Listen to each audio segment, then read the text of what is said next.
Good morning, ladies and gentlemen, and welcome to the D Squad qualifying of the 2022 Hammer Holiday Doubles. My name is Mike Flanagan. I'll be joined by Lee Boudouris and Dennis Hacker here in just a moment. I wanted to pop the standings up on the screen. Those are your top 78 teams. I know a lot of folks were asking for standings. The standings are available out on Inside Bowling's Twitter and Facebook pages, as well as Instagram stories. As you can see, we are cutting to the top 46 after all squads. So currently right now, that cut number is plus 299. That number will go up considerably. We are 60% of the way through the squads currently. So if I grab my phone and I pull out my calculator app, and I take 46 times 0.60, that would be 27.6 positions. So right now we're looking at a projected cut score between 378 and 380, assuming all the strength of squads are equal, which they're not. Our squads today are extremely loaded, and it looks like our number should land somewhere close to where we were last year. I'll bring in the guys here in the booth for some analysis of where you guys think the cut number will be. So Dennis and I have, good morning, Mike. Good morning. Dennis and I have spent copious amounts of time reviewing this. We've come up with the following conclusions. If you're 400 over or more, plan on bowling tonight. If you're 360 over or lower, I wish you luck, but I'm not optimistic about your chances. Of bowling tonight or cashing in the tournament? Of cashing. Okay, so 58 places cash. Yep. Currently right now that's 274 over. Yeah. We're guessing that this group of people you see here on your screen from 31st at 360 over Johnson and Peterson to 393 over, which is a tie, because of course it is. That's where you're going to find your cut number and your cash number. The cash number will be on the lower end of that range, and the cut number will be on the higher end of that range. This squad always has the most advancers because of the insane amount of talent we have. We get started with a lot of talent here. The insane amount, as you mentioned. We could. Justin Bone and Parker Bone. We've also got Aaron McCarthy, Michael Holloman down there, Kevin Williams I see sprinkled down there. I see Derek Roseberry. There is Aaron McCarthy. Congratulations to her. She just got married over the summer. That looked like quite an event. Yeah, it sure did. Got Chad Kloss down there, Mike. Chad Recker. So we do have two streams for you on this. On the second channel, we have Chad Kloss is down there on the second channel. Oh, you're looking that way. So it looks like we have Dupree Dickey bowling with Aaron McCarthy and Michael Hallman bowling with Kevin Williams on the right side of your screen. And Brett Shepard bowling with Derek Roseberry. And then Parker and Justin Bone to get started here this morning. Kevin Williams on the other side here on your right, Mike, with Michael Holloman. They're just everywhere. And we want to thank our title sponsor, Hammer, for sponsoring the event. If you're looking for a new bowling ball, bags, shoes, accessories, make sure you head over to hammerbowling.com. Thank you to the guys up in Muskegon. In addition to that, we also, if you'd like to support our stream, we do have a merch store available at insidebowling.com. You can save 15% all the time with coupon code YouTube on the bottom left of your screen, but we are also running a promo. I'll pop it up quickly here. This weekend only, you can save 20% with coupon code HOLIDAY. Coupon code HOLIDAY, good through the end of the weekend at InsideBowling.com. If you order this weekend, you'll definitely get it before Christmas. How have orders been this weekend, Mike? They've been excellent. A lot of support, just like last year. Thank you to everybody that's purchased. I'm going to go down and talk to these guys because this is the third time I've had to go down there with the scoreboards and whatnot.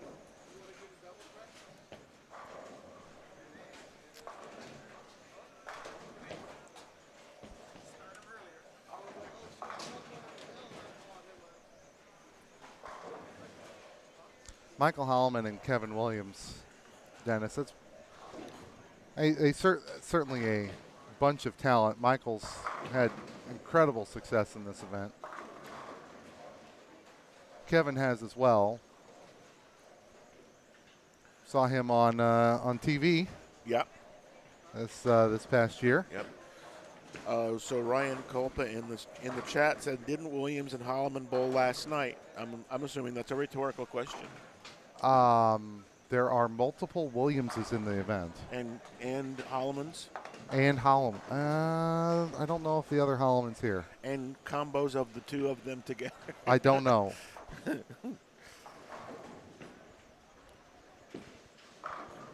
Hey, Terry. Good to see you. Like just there's 3 tackets. Oh, yeah. 2 on one team, 1 on the other team. All of them bowled well.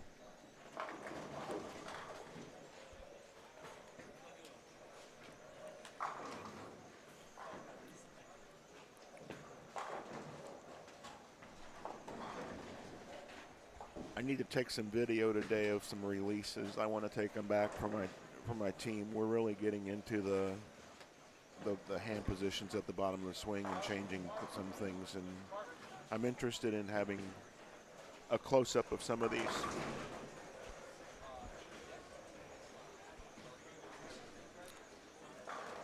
For your one-handed bowlers, this is a pretty decent guy to look at, Parker. Yeah. Both of my lefties are two-handed, unfortunately. I don't think he's trying yet. Okay, that was just, Well, remember he said last night he'd bowl at 7 a.m. before he bowled at midnight, so he should be ready to go. That's right.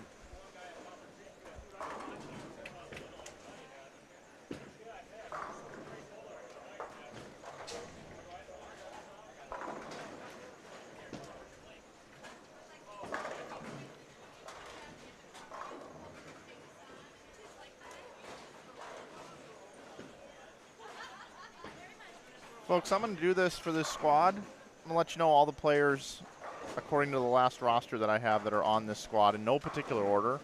Cap Peavy and Patrick Gormandy, Ashley Bluford and Carrie Mapp Cunningham, the only female team that we know of. Aaron Hayes and Chris Herron. Aaron O'Brien bowling with Mike Sapolis, AJ Fair with Tyler Torno. Andre Campos and Pete Burdett. Andy Klein bowling with Steve Keeler. Brandon Biondo and Eric Pollock, who have been a staple in the top 12 the last couple of years on this squad. Very strong team there. Brandon Mooney bowling with Charlie Brown. He's a clown. Brandon Novak bowling with Frank Snodgrass. That's a team to watch. Brett Shepard, Derek Roseberry, who we have on our stream right now. Chad Kloss bowling with William Welch. Dan Beeman bowling with John Gibson. Dan Morazzo bowling with Jared Roberts. Daniel Farish and Brandon Flora.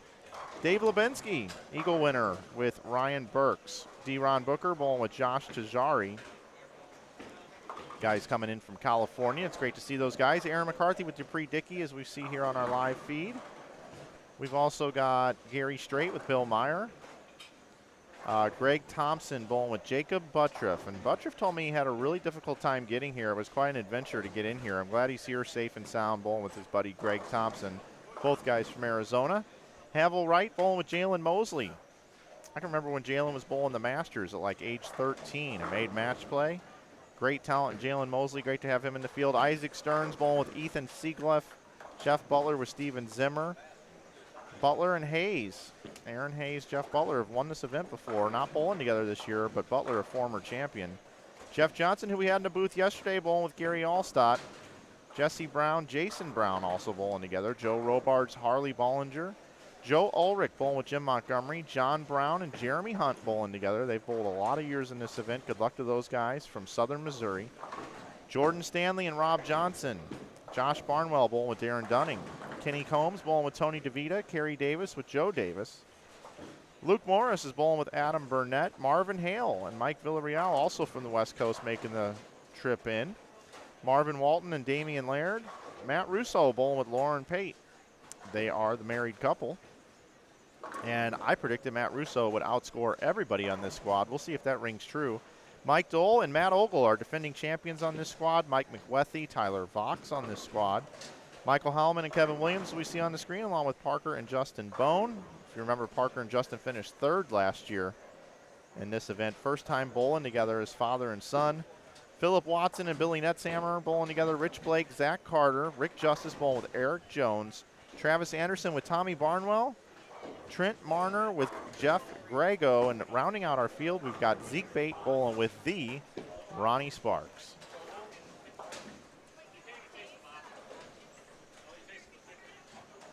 Although I don't see Ronnie Sparks here today, so it looks like Zeke has a different partner. So that was not updated. That's the last updated list that I have. Yeah, your list is much more current than mine, so thanks for reading that out, Mike. I'll grab Zeke here real quick.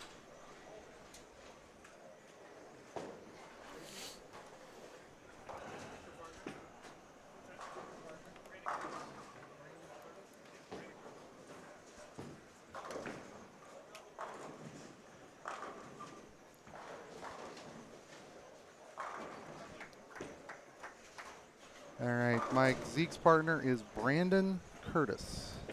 Okay, thank you. Justin starts out with the front four, and Parker's having a little trouble right now. Guys, Parker's left knee is in bad shape.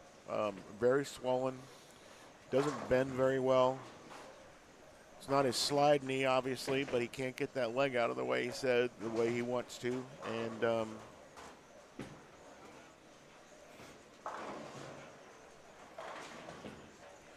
you can almost see whenever he's up there at the line right now and trying to keep that leg, keep that foot down, and he was almost searching to where's the floor at that point. So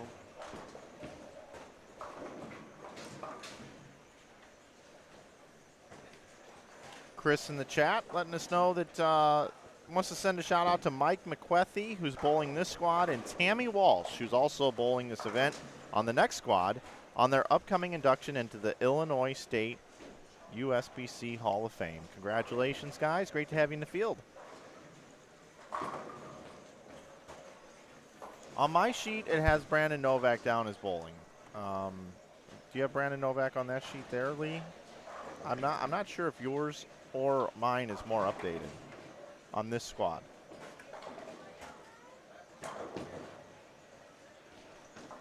I didn't see Brandon. He normally comes by and says hello, but so do a lot of other people that haven't said hello yet this morning. This is so correct. I'm not sure. I do not see Novak on here. Okay, so maybe your list is actually more updated. I assume the list that you were printed out and given is being updated online because it's a Google sheet, and I have direct access to the Google sheet. So I would think that would be the same that they've been sharing with me throughout the entire tournament, from before the tournament till now, but that doesn't mean that that's accurate.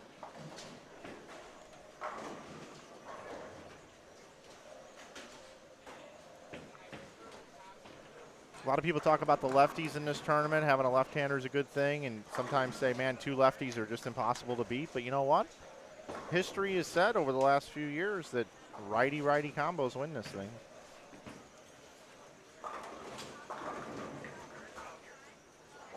I mean, Of course, last year we had 1-1. Yeah. I mean, we saw yesterday when we were bowling the left side in the morning, didn't look that great. In the afternoon, it looked just fine. I don't know what you saw as a group last night. we saw you throw a few shots. Yeah, you the better ones were down there, actually. Yeah, I would agree with you. The even though this end hooked more, at least my scores were significantly better on the low end. Good morning to Troy Lint. Parker looked a little more comfortable there. Brandon Chambers, what's your prediction for the over-under on Liz Johnson bowling this afternoon. Over, under on where they finish. I think they'll be 475 over. Well, that means they'll be bowling tonight. I thought you were going to take that in a different direction, Mike. I was going to put the over-under on 4.5. Oh. The number of times I'm fired. Oh, okay. Yeah. My prediction for bowling tonight is 386. You've got 386 for tonight, huh? That's my number. And last year it was 430 something? Did we say 430? 37 430 something. Sticks in my head for some reason. Okay. But that was 1 in 4. I think the cut squad tonight is now 1 in more than 4. I think, and Lee says that because of the addition of the extra squad. Yep. I think you're going to be a little short, Dennis, with your number. I think you're going to be a little short, personally. Okay.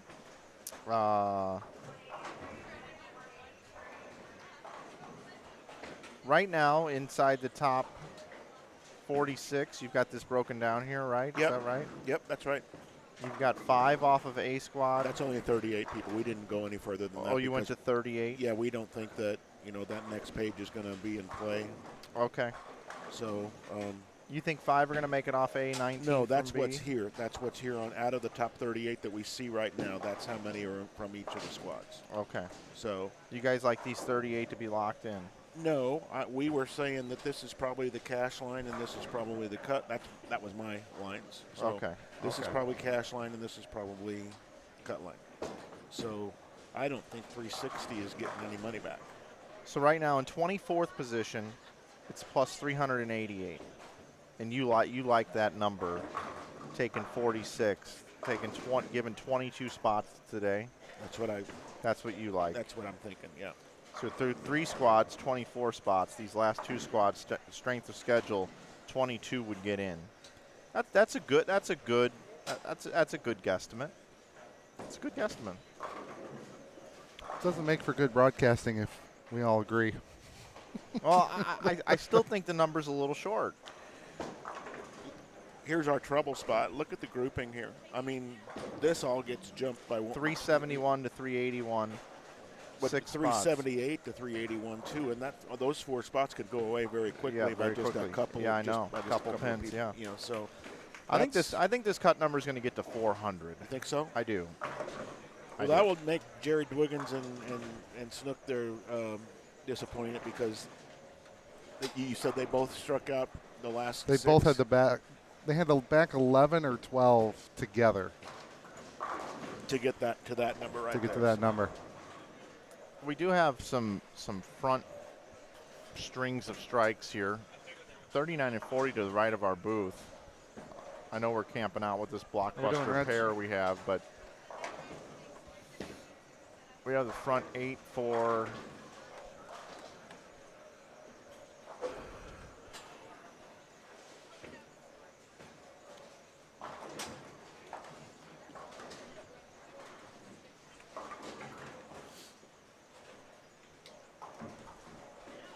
Is that Butler?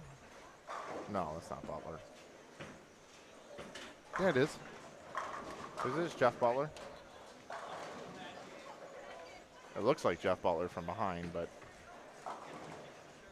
I'm not sure that it is.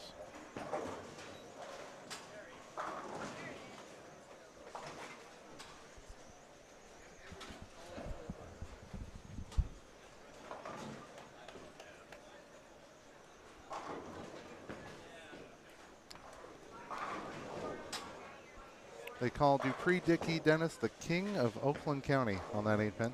Really? That's his nickname. All the way from California.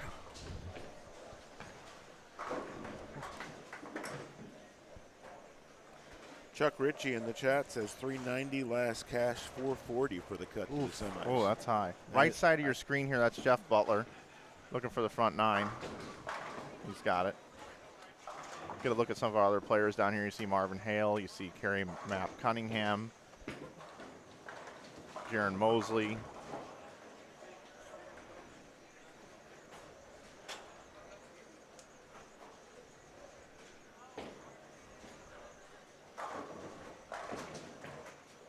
looking for 4 in a row. Ooh, wraps the 7. Go check back in down here. Parker back up. Got through that shot all right. And folks, we don't know how much longer Parker Bone's going to be bowling this tournament, so I do want to cover him as much as possible. He's done a lot to promote this event. And the reason why I say that is I believe Justin and Brandon may bowl together next year. That's kind of the talk and the rumblings that's going to happen. They want to bowl this event together, so Justin may bowl with Brandon next year. And I don't know if Parker would necessarily make the trip down or find a different partner or not. So Parker bowls a lot. You know, he was PBA 50 Player of the Year this year. How old is Parker now? 58, maybe, yeah, I'm thinking. Yeah, 58 and won the Player of the Year. Yeah. A lot of wear and tear this year on Parker's body. Did that fall off? I think he got it. It looked close. No, it looks like he might be changing the score. Yeah, Yeah, no, you caught it. I think it fell off. Yeah. You know, Parker really carried Justin last year. Big time. And I think this year we might have to have a little role reversal if they're going to make a run at it. Not to count Parker out by any means, but with that little nagging knee injury. We had a nice discussion last night with him and Jeff in the booth with me.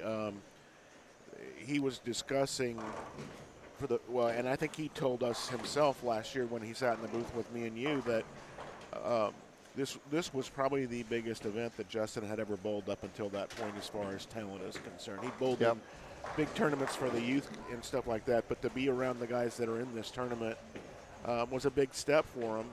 And he was a little overwhelmed early on in the tournament, and then a lot of lessons learned last year. I'm afraid to make moves at some point whenever he knew to do it, and Parker would just talk him through it and get him to be confident in the choices that he was trying to make. And he said, I don't care if it's the wrong choice. If you buy into it and we try it, that's the way you get through tournaments. So it was fun to listen to that.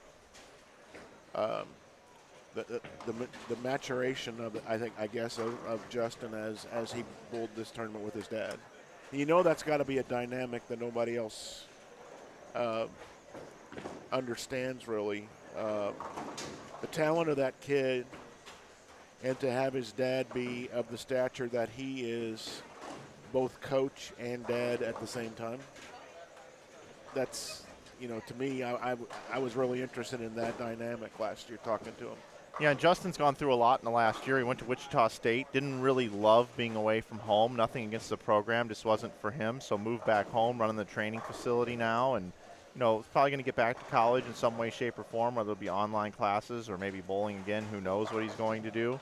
But also in addition to that, he bowled the U20 Junior Gold and took the thing down. He won U20 Junior Gold, which I believe is a higher stage than this event.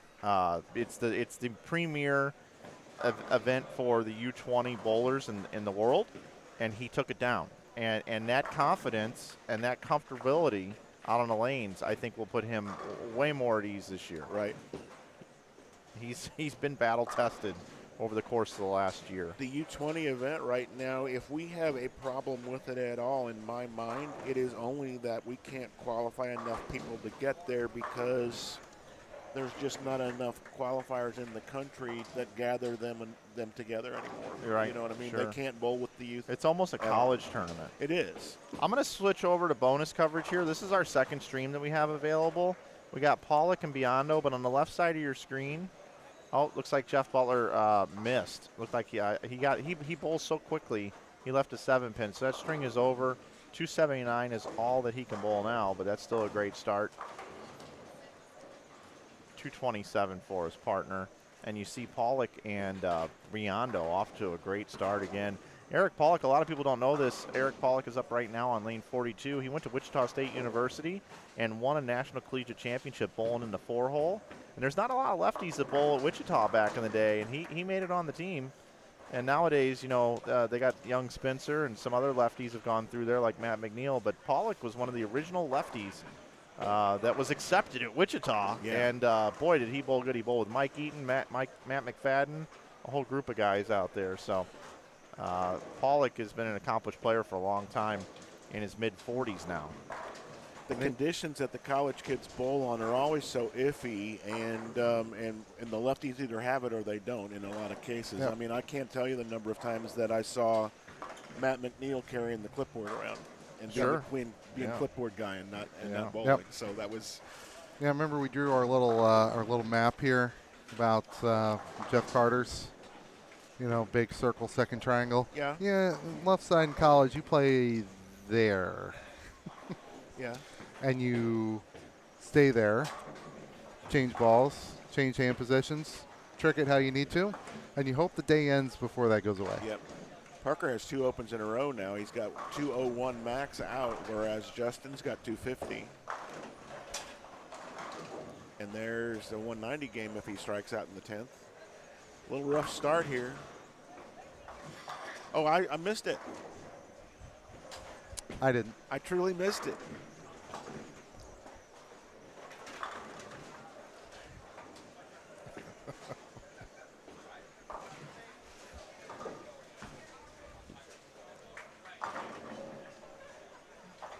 We got a question about Partle and Bogacki bowling together. I didn't see their names on the list. Are they? Partle's bowling this afternoon. Yeah, it's this Is he? afternoon.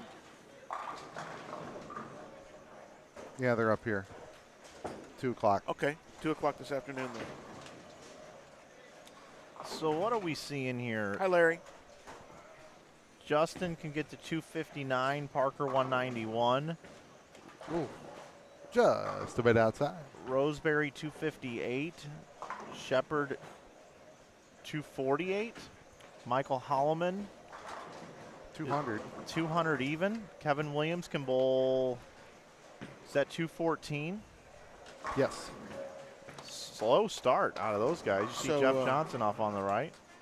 Casey Mattingly says Roseberry's throwing plastic today, and Parker's not going to like crossing with him. Oh wow, this is plastic that far right? That's what they said. Yeah, that's I think that's the Black Widow spare ball. I gotta confirm So that. so it's got a core in it. Aaron Bowl 238. Yeah. And Dupree can bowl 219. Is that right? Is that what it looks like? Mike, over on the high end there, I believe that's the highest game of the tournament. Pollock and Biondo, 79-79 for 558. Yeah, they're ballers. No, man. we had a 279 300 Oh, yesterday. I was gone. I'm sorry. I even heard about that. Pardon me. Joe and John, Yeah, my pardon me. apologies. Pardon me for correcting you. I'm sorry. No. I was wrong. It's the highest game of the day. That I know for sure. I'll give you that, Lee. And it's the highest game I've seen all weekend. Also true. True. And Justin does hit the head pin. Thank you. Look at this. Oh, very nice. I'm going to get this stapled into a game of graphic.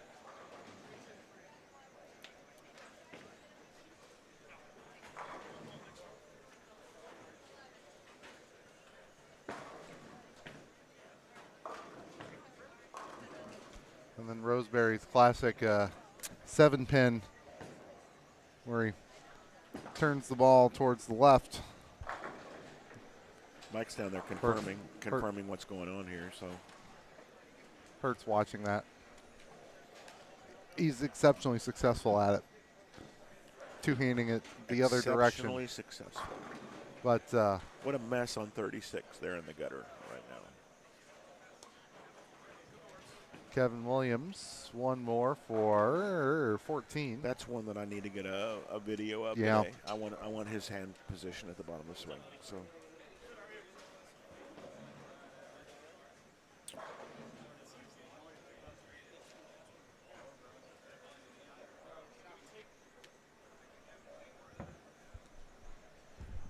Take it with you.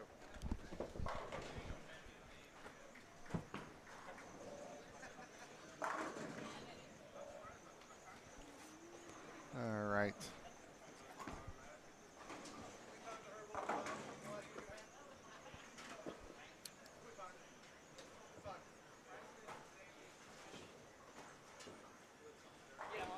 The team crossing with Pollock and Biondo, Dennis, 5:02. That's nice. 41 and 42. Ashley Good had a start. pretty good game to start out with here, 264. Nice round number.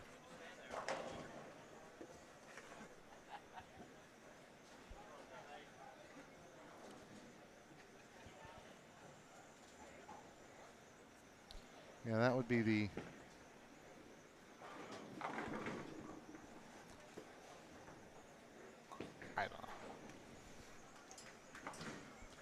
off camera. Jalen Mosley in the book start with 259 with the fill shot. Derek Roseberry is using the Roto-Grip tire plastic ball. Well,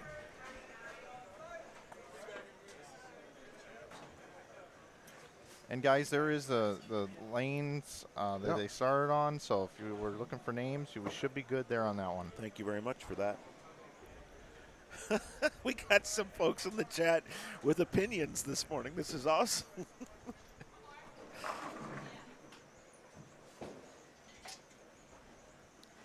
that'll make it fun.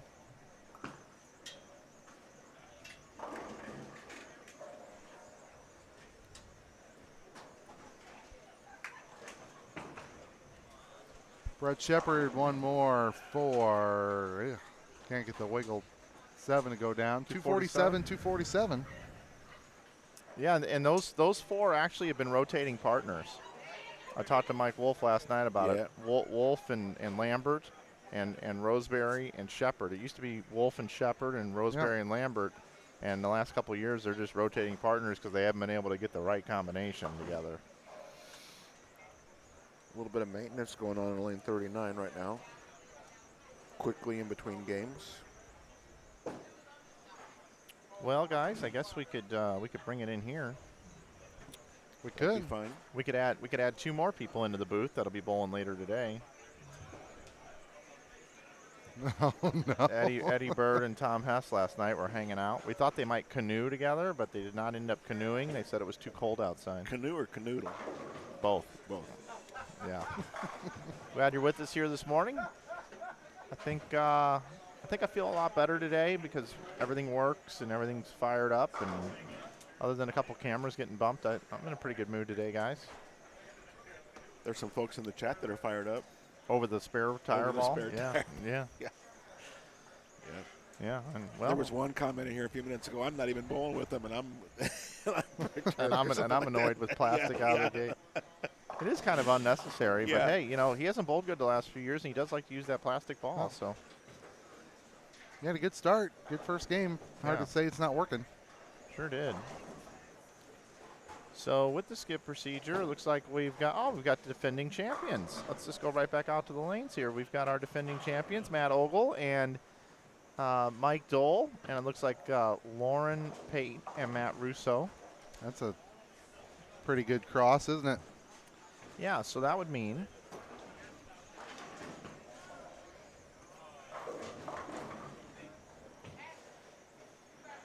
that next door we have Luke Morris and Adam Burnett and Jeff Robards and Harley Bollinger. I think it's cool that people get jerseys as partners just for this tournament. I mean, It is cool. It's obvious that it is.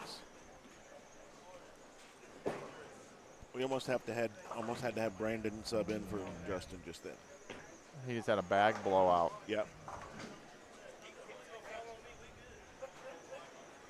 Roseberry and Lambert have won this event together. Yes, they have. Good catch in the chat, Mike Brewer. There's Mike's pick to lead the squad on Individually. an individual basis, Matt Russo. Yeah. I don't know what he had the first game.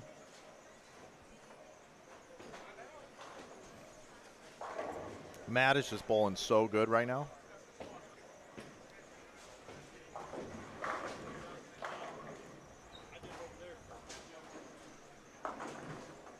There's footwork of the pros right there. Sticks, ball off it, kick corner out. We are in Fairview Heights, Illinois at St. Clair Bowl. In case you were curious where we are, so somebody in the chat asking. And then my name is Mike Flanagan, joined by Dennis Hacker and Lee Boudouris will be bringing you the coverage all day today, and I'm sure we will take breaks as a team and bring in some other guests for you. I know I'll certainly be willing to give up my chair if royalty comes by and wants to sit in. I want to thank Jeff Johnson and Parker Bone for spending some time in here yesterday, along with Mike Dole, Tom Hess, to name a few. And all of that is archived on our YouTube channel here. 2 streams for you. We've got a Channel 1 and a Channel 2, which is new this year. If you'd like to watch Channel 2, that's lanes 41 through 44. We have 4 teams down there for you. Channel 2 used to be ABC here in St. Louis. Now it's Fox. It is. It is, yeah.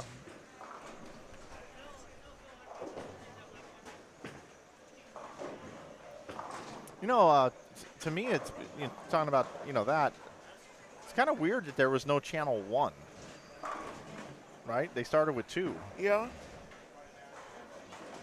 I don't know the history of television, but I don't ever remember as a kid being like, oh, Mom, will you turn on Channel 1? No, it was 2, 4, 5. And then the 13:30 thing's a little confusing. Yeah. It was 13, then they moved to 30. Channel 11. Don't forget Channel Yeah, Channel 11. Yeah. And on some providers here, 30 is now 12. Oh, is it? Okay. But on the screen, it still says 30. That's the most confusing thing I've ever heard. Yeah, you do have some festive outfits here, I got to say. Yep. I think we actually started that because we had a jersey sponsor and we did those ugly sweater jerseys.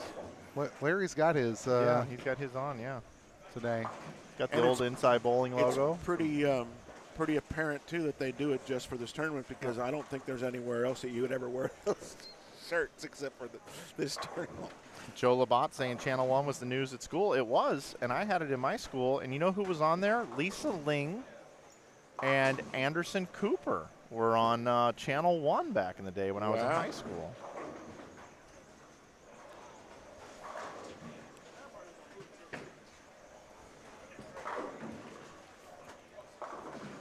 All right, John Appling's trotting out UHF, and I mean you're dating yourself there, John, because nobody knows what UHF is except me, probably.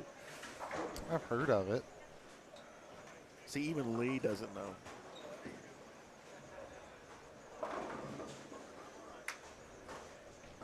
I know there's something else that you flipped a little switch for. That's about it. Oof. Matt Ogles, spare, split, flat 10, start. I'd like to again thank Mike Dole and Hammer and Brunswick for their sponsorship. Got that Hammer banner visible on all the streams, I think. Yeah, just about. So I put a poll out there real quick Awesome. for our audience. What will the top 46 number be? The options are 440 plus, 420 to 439, 400 to 419, or under 400. So the official answer, Dennis. In 1948, we stopped using Channel 1 because there were too many channels with too much static. with too much what? Static. Static. Okay. So using higher numbers produced lower amounts of static. So that's probably why 13 moved to 30. If there's less static on 30. I don't know. I would have liked to have bought the rights to 99. I'd have had the best signal, less static. Joe Labatt says I'm not even a senior yet. Thanks, Joe. Jeff Johnson did ask me last night if I was 50 years old, didn't he? Remember that? He wanted to know if I was 50 or not. I don't know if he meant which side of 50 are you on. It's probably what he meant. Boy, our audience is really honing in on 420 to 439 leading the poll right now. And Dennis, you're a great predictor. Like, you are the Nostradamus of bowling, and you've got the number. You think it's 388. You like 386. 386. You like 386 as your number. Yep. And only 8% of the audience are taking under 400. Yep. And I think Dennis is pretty pretty spot on with his predictions, and for that to be the lowest, everybody's taking the over on this, man. I think we can make some money off this, Dennis. Well, I like their optimism. If the number goes that high, we're going to see some good bowling today. This is true. Because there's a lot of people that got to get into that area that aren't there right now. So I think it's going to shock some of the people that's on the list right now, thinking that they're okay as well. So yeah. Oh, it would. Well, I mean, and I mentioned this a while ago before when you weren't over here, but watching Andrew Anderson and Andre Gonzalez yesterday and the way they finished. Remember, we were watching that pair, and Andrew was, I think Hess was sitting in the booth with us, and Andrew was the only one that didn't have the front seven out of the other three on the pair. Yep. And you could see, he just didn't have a good look yesterday, and the way that he left the building, I thought those guys were done, and look where they're at. I mean, they're in good shape. So Matt Russo front four. When Russo comes back up on the right lane, I really want everybody to take a look at his pre-shot routine. He has got one of the most unique, recognizable pre-shot routines that I've seen in some time. And he gets it all done in under the shot clock, too, which is pretty impressive. To those of you that may be new to bowling and just happen to stumble across the stream, welcome. And we'd love for you to subscribe to our YouTube channel and like this video. But what we mean by a pre-shot routine is you want to go through the same progression every time for muscle memory and just to have a process. And the pre-shot routine starts at the ball return. When you go up to the ball return, what you do with your towel, your rosin bag, your feet, how you pick up your bowling ball, you want to try to repeat that as a good rule of thumb over and over again, so that you can get that familiarity, you can visualize how things are going to go, you can get very comfortable, especially in high pressure situations. When you've got that pre-shot routine to fall back on, it puts you in a way more comfortable state mentally, and it allows you to lower your heart rate and get into a situation where you can make a shot when you need to with a lot of pressure on the line, whether if it's for a title of prestige or whether if it's for a lot of money on the line. So there's Matt Russo coming into scene here. So he touches his rosin bag. He's actually wiping his ball. We'll be able to see it better when he gets back on the left lane. I can kind of tell you what he's doing right now. He just touched his foot. He just set down his rosin bag. He's resting his hand on the scorer thing there. He is getting up onto the approach, and once again, you will be able to see this again. I'm just giving you the play-by-play here.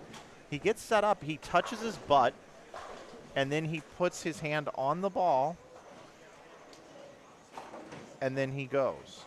And it's the same way every single time. And he now has the front five. So Matt Ogle asked me last night if any of my two-handers on my high school team use their thumb, and I said no, they don't, but Matt does. Yeah. I mean, not Matt Ogle, Matt Russo. Matt Russo. Yeah, Matt Russo does, yeah. You know, you're talking about this pre-shot routine. I preach it a lot. I mean, I truly, and you can tell which ones, any of your students, I guess, if you want to call them students, that's fine. But anybody that you're trying to coach, you can tell which ones buy into it, which ones don't, which ones actually do believe that it's important. I tell them, I never want to see their game face. When they're turned around, looked at the pins, nobody behind you should ever see the expression on your face. Once you turn back around, that's all got to be gone, and you've got to be back in social mode. But when you turn that way, it's all business, and you never should see it from behind. So, we had a question here in the chat. What lanes are oiled with the different machines? 1 through 24 is one machine. 25 to 50 is the other. Yep. And we're not using 1 and 2, 49 and 50 on this squad. We will be using one of them on the next squad. I don't know 49 and 50. I don't know which one. Yeah, I'm pretty sure it's 49 and 50. I think so. That's what Jerry said yesterday.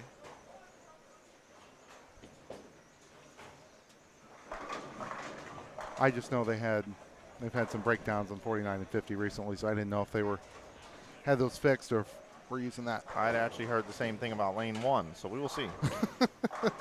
All right. All right, so here's Russo, pre-shot routine. He's got his chamois in his hand. He's talking with Mike Dole, part of his pre-shot routine. Probably not. So here's Russo. He's going to wipe the oil off his ball.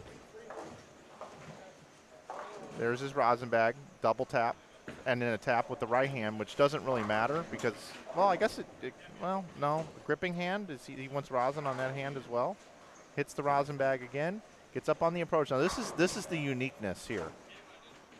Gets set with the ball, touches his mouth, but back to the ball. And then goes. Front 6.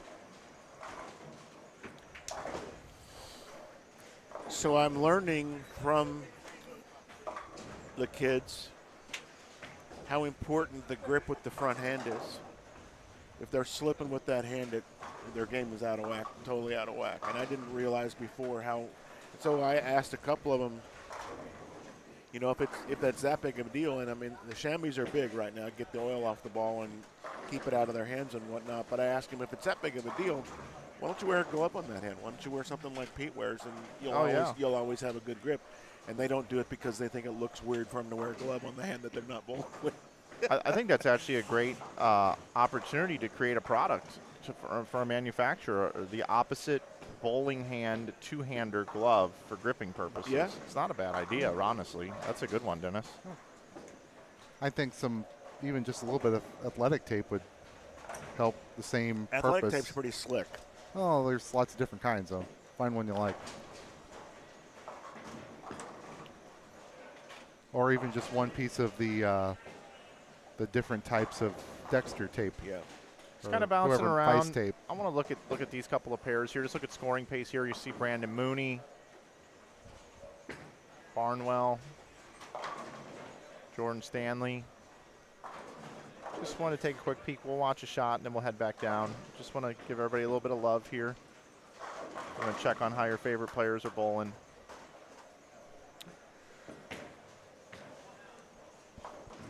Rich in the chat wants to know how you're doing. Hey, Rich. You must have been listening last night.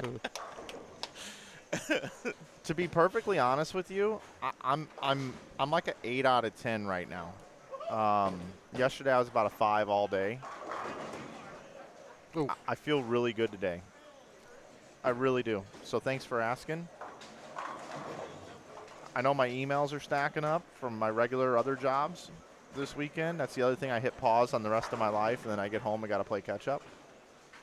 Matt Russo front 7 is not going to happen here. Leaves it at 7-10, almost gets the pin to bounce. Again, I just want to throw out there that I believe Russo is going to lead all players, the squad. I will get those stats sometime later today to see if that was correct. And I think Biondo and Pollock are going to put up a really big number here in this squad. I know that they just bowled 279, so that's not me, making any sort of crazy prediction here. But boy, they look good. I'm impressed with Lauren Pate here. You know, Nick gets a lot of the love. Lauren was a great player at McKendree. And she's a player that'll be out on the PWBA tour this year and looking for her first title.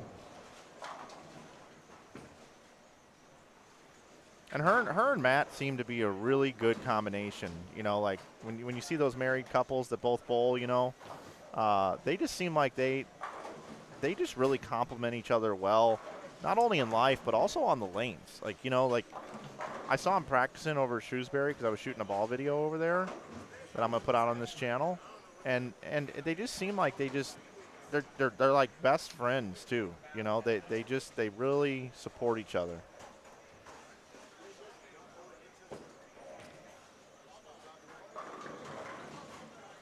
All right, Russo, dude. Just to give everybody a little insight, I got a video coming out where Matt was chirping at me, throwing my code red in the video I was doing the other day. So I said, come down and bowl me in a match. And I recorded it, and that's gonna be another video on there. He bowled 279 at me.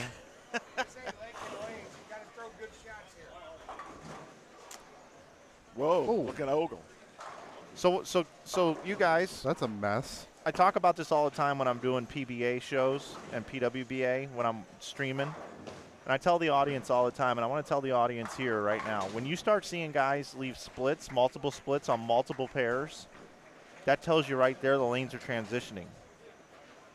Especially on the tours, I say it a lot because they are the best bowlers in their sport. And when they all start doing the same thing, they can't all possibly be throwing it bad. So the sample size is, well, they're the best of the best. Everybody's going high. The lanes are transitioning. Yep. And with this group that we have here, these 4 teams, I would put them in the same category. And when you see 3 big O nasty splits, they're starting to hook in game 2, end of game 2, on both sides of the lane.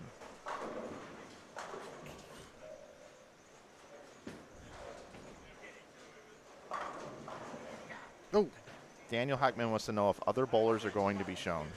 Daniel, we've got another stream for you, stream number 2. It's available on this channel. You can go watch those bowlers. We also have the skip procedure where we don't have the same team 2 games in a row.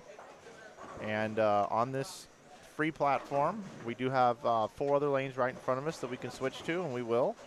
But when you get some notable names that come through here, we do typically go there. We do like to go there, or at least I do. I'm not going to throw these guys in the same category. I like to go there. I choose to go there. I'm pretty typical. You know what? There's a lot of typical people. Yep. It is great to have Lee back. It really is.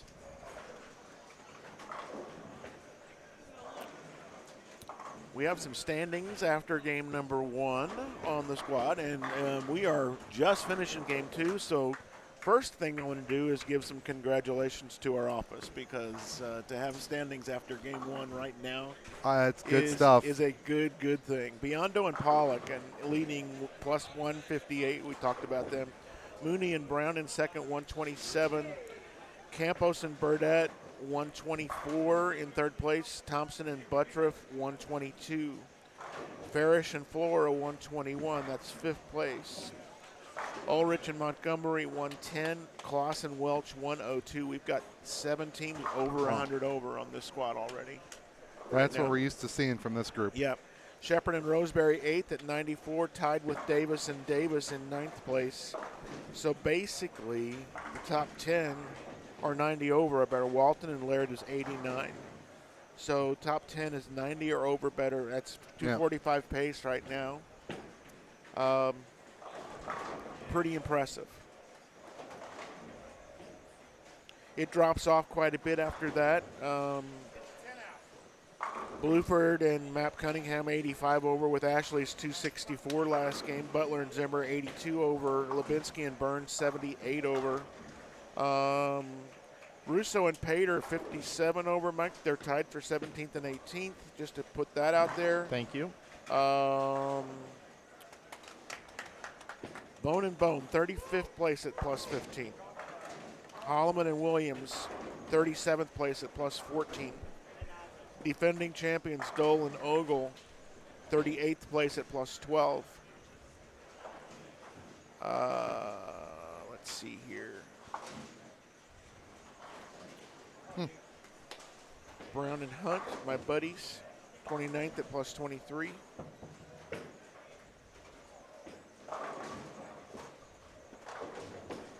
And there's 5 teams on the squad that are negative right now. There's your standings for game number 1. Yeah, certainly we haven't seen, we now know about last night, but I doubt it, a game 1 with 7 500s. The first squad didn't, I don't think the first squad had 7 500s for the entire set. 7 500 games. Gotcha. Okay, that's a possibility. You're right. If there weren't many more than that. I do want to thank everybody that took advantage of our holiday special on Inside Bowling yesterday and as well as this morning here today. You can use coupon code HOLIDAY to save 20%. You can get your orders before Christmas if you're looking for a Christmas gift. We got over 500 different designs and T-shirts and hoodies available at InsideBowling.com. Use the coupon code HOLIDAY to save 20%. Getting a lot of inbox questions about some of the shirts this morning as I go through my emails. Just want to make sure. Last year, a lot of people ordered Christmas gifts. Want to make sure you get them in time. You want to order through the weekend here.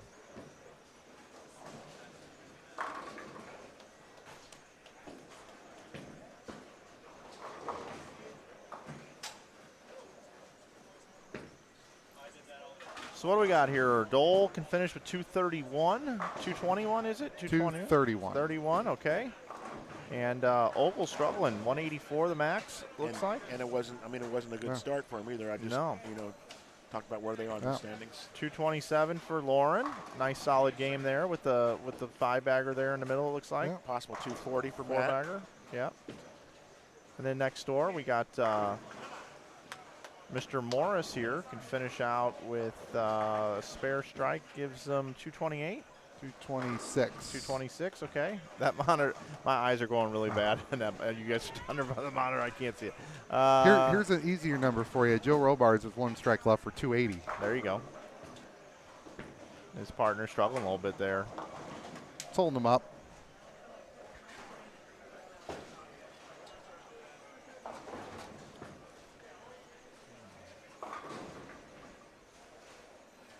So you saw that last shot out of Russo. It floated and came back and smashed the pocket. I mean, I was trying to figure out what the difference was between that one and the one he threw just prior to it on that same lane, because it faced up so fast and went through the nose. Yeah, and Dole went high on this lane as well on the ninth. He moved a lot. He's further right. I mean, yeah, Russo's much further right. And I was talking, after bowling last night, I was talking with Nick Pate, and a group assembled around Nick Pate just off to our booth area here. And I told those guys, and Sherman came over, and Sherman loves it when I start, holding class, right? He makes fun of me for it, but at the same time, he's like, Mike ain't wrong.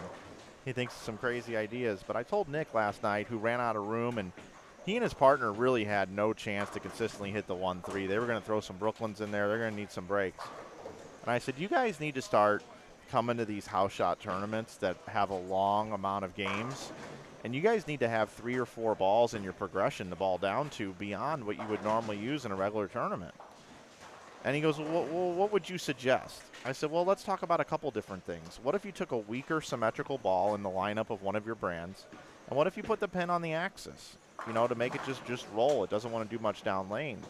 And he goes, yeah, well, it might hook too early and then puke down lane and it won't hit very good. I'm like, okay, well, then why don't you pull like an old Mike Fagan, and why don't you put the pin over in your track? Take a 4 or 5 inch pin and put it in your track. Well, what would that do? I'm like, it delays hook. When you need your ball to push, you need your ball to delay hook and just not hook much and drill some of the differential out of the ball. It causes it to just change direction less throughout the whole course of the lane. And then you don't have to chase it so far or loft it. I said, the other crazy idea I have for you guys is I don't see you guys use a whole lot of polish anymore. It's a lot of surface on these sport patterns, which you want. I said, Luster Kings still exist. There are people that have Luster Kings that just put wax on a ball. And in this particular place, if you have a marble or a ball that just delays hook, you may want to put that wax on the ball. I don't recommend it for sport patterns or anything else, but for something like this, there are some extreme circumstances where you need the ball to get down the lane without hooking it in the air, throwing it loft in the air to where it can hook. That could help you out a little bit. And we had a nice discussion about that. And then I said, Nick particularly, they have a ball in their lineup in the Hammer brand. Thank you to the sponsorship again, which is the Obsession Tour. And that ball is designed to be very even and lay off down lane. And if he had a polished one of those, I think that could have helped him out a lot yesterday. Yeah, just some different ideas. Yeah, that's a ball that I have that needed to be taken surface off of it around here to be useful. Exactly. Once I got that surface on it, got a bunch of lane shine on it. Yeah, works good. It rolls and does a whole lot of not much, but saves enough energy that it carries well. Exactly. But if it's a ball and Nick didn't bring one. It says a lot, too, that those balls even exist in their lineups right now, because a lot of times, unless the pros are using the bowling ball, they don't sell a whole lot. But the pro shop owners out there that realize what the locals are actually bowling on are the ones that have to almost be the proponents of those bowling balls locally.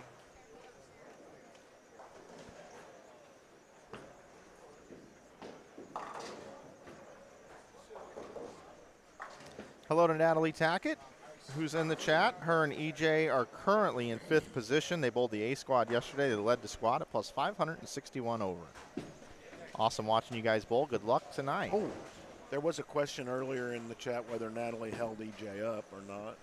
EJ started out on fire, but then Natalie came back and had a pretty nice block herself. I would give them both equal contribution. EJ outscored her a little bit, but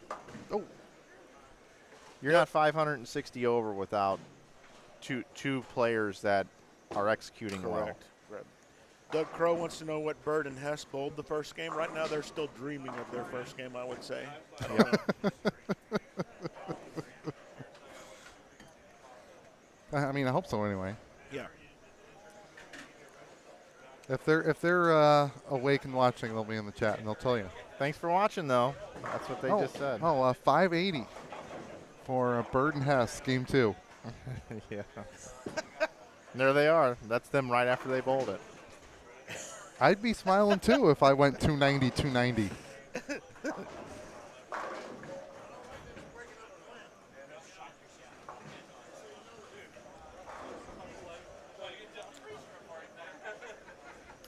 And a comment in the chat, a ball with a flipped axis I think would be best. I used to have one of those. There's no really much need for it around here, but delays hook. That's the point.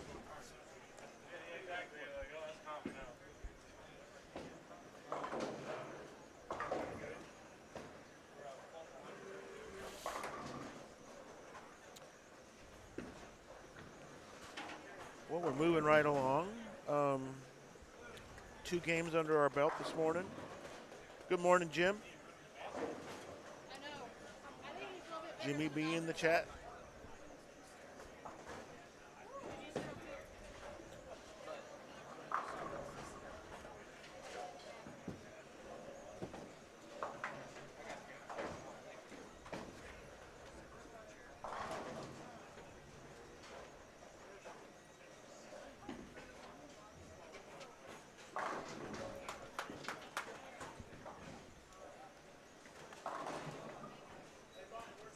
Finishing out here game 2.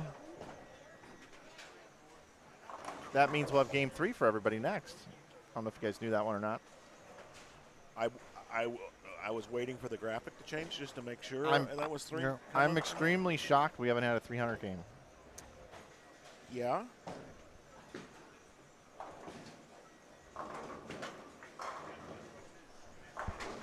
I thought they'd come out firing this morning.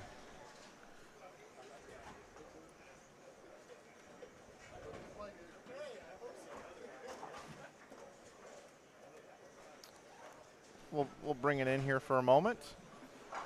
Mike Dennis Lee, this is your first time here. And if it is, welcome. Yeah, welcome. Glad you're here. We're glad we're here. I'm going to show you guys. I'm glad you're here. I'm going to show you this tool that I have right here. These are great to carry in your bag. This is great for tripods right here. This thing right here, you twist it on a tripod to make sure you get it in there nice. Right? Okay. These are Allen wrenches and screwdrivers for tripods. Very, very helpful here. And then over on this side are an assortment of more Allen wrenches. So I always carry this with me. But I will tell you, when you put it in your backpack, you know, in my Ogio bag, and you slip it in there, about 1 out of every 10 times TSA thinks it's a knife. So it can delay your travel. But highly recommend this. You can get them on Amazon for about $10. That is an absolute useless piece of information for everybody. TSA didn't like a stapler in my bag the last time I went out. Really? Yeah. I didn't realize I had it in my backpack. I mean, typically I would, you know, but I had it in there from the last time that I was on the road for something else, and they ran the thing through 3 times before they actually opened the bag up to find out what it was, and I didn't know what they were looking for at the time. Did you say typical? I didn't. Well, I said I was typical earlier. You were, yeah. but you just said typically. Yeah, typically. Yeah. But Lee's, it's good to have you back, Lee. Oh, thank you. It's good to be back. Looks like we have Dan Beeman and John Gibson on the right side of your screen, bowling with Bryce Pacetta and Braden Profit. And right next door, I see Cap Peavy down there bowling with Patrick Gormandy, and we have Pete Burdett and Andre Campos, who were off to a pretty good start, if I remember. Yep.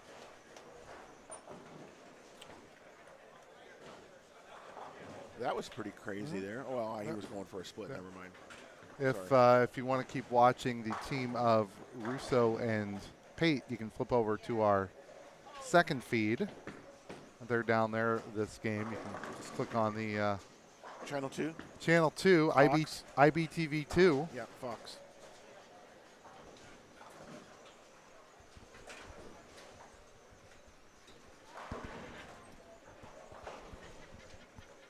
Thanks, everybody, for joining us this morning. We appreciate everybody being here. 664 people watching already this morning. And that's just on the main feed. That's just on the main feed, and that's crazy.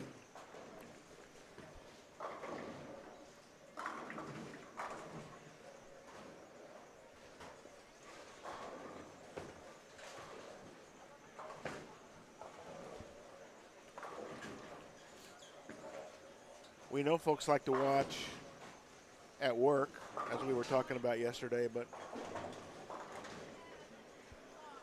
look at your viewer count, Mike. I mean, Well, we got 6. 600, and it was 664 a few minutes ago on just this channel, and then I don't even know what you got on the other side. Well, I'm just going to go ahead and say that it's all me at this point. Okay. Because I've been spot on with my commentary today. I'm just going to let everybody know.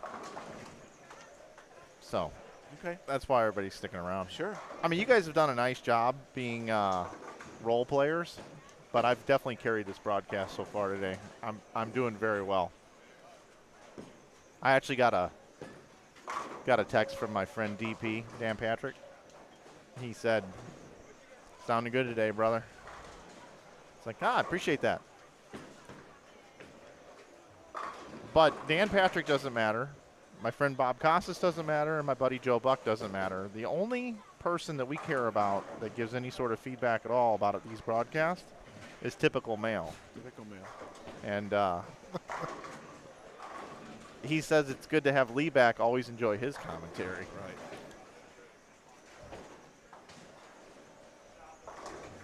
No, I'm in a good mood today, guys. I don't know why. I don't know why.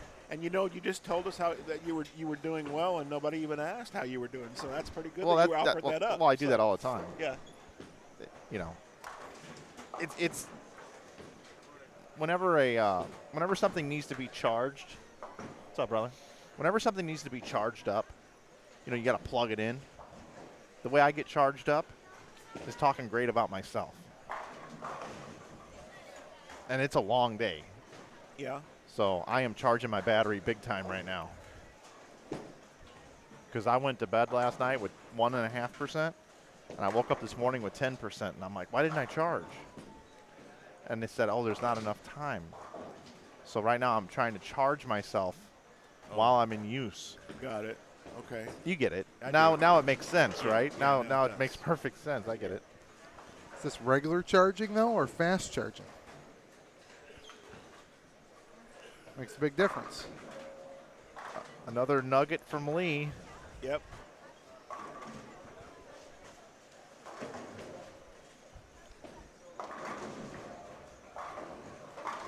Definitely only here because of Mr. Flanagan in the chat. I know.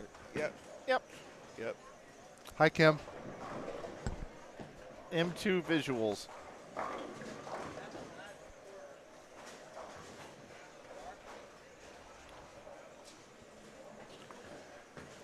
So we saw Andre Campos on here a few minutes ago. He's got on some very interesting shorts today. They're absolute bright purple.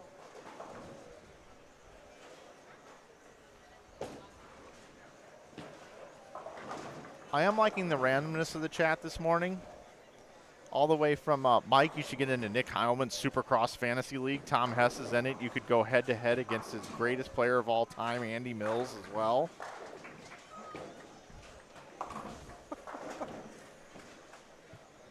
I'll get right on that.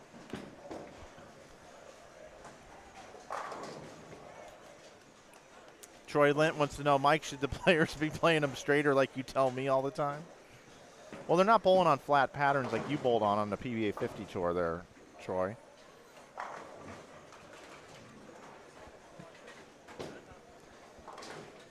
But we did talk about this yesterday when DJ Archer came by the booth. From the low end to the high end with the two different lane machines, they hook more down here on the higher end where we sit. And we talked about, well, is it a big move? You know, do you make a big move end to end? And I said, well, if you're Norm Duke,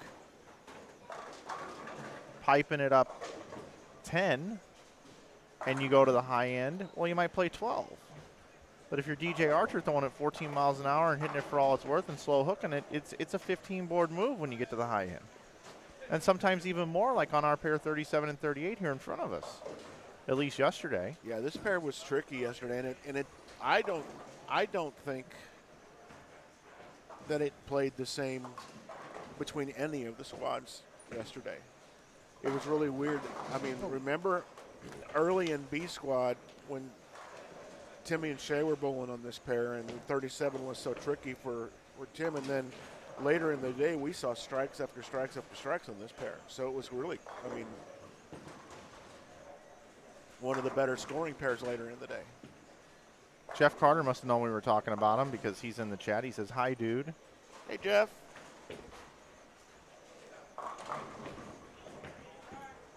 I didn't see it. Robert McGraw, who had the 300-279 game yesterday, that would be Johnny Reinheimer. And Joe Dolans. And Joe Dolans. And Joe had the 300. Johnny had 279. Both had front nine. Yes. Right. That's what Both Johnny had said. front nine. So enjoyable to watch, to say the least. And very close to us. So it's fun to watch that right in front of us as well.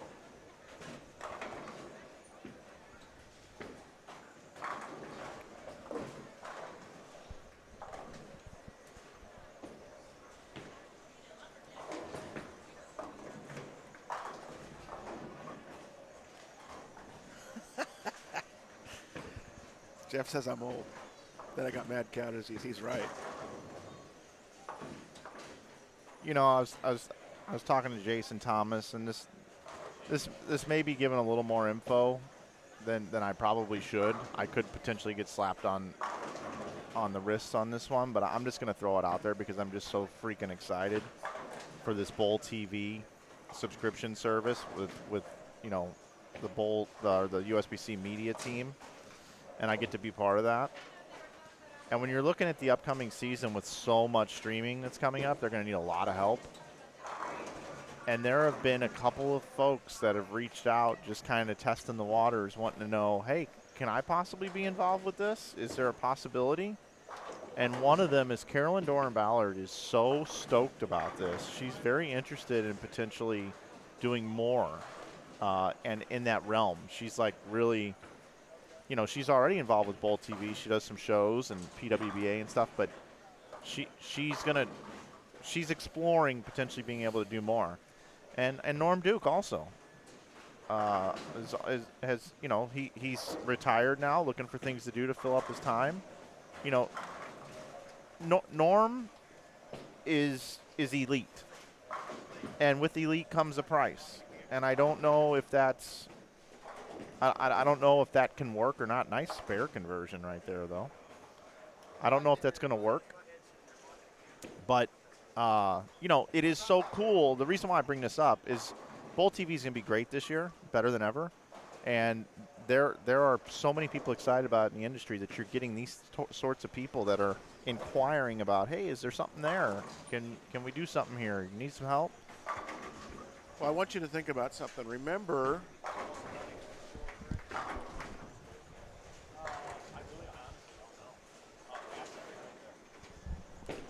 if you remember, I mean, we talked about the evolution of this tournament, and when it used to be the number of teams that it was, and then all of a sudden something happened, and it became so much bigger than it was before.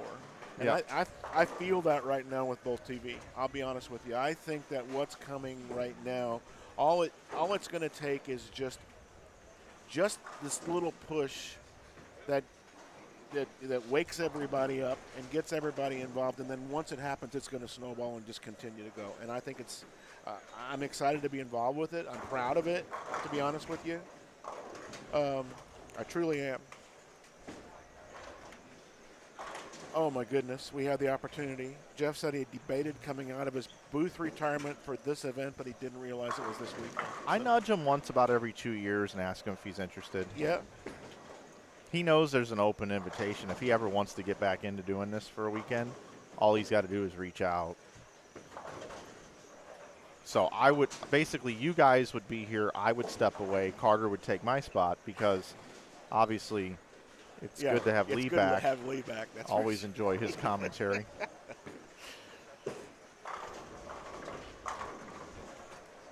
Speaking of which, Lee, you've been a little silent here. You jump on in here. Get on in this conversation. Well, he's so popular. I mean, people are coming out of the field out here. I know, hugging him. Hey, man, good to see you.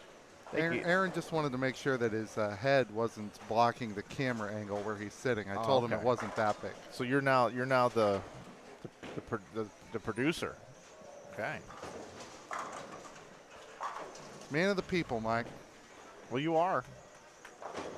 Came in here the other night, just set up. A whole bunch of people in here. Not like, hey, Mike, it's great to see you. Hey, is Lee working this year? Yeah, he is. Oh, good. They were typical males. Yep. I thought that was Matthew Broderick. Yeah. If you want to get involved with Bowl TV, you can reach out to the Bowl TV media team. You just go to bowl.com, and there's a contact form on there. And if you're interested, I will tell you, the more information you give, and the more you can explain what you're good at, what you'd like to learn, and your availability. That's very important. We're trying to get continuity out there this year. You know, we don't want you listen one week, it's Emil. You listen the next week on the same tour, it's me. You listen the next week, it's Jason Thomas. We're trying to build teams just like out on any other major sport. Buck and Aikman. Just like this team right here. This team right here, 2 years in a row. Right. It's the continuity, Lee. You know what, Lee? God, that's why you're so good.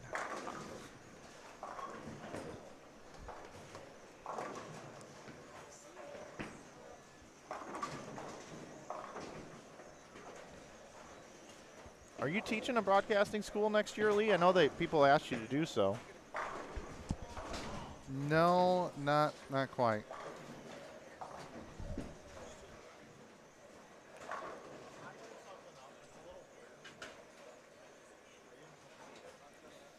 Ryan Bergman wants to know if Tom Hess was in the booth last night. He was in the booth yesterday afternoon, not last night so much. I think he went to watch his Partner Bowl League last night at Concord, and then they were supposed to go on a canoe ride, from what I understand. And I don't know that happened. But they'll be bowling this afternoon.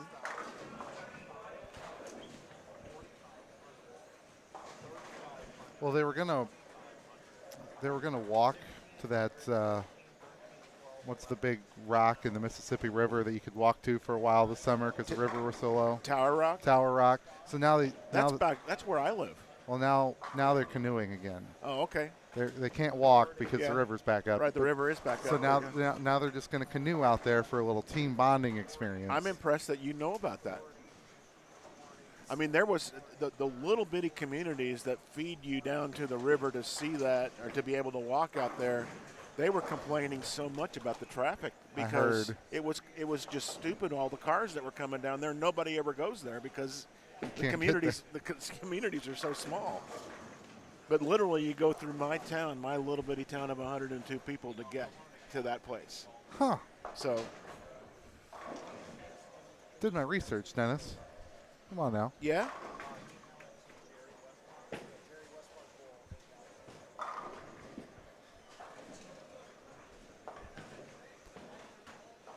Looks like we got a issue on 31. We've got some chiclets stuck up top there.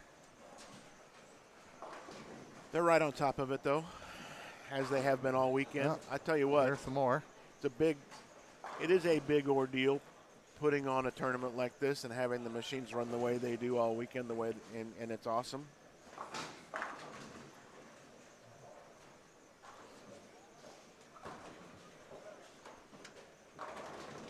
Jacob Buttress sliding on to the right side of your screen there, tripping out 7-pin, bowling with Greg Thompson as usual. Greg has 147 in the 7th on an open. Jacob 109 in the 5th with a double, so 231, 259 left.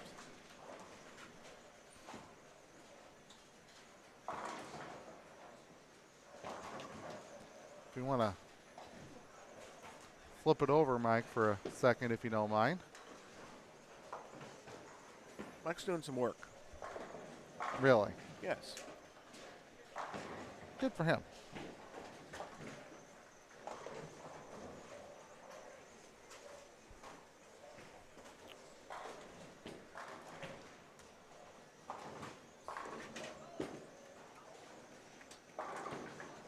Aaron Hayes says, you know what?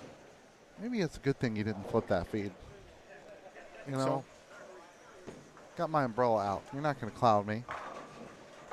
Guys, I realize we have some pretty good scores here going on, and we've been watching these pairs, but I'm going to choose to move out of here, and I'm going to flip over to right in front of us here where we sit. We got Rick Justice, and I see Rick a lot because he bowls all these other doubles tournaments that I stream leading up to this one. So I've seen him the last couple of streams that we've done here. You did Springfield, right? Yep, he was there. Okay. Eric Jones is his partner, and then Kerry Davis and Joseph Davis bowling right with them there, which, Lee is very familiar with those guys, bowling with them for years. Aaron Hayes and Chris Herron also right here, and D-Ron Booker with Josh Tajari. Josh is a pro shop operator out of California. I've known Josh for a long time. Super good kid. He's not a kid anymore, but he's a kid to me. But we've got Aaron Hayes here with the front 8, who is a champion of this event with Mr. Butler, Jeff Butler, many moons ago, it seems like. On the right side of your screen, you see Dave Lubinsky. He's bowled with Ryan Burks. Lubinsky, an Eagle winner, has bowled well in this event in the past as well. He's got 2 Eagles on the shirt there, Mike. Yeah, 2 of them, yeah. Good player. They're crossing with Marvin Walton and Damian Laird. And then next to them on our second channel is Jeff Robards, Harley Bollinger, Luke Morris, Adam Burnett, along with Russo and Pate and Dole and Ogle, I believe, are down there as well. So I wanted to check out this 300 watch here on Aaron Hayes. It's the big reason why we moved down here. Megan looks like she's got one stream on her laptop, the other stream on my tablet, and the World Cup on my TV. It's a great morning. Well, thank you for letting us be 2/3 of your coverage. I'm a little disappointed you don't have the World Cup on your phone, us on the TV and the tablet, but we can talk about that later.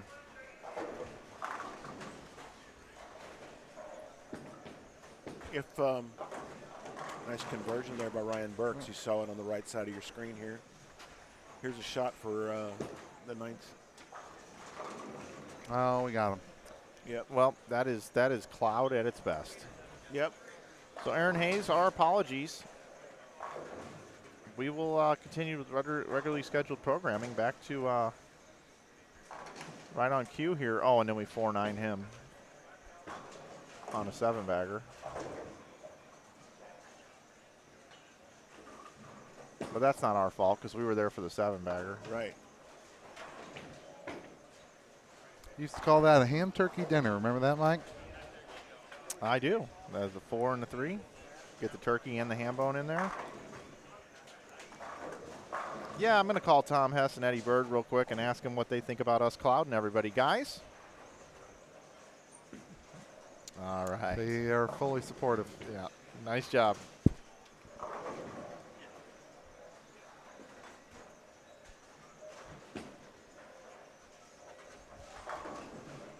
That picture is going to stay in my computer documents for years to come. For years. Yeah. I actually believe every time somebody gets a bad break, that's going to be the new thing we put up on the screen. Because they just look so happy.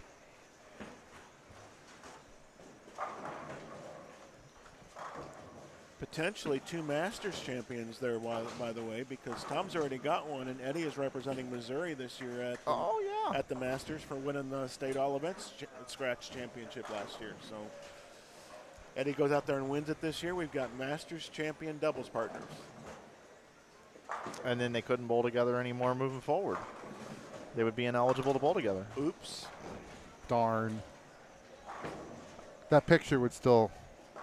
Yeah, we just get a cardboard cut out of that and hold it up. Joanne J., your son's bowling. Most of the day, as my son will be bowling it too. Great. I see folks talking in the chat all the time about the SASBA tournaments. They must put on great events because, boy, they get a lot of clout. Yep.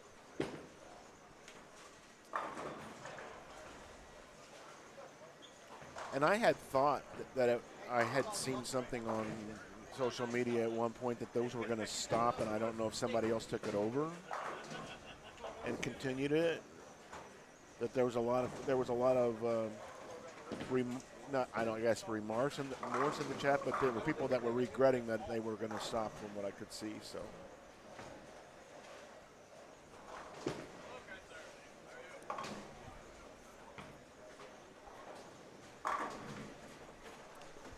Megan says she had us on the TV, but then she remembered the World Cup was on. So I just saw it. Morning, Eddie. How are you? Eddie, you've known me a long time.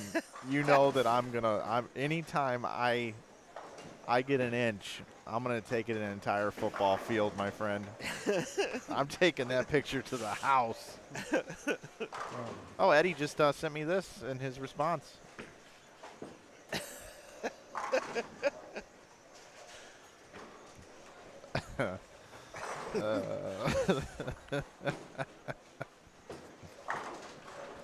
Can't wait to see you today, Birdman. If you got any old El Niños sitting around, you want to put the pin on my axis again, that would be great. But yeah, I forgot I never really told you that story. I thought maybe I did. Who knows, man? I can't remember anything anymore. I think you might have. He wakes up and tunes in. He tunes in this morning, and it's him on the screen with Tom. Good game, Mike, on our IBTV2 feed. Yeah. Russo and Pater in the 480s, it looks like. Dole and Ogle 507 with a fill shot left. Daniel Happel's been around watching for a while. Eddie and Hess looking hoth. Hi, Dan. They are looking quite hoth. Yeah.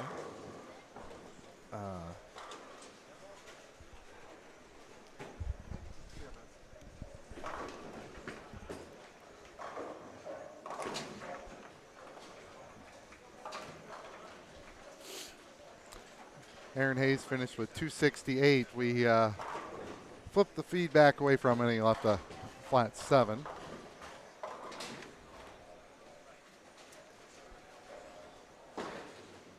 Shame to waste a game like that with your partner with 178, but 46 over won't kill you. no, that's for sure.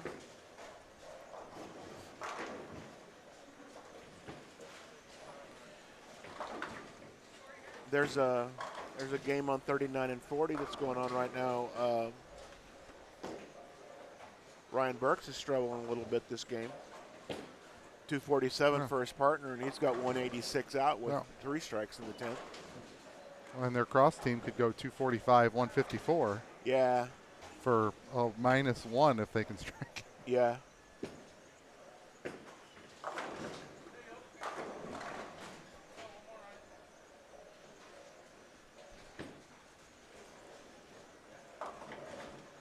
Kerry Davis with the big split on 36 there.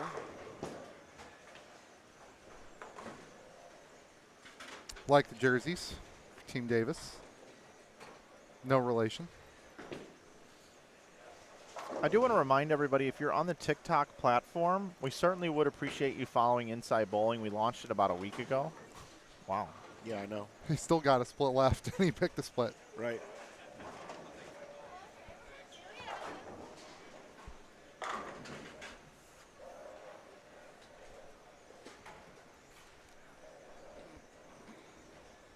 I haven't downloaded TikTok yet, Mike. I'm a little afraid of the Chinese. I know that they would want to know a little too much about me, you know. Dennis, I think the better way to say that is TikTok is a very trackable app, like many of the others. Yeah. And there are some concerns with who could have access to that data from a Department of Defense standpoint. Okay. And that's why it's so topical right now in the news regarding. Right. Well, I had heard that a long time ago, and then all of a sudden, it kept going. And like I said, I watch on Facebook when those Reels things come up. I see a lot of stuff from TikTok there. Yeah. I just haven't downloaded the app on my phone as well. So It's an interesting app. It's very easy to get lost in it. I'm personally not a huge fan of it. In doses, it's pretty cool. But I think I'm dating myself. But when the younger generation's going there and we all want to grow bowling, oh yeah, you got to be in the space. yeah. So that's why we're there.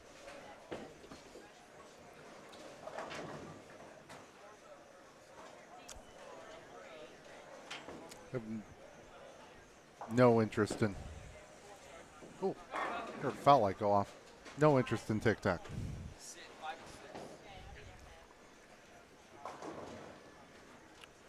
That was very emphatically. It's good to have you back. It's good to be back. You know, appreciate it, Dennis. It's good that you're back too. We missed you yesterday morning. Yeah. Mike's like, I'm not even sure you're going to show up for the morning squad, Lee. I mean, don't trust my effort. Lee. Isn't that the Tenacious D song? Yep. Everybody, this is what I want you to do. I want you to, if you're on Apple Music or on Spotify, whatever it is, go look up Tenacious D Lee and play that song and try not to think about this man, because you will think about this man. There you go. It's a very good song.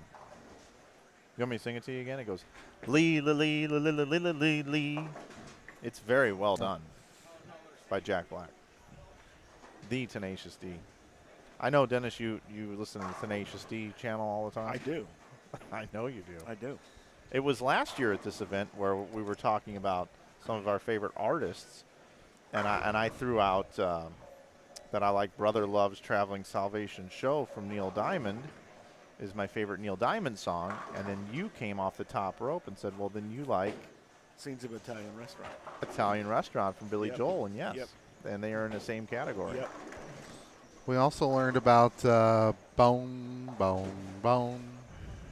You mean the Bone Thugs and Harmony song I that do. goes, Bone, bone, bone, bone, bone, bone, bone, bone, bone, tell me what you gonna do. Yeah. We're gonna miss everybody. And his Uncle Charlie, I think it goes, something like that. So we are going to be having some options here. Looks like Michael Sopolis. Guess we could go there. Yeah, huh? Mike Sopolis, Aaron O'Brien. Is this game 4 already? It is.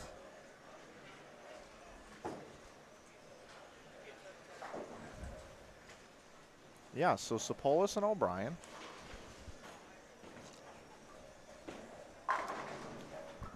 Crossing with Travis Anderson and Tom Barnwell.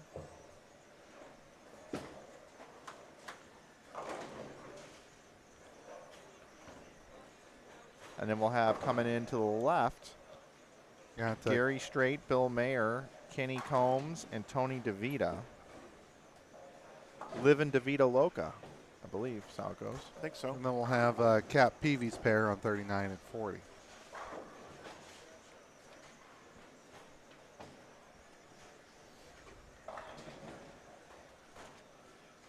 So we'll hang out here for a little bit, and I believe some players on those pages will be on our other pairs. I'm going to go swap out the game of graphics on channel 2.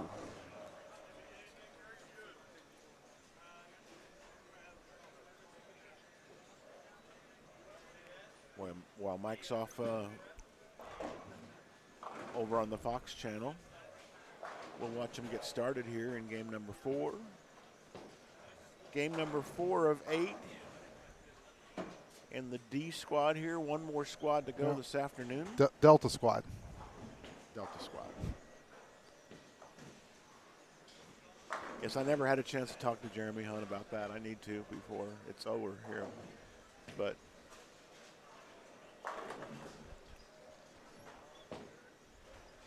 when Mike gets back, I may go on a walkabout here and do some recording real quick and get some hand positions. So.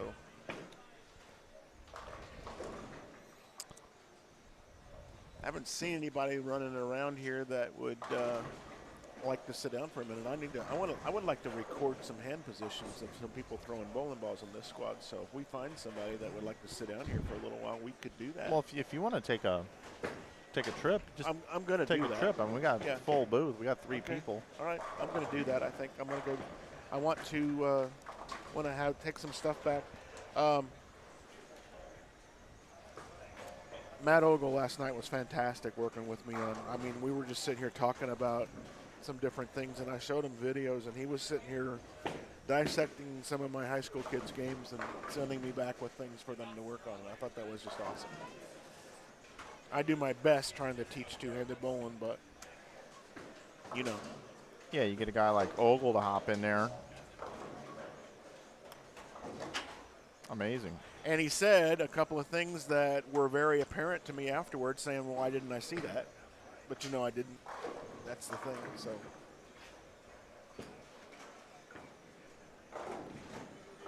So let me go.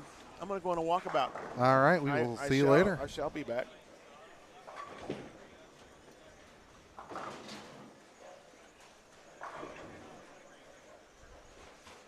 Dennis is on break. Now, Lee, you can say all the things you wanted to say about Dennis behind his back that you were talking about. Well, we're going to start with exiting the booth properly without knocking down your headphones.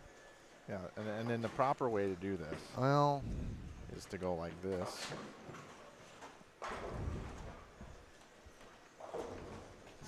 Small catastrophe here in the booth. Coffee cup also went down, but where's that at? Well, it's gone. There was no coffee left in it. Oh, okay.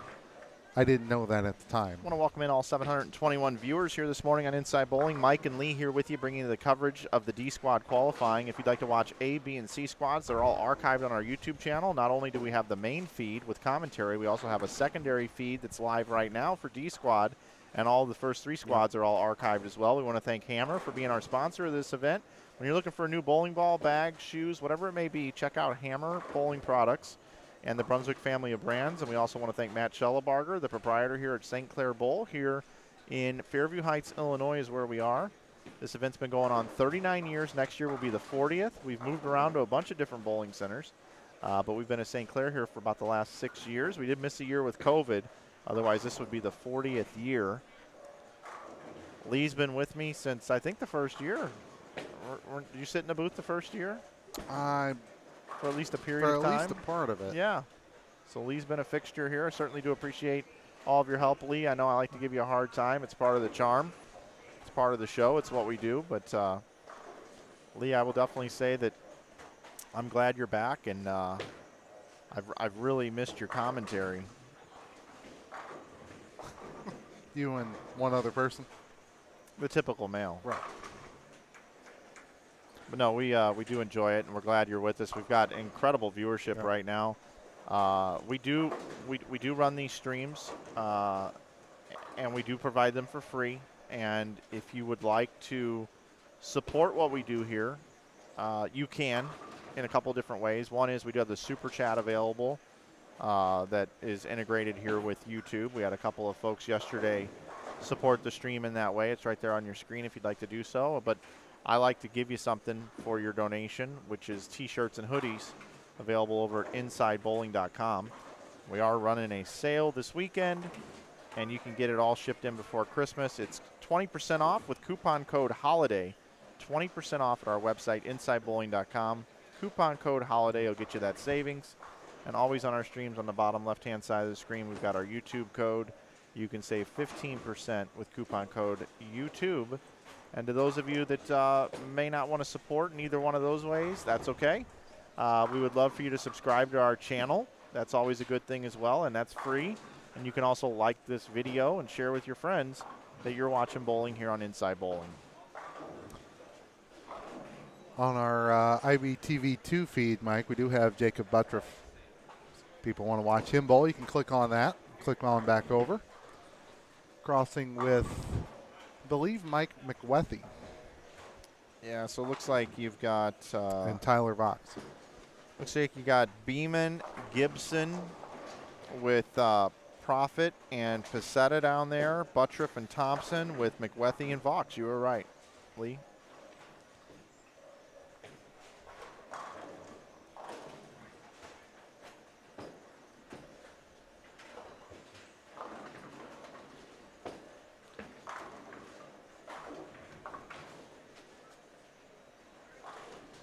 I see all of you in the chat.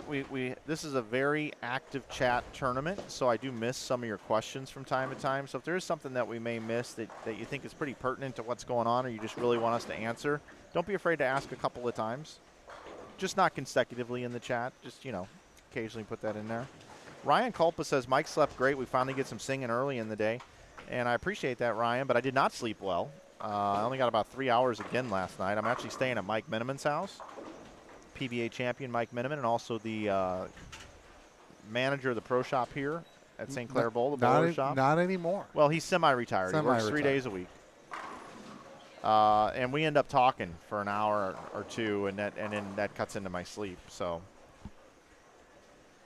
where can I see the latest scores? So when it comes to the latest scores, Kim in Utah updates our feeds. And she's copied on the emails that I get. And when I go in and I look at my emails right now, we just got game 2 1 minute ago.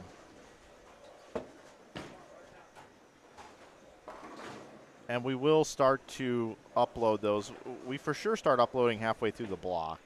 All right, I just got the paper copy, Mike. Yeah, so game 2 just came out. Yeah. Biondo and Pollock lead at 230.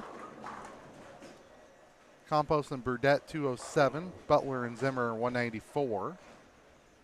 Farish and Flora 192. Welch and the Chad record, Chad Clausen fifth at 188.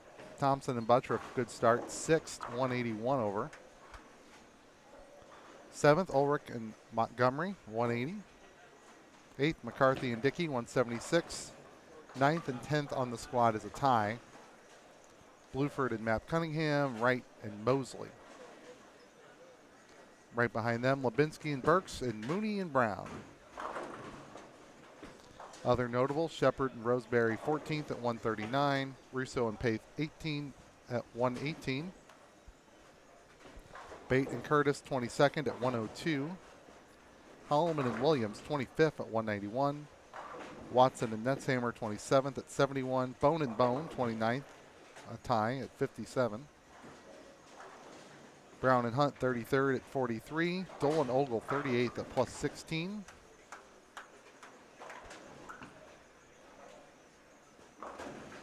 It's go time for some of the better teams that are struggling a little bit to start the day.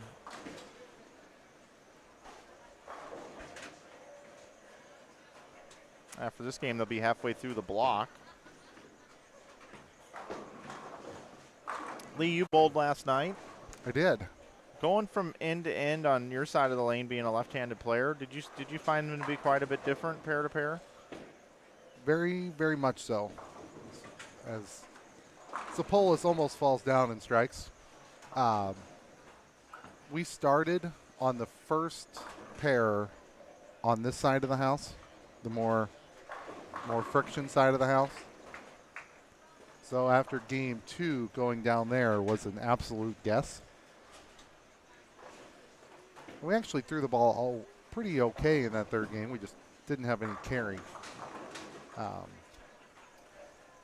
It really became apparent when we came back this way for game 5, which had significantly more hook than game 2 did. And game 6 had even more.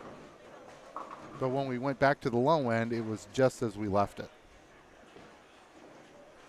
So the move ended up being probably 6 to 7 with the feet and a bowling ball. One, maybe 2 weaker bowling balls on this end at the end of the block compared to going back to the low end. That's pretty consistent to what I heard from the other players. Thanks for letting us know as you actually got to bowl this year. Our big problem was the squares up on the scoreboard. Some scoring system, they're red numbers. Some they start with an S. We had a whole bunch of them. Had a question in the chat about Tajari and Booker. They're 50 over after 2. Also a question, did I get any Jack in the Box tacos since I've been here? I've had them twice. There's a Jack in the Box on the way to Miniman's house that's open 24 hours. So I've been there twice. Last 2 nights. Line was really long last night though. That also cut into my sleep. I was in Jack in the Box drive-thru for about 25 minutes. They're out of Coke and they don't have any ice. Seems like a problem. Doesn't seem to be these days though.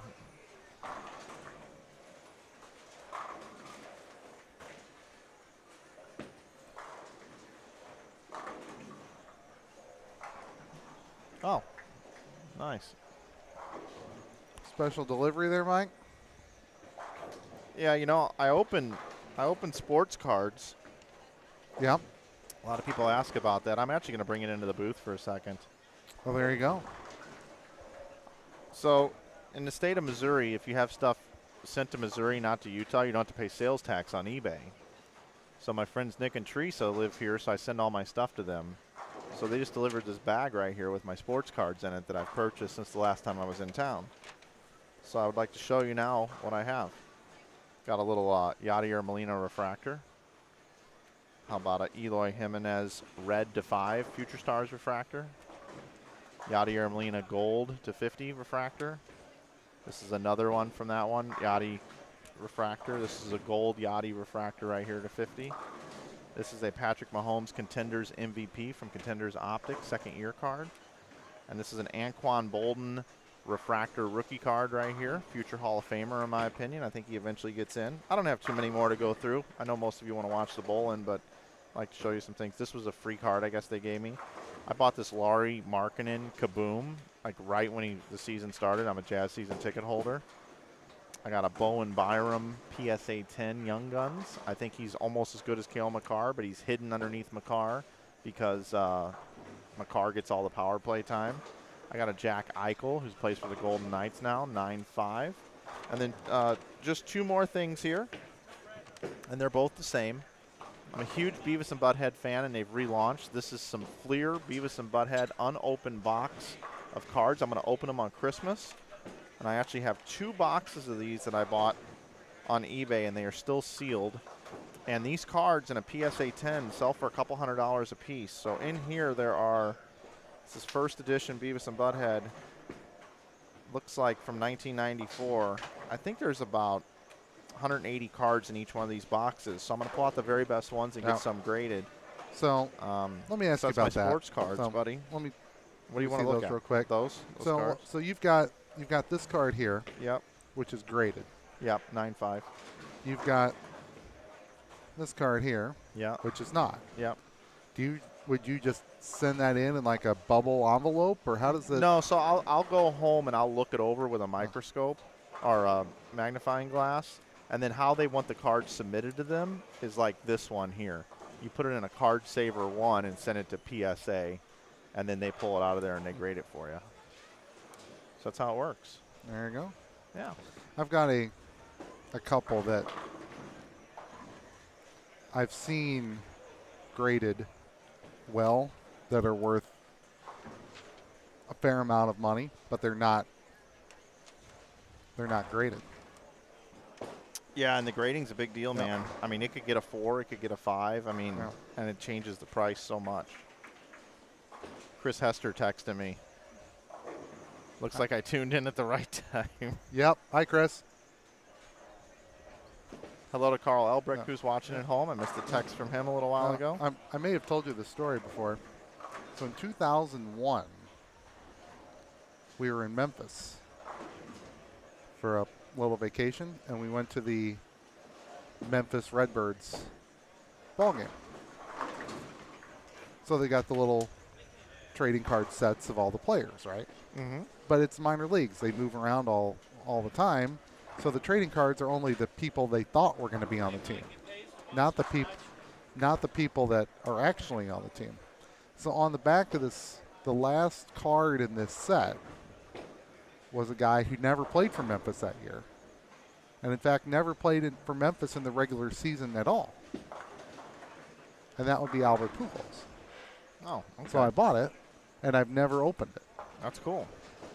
So it's still sitting in my safe deposit box. I think I spent like $6 on it, which is felt like a lot of money to a Sure.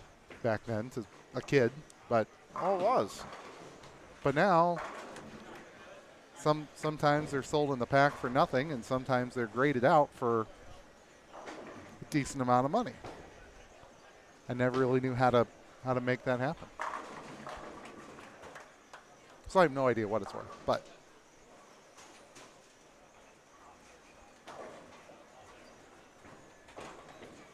I'll just go to eBay and type in the type of card that well, it is. I mean the grading. I've looked it up, and it's all over the place.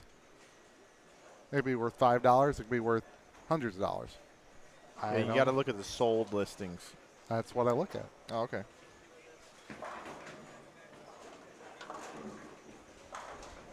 It's going to be a 2-pin for Mr. Barnwell. His string will come to an end.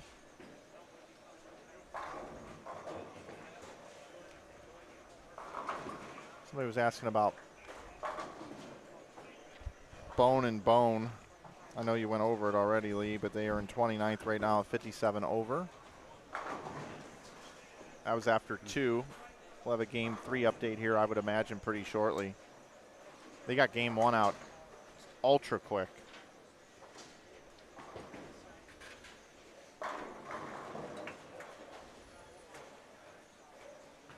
Pretty nice game shaping up in front of us here, Anderson and Barnwell. Representing Central Illinois. I brought something for Steve Taylor this afternoon.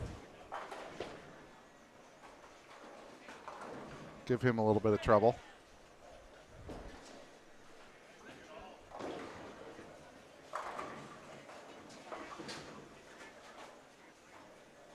Don't forget our next squad starts at 2 p.m. today, 2 p.m. Little extra break time for us. Yeah. Might actually be able to sit down and eat somewhere. We can get the steak and shake 'em back by then.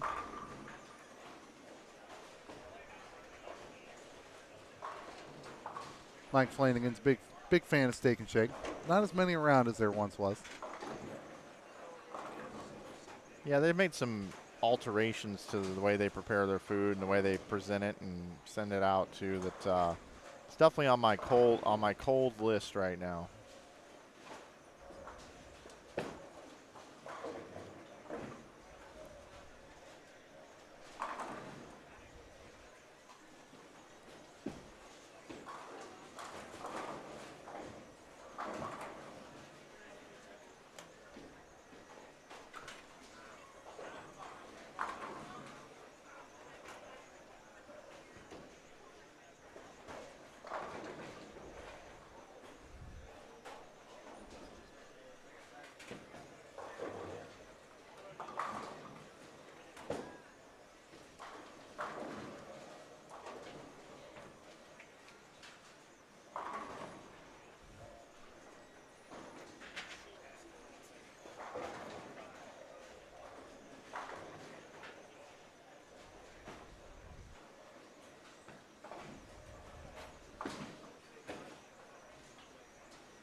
Doug, I know you've asked a couple times about Eddie Bird and Tom Hess. They bowl this afternoon at 2 o'clock. How are they doing right now, though? Looks like we got a live feed, a live look in at Tom and Eddie. There they are. They're doing good. Yep, they're doing good. They are doing fantastic this morning. They might be the most anticipated and hyped team that we have in the field.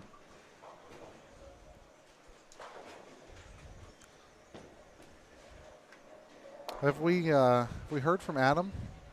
Barta? No. No? No, not at all. Liz was here last night. Yep, Liz was.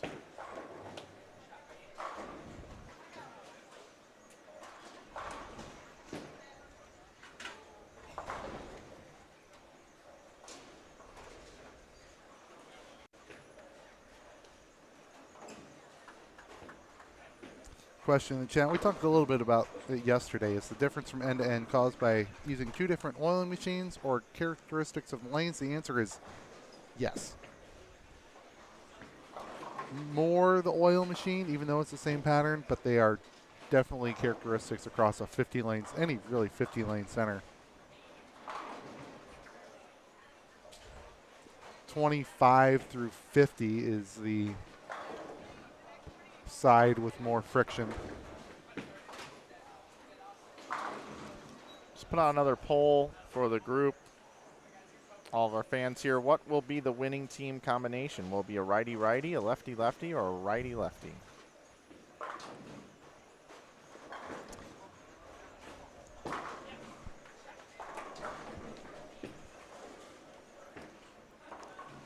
You guys have any use for B-roll footage from last night's squad? I could share some of it if it would be any use to you all. Sometimes a whole squad might be B-roll worthy. I think I had a conversation with this gentleman last night. He shot a bunch of B-roll. I would love to have some B-roll. I don't know what I would do with it necessarily right now. I'm not doing any sort of documentary on the event. That would be fun to do. But it was nice seeing you walk around. I would like to at least connect with you. So you can send me an email. Just send it to media@insidebowling.com. Media@insidebowling.com. Mike Pate wants to know our standings posted yet. Real quickly, Mike, I know you just got here. There's your standings. Take a look at it for this squad. And take a screenshot of this on your phone or take a picture of this screen. And remember, you can always go back on the DVR. Like right now, you can go backwards to save this. So I'm just putting that up for anybody that hasn't seen the scores through Game 2. We do not have Game 3 yet. The other scores that you want to see from yesterday on combined squads are available on our Twitter feed. And I believe also on Facebook. I guess I could go check that real quick. Because I'm not doing anything else. Let's see.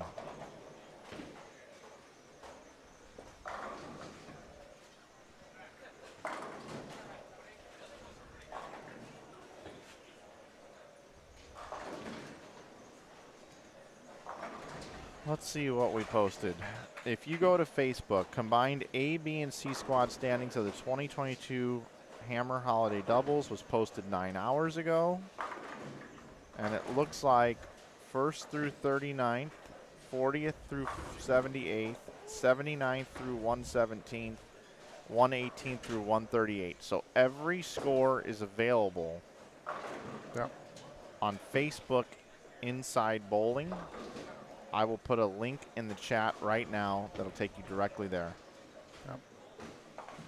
I did want to bring up, Dennis is back in the booth. Good evening. You asked me yesterday afternoon what the pace really feels like. Yes, I did. Out there. Yeah. It felt, I mean, it's second time bowling this iteration of the tournament. It felt really, really fast.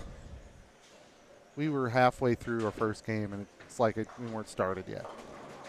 It just, if you're going well, it's fast. If you're not going well, it gets out of hand really fast, and it just really. I mean, you're 4 people on a pair. You're always throwing balls, and then you move, and then you cross the house twice, and We did try and reset a little bit when we got back down to, if we flipped ends, if you will, just to try and remember where we were, what we were doing when we left. But then you just keep going again. And Well, I could see, like, I know you told me the difference yesterday whenever you were bowling good or whether you were bowling bad, what it would feel like out Yep. there, and I can see that.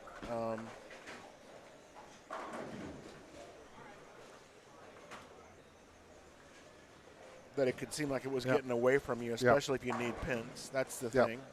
I mean, you can throw a 5-bagger in 10 minutes. Right. And in front of us last night, we were watching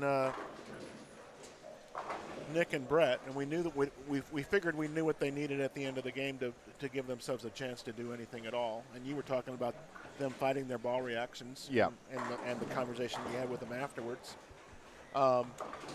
They made some very good shots from the 5th frame on to get themselves into position, and then it all comes crashing down with the split in the 10th frame. And that could end up costing him. I mean, them. Absolutely.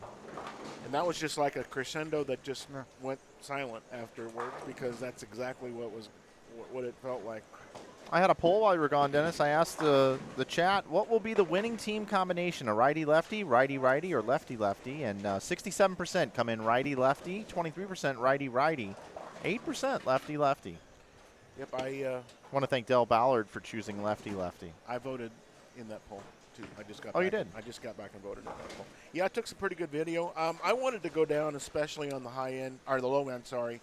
Because I wanted to see the ball reaction, since I sit down here almost all the time and everybody talks about what that end looked like. And the angles that they're playing, I noticed. I was expecting a little bit straighter. The angles that they're playing are still fairly open, but they're using stronger bowling balls, and speed is way lower. Yep. Is what I'm seeing down there. Yep. I saw that last night as well.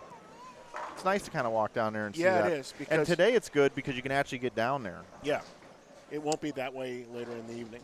So. No.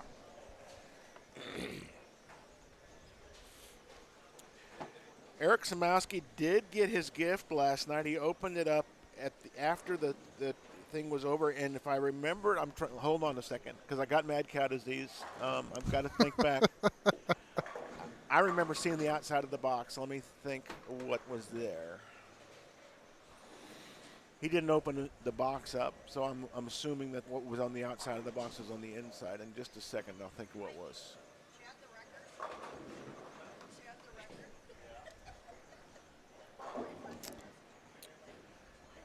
It'll come back to me. My short-term memory is really suffering. He might be in the chat. Here's Jerry Mars. There's no French fry and burger jerseys this year. I was hoping for steak and baked potatoes. Gotta be on hold. All right. Well, Matt and Robbins wants to know of any predictions on the cut number yet. Has anybody made any? We made them earlier in the show. Dennis has 388. We put a poll out there, and I think 60% of the folks thought it was going to be between 400 and 419. No, it was the next category. It was 420 and up. 420 to 420 to 439. Yeah. Jared Wiggins said Eric got a food slicer Oh yeah. Okay. last night. He didn't get the chance to open on camera. No, we because went off shut- the we air. shut- Yeah, shut down. we shut her down. So He bowled 300 at the very last game. Lee, do you have your list of 300 games for the tournament? I do. And we haven't had one today. No. tournament. Yeah, we're It's at a tournament for me. I know it is for me too, but I'm just. I know he's Yeah. New Yorker. Because it's Lee's from New York. It's good to have him back. That's, Yeah. that's You know what? It is good to have Lee back. Really enjoy his commentary. Yeah, so far we've got Donnie Wilson, Bryce France, Jason Cragen, Tim Barrett, Josh Glover, Joe Dolans, Dylan Burns, and Eric Samowski. Very so good. We've had 8 so far, all yesterday. That's a little surprising for this morning. We're 5 games in, right? Getting ready to start game 5. We're starting in 5. Looks like I need to match you guys. Well, somebody said this morning that what happened? Mike didn't get the memo on orange, and this is from Parker's tournament last year. Oh, cool. Yeah, they were. These are very nice. Well, I'm wearing orange now. Okay, yeah, you are. orange chip on your shoulder? Yeah, I do have a little chip on my shoulder, and I'm gonna actually take a break during this game. All right. It was nice to walk around a little bit. It is. Stretch the legs. I got some good video of some good. I want to take some things back so we can look at some different releases. Lauren Pate's throwing the ball very, very nicely down there again still. And cool.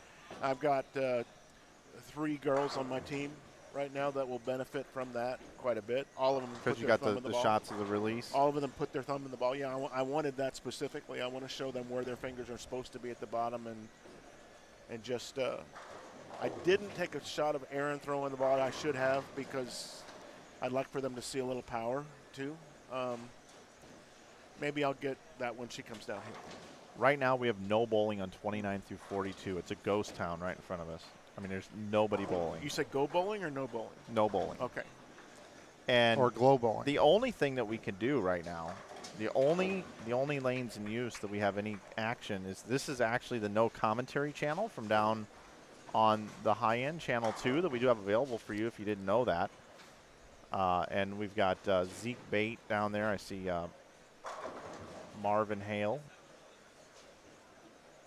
Mike Villarreal.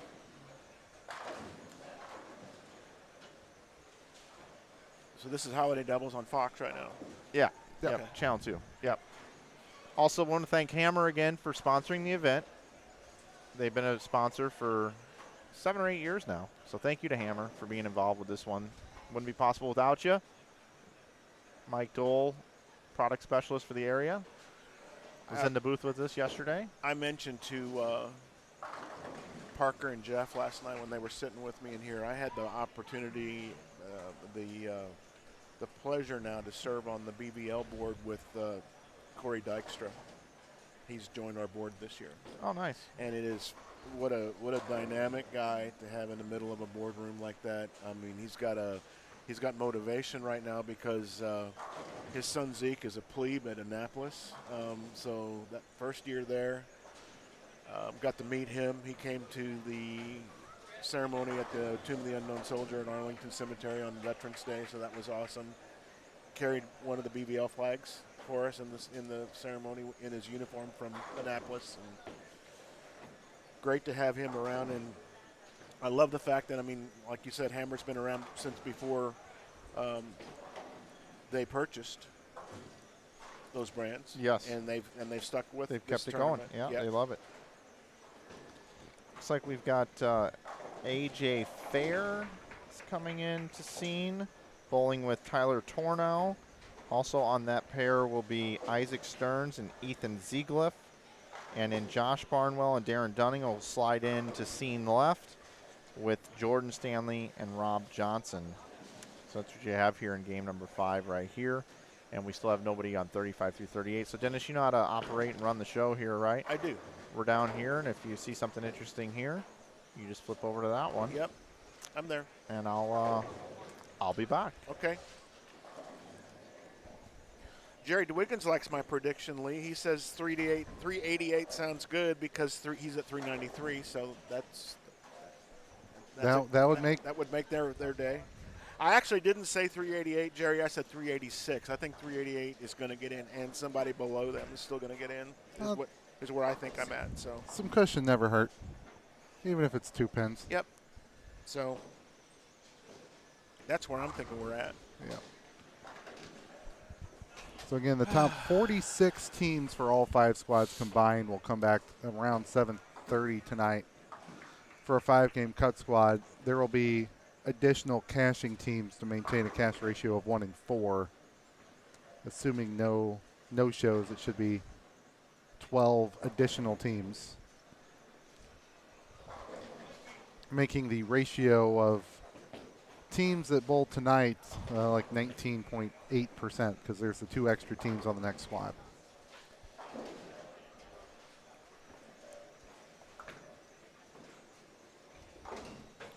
Just to make things complicated.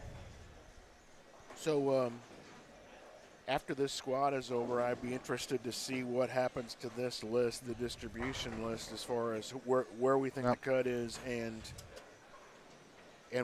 what squads they come from. Right now, we did an analysis of 1 through 38, 5 of them are from A squad, 19 of them are from B squad, 14 of them are from C squad.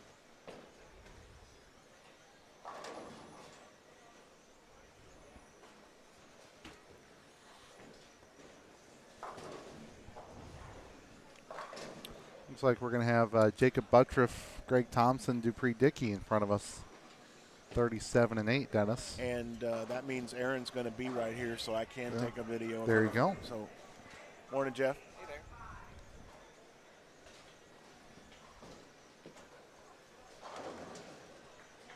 Got a video of Kevin earlier.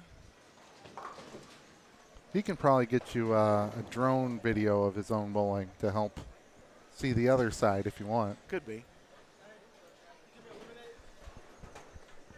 We're gonna have. If you don't follow Kevin Williams on the socials, Right. and you have any interest in bowling and or music, This is going to be a do good that. couple of pairs in here in front of us. yeah. Parker and Justin.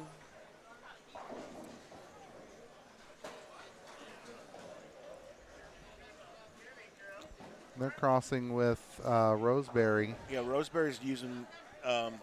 I think it's reactive now. At least Okay. I was down there. Yeah. It could be urethane. I don't Right. know for sure, but I think it was reactive But- whenever I saw it But reacting. but moving back to this half of the house, does that change? Good question. I don't know. We'll find out. Yeah.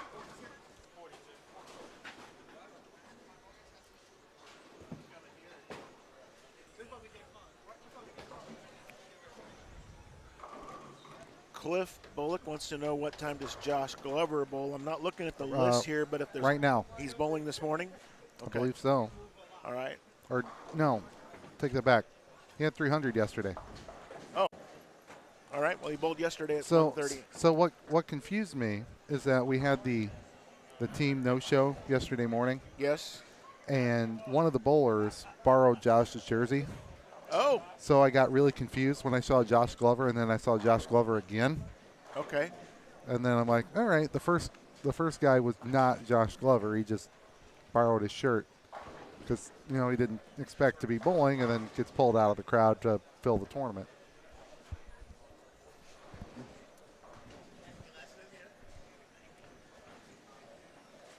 So here's Erin right in front of me. I'll get another shot of her in a second whenever she's back on this pair, but.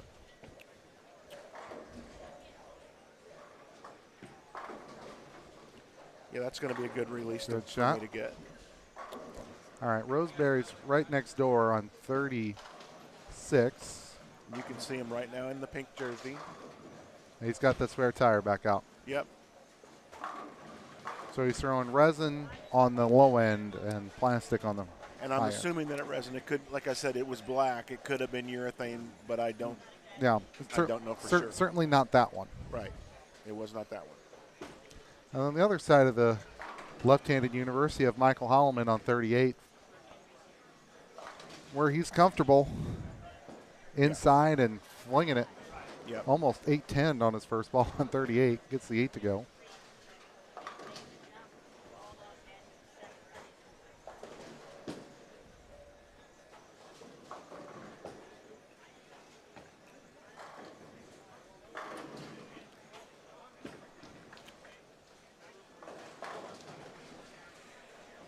One of the talents, and we just saw Justin Bone throw on lane 35 there. One of the talents of two-handers as I watch them is when they can get their ball to lay off and not absolutely go crazy through the pins. Yep. And what that hit that I just saw him throw was a very effective one, to be honest with you. All right, game 3, Dennis. Michael posts these on the screen later, but we'll read them out for you. Leaders by a fair amount now. Brandon Biondo and Eric Pollack are 347 over after 3. What makes that a fair amount? 54. No, I mean, why is that fair? A significant amount. Okay. A decent amount. All right, I was going to say, because I'm not sure that anybody else in the field would call that fair. They're all bowling on the same thing. I guess. Well, I guess for 3 games, not so much. On 4, it probably is. Right. Butler and Zimmer in second, 293 over. Campos and Burdette, 275. Farish and Flora have been in fourth place for, well, they went from fifth to fourth, 264 over. Wright and Mosley in fifth, 263. Shepard and Roseberry are right in front of us, Dennis. They're in sixth at 246 over. Kloss and Welch, 243. Thompson and Buttriff, also in front of us, 242. Ulrich and Montgomery, 230. And McCarthy and Dickey, also in front of us, 223. There are 15 teams at 200 over. Honorable mention to Russo and Pate, who are 16th at 199. And that's after 3 games. After 3. Wow. So a 230 average would be 180. And that would put you in 19th place. Yeah. Other notable teams outside the top 10, Bluford and Map Cunningham in 11th, 221. McWethy and Vox, 13th, 208. Mooney and Brown, 14th, 204. Bate and Curtis up to 17th, 187. Dole and Ogle have advanced 15 spots. They were plus 16 after 2. They are 133 over after 3. 5-17 game 3. Right. Bone and Bone, 25th. 116. Holloman and Williams, 27th at 114.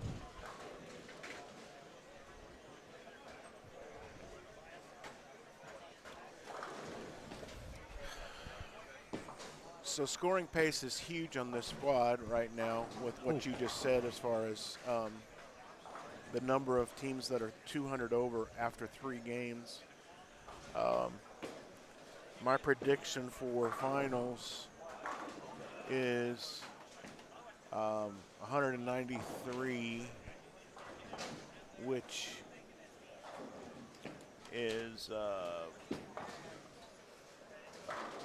224 a game, and you're saying that there's 15 teams that are averaging 230 or better per person right now, and we've only got room for 22 teams on the 2 squads together to make that happen. So I might be wrong on this. We'll see.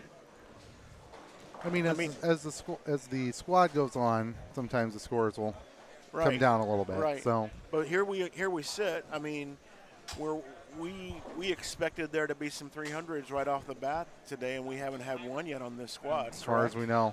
As far as we know. Nobody's brought us a present anyways down here to come and open it up. So. No one's brought us a present either, just for us. Right, not for us either. All right, here's Roseberry throwing his shiny plastic spare tire spare ball. He's got the first 3. Those guys are in 6, so they're doing something right. Or Brett Shepard is, carrying them. One or the other. Well, Brett told me that Roseberry they were 240 and Roseberry had 160 of it or something like that. There you go. And he was. I said, everybody needs a horse, and he said, "Yep, that's right."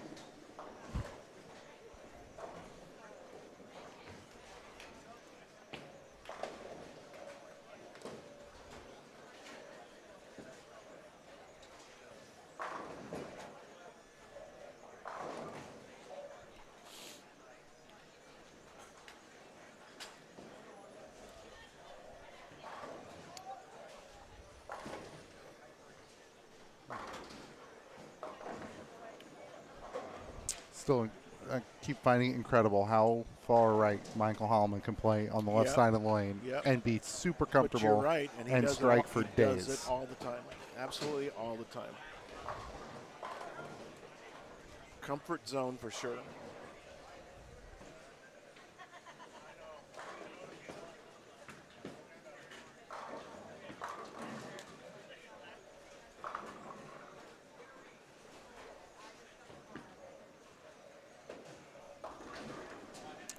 Trip 4 never hurt anybody. No, and Brett loves that. So.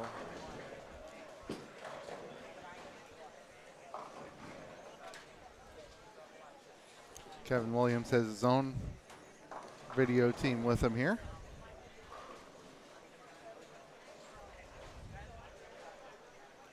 He's still part of the house?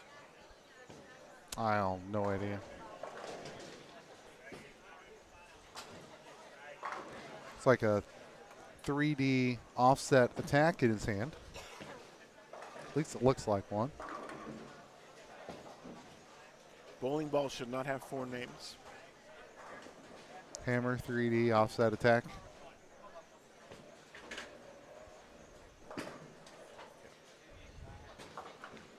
Well, Mike Dole is here. He can pass that along. He's marketing, yeah. But, I mean, I guess it wouldn't be names, would it be? It would be attributes at that point.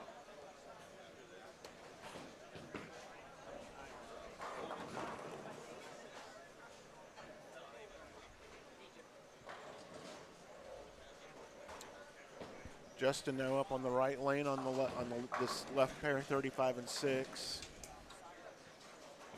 The team is struggling to put strikes together, it looks like. Oof. You know, one thing we haven't talked about in a while, and we've got Adcock and Queen on the next squad, I believe. Yep. So there are some repeat champions in this tournament since, even since I've been around. I've been able to watch and work a couple of tournaments where they did it. Just to repeat and get into the top 12 from one year to the next is a huge accomplishment. I mean, it's just crazy. And I know you come in here with some confidence, but for what? I mean, where do you get off with having confidence with a field like this? It's kind of arrogant if you think about it. You can bowl very well this weekend and finish 30th. Yeah. You'll be well compensated for finishing 30th. Yeah. One thing that you're not going to leave disappointed, and yet you missed the cut by 18. I don't know. I'm not sure that would not be the case. I think there are people that are still, especially as far as some of them have traveled. Yeah. There would be some disappointment there, but like you said, well compensated is no lie. We're cashing 58 teams here, even though only 46 make it to the cashers round to bowl tonight. But if you finish in the bottom cash spot, you double your money. That's correct. And the entry fee was $400, so it's righteous. Yep. It's righteous money that they're getting back from this event. Yep. We'll get a formal prize list. We understand it's $10,000 for first. Right. Which means the middle, 2, 3, 4, 5, all the way down, it's going to be really good. Yes. And I love the fact that he kept it at $10,000 for first, even with the extra entries, and decided to beef up the middle part of the prize fund. It makes people do travel across the country. Mike's talked about how interesting it is where some of these folks come from. Got Dupree Dickey right in front of us. Yep. He balked first, right, and then came back and now threw that shot and wasn't happy with the second effort even, and did it. So. George. Let's see if I can stand up here and record Aaron right now. So.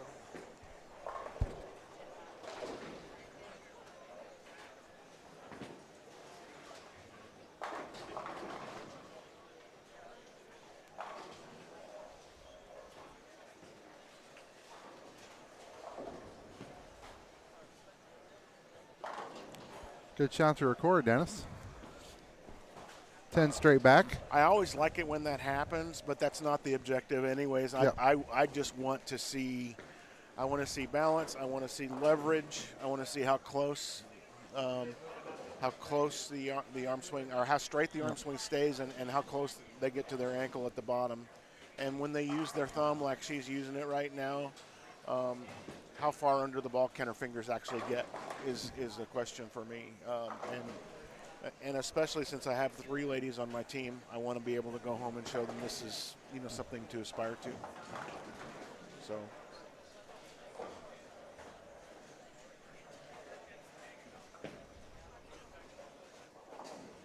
This star-studded group in front of us so far is not disappointing.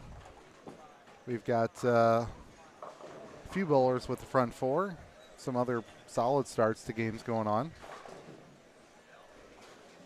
Bone and Bone don't have Kerry right now. Kerry Davis. They don't have Kerry Davis on their team. You are correct.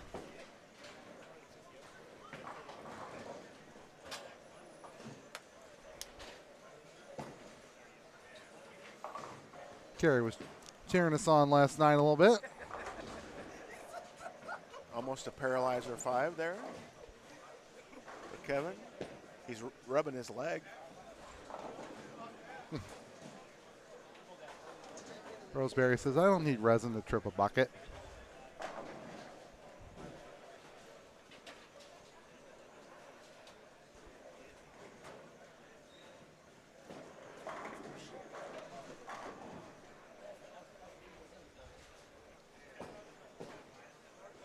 I think Brett's pretty happy with that choice of partner right now. Yep. We were next to Wolf and Lambert and it's all interesting. night. Yeah, it looks like both of them are going to be comfortably in. That's the Yeah. both teams are going to be comfortably in, and that's kind of cool that that's going to happen. So They are, and I say this in a positive way, they're an entertaining team to bowl next to. yeah.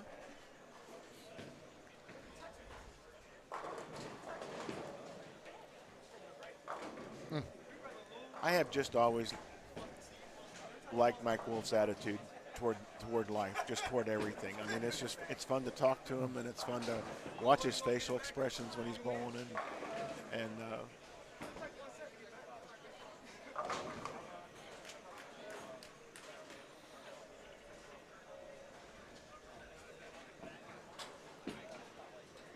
Uh-oh.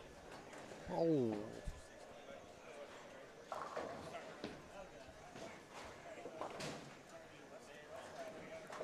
Good look at Kevin Williams here again, Dennis. you know his style was gonna. I was just gonna say his style is also fun for me to watch. I don't know what it is about it that it's so different. I mean, him and Matt Russo play the lanes quite a bit, but Kevin is so much more of a power player than Matt is.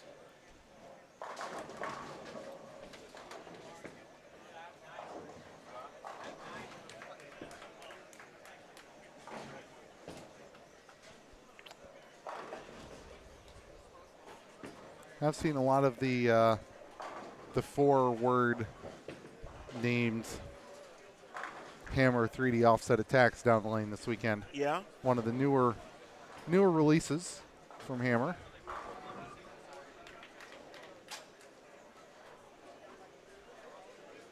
Mike Dole was telling us about the new stuff yesterday. You can go back and watch A Squad replay on YouTube if you are so inclined, or just talk to your trusted pro shop operator. They'll tell you. Tim Hyman said that you wouldn't let him shoot over 230 last night. He wouldn't let himself shoot over 230 last night. That's not what he said. He said it was you that wouldn't let him shoot over 230 last night. His partner had plenty of games over 230. It's not like that had anything to do with it. They bowled very well last night. Bruce David Jr. and Tim Hyman.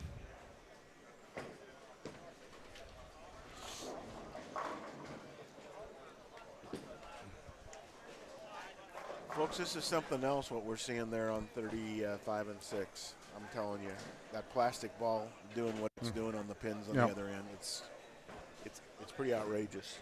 And they haven't made that in a while. So either he had a stash, which is possible, or it's decently old. Yeah.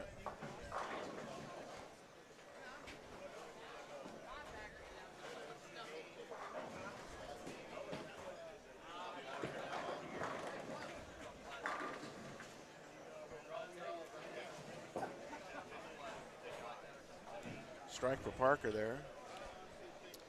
One for the good guys. No doubles that game, though, so far for them.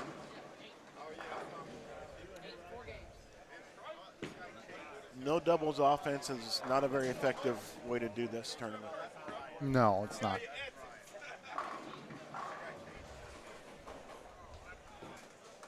Unless Roseberry's playing a little no doubles defense by playing offense. Yeah. with this plastic ball, although it shouldn't bother Justin from the other Correct. side of the lane. Correct.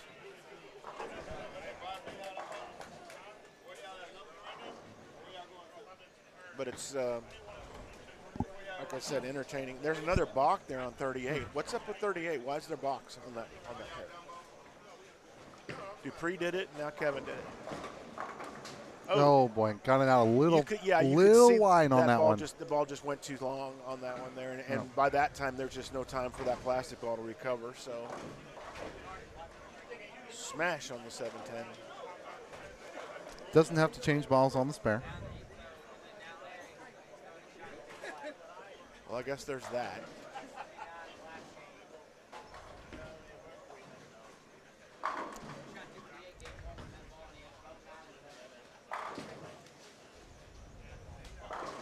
Very nice shot there for Kevin. Him and Michael got a great game going here. 280, 279 right now. Yes. Guys, I just got back here, and Hi, Mike. unbelievable scoring here. Well, we were just talking about it. You might have been right earlier when you said that I was low on my estimate, because we were just analyzing, and there's 15 teams that are averaging 230 a man right now, and I was only leaving room for 22 more teams to get in over 224 a man. So that's Okay. I think you might have been right that we're going to go up a little bit. We have two Messenger doubles 6 for Parker. now. Two doubles now in that team, and it didn't happen until the second half of the game.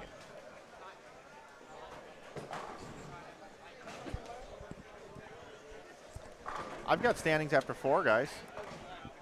Let's hear them. Aren't you special? New leaders.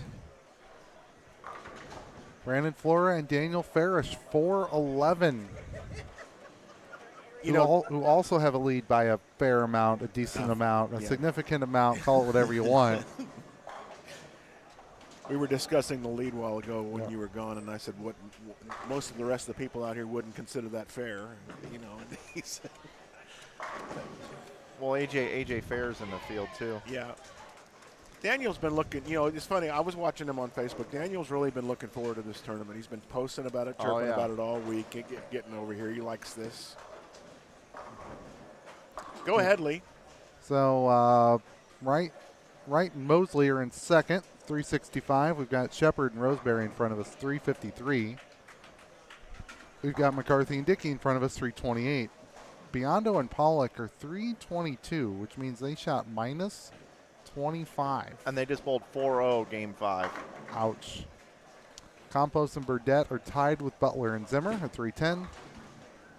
Thompson, Buttriff, Clausen, Welch, Ulrich, and Montgomery round out the top 10 at 283 over. So our 230 average would be 240. We still have 15 teams. 15 teams. Dupree now with 8 in a row. Yeah. There's been some interesting carry. I mean, and obviously we've seen it all weekend where, you do have to get a break here or there when you bowl well. But Dupree's had some interesting carry on this pair to get to that point. And he had a balk in the middle of it on the right lane. I think it was last time. Other notables, we've got a run going for McWethy and Vox up to 11th at 271.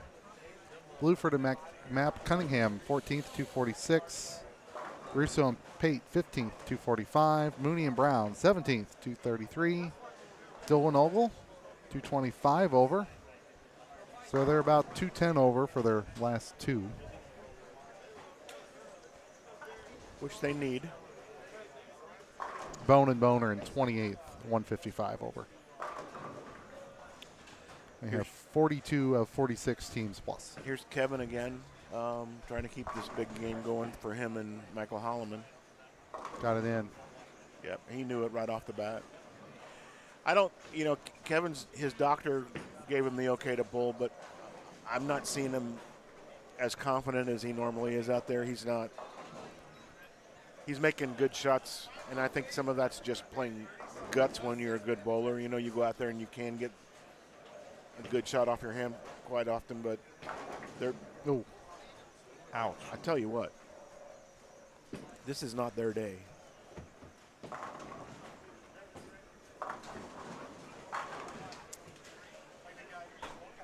I heard Brandon was down talking to Jerry, trying to sweet talk his way into the tournament next year already. Oh, really? Yeah.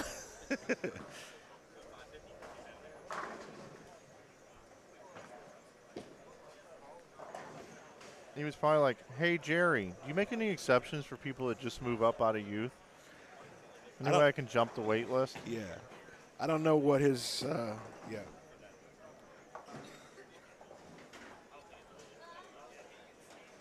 I don't know. Yeah, basically, I said I had heard possibilities of Justin dumping his dad and bowling with Brandon next year. And Oh, Justin just 7-10.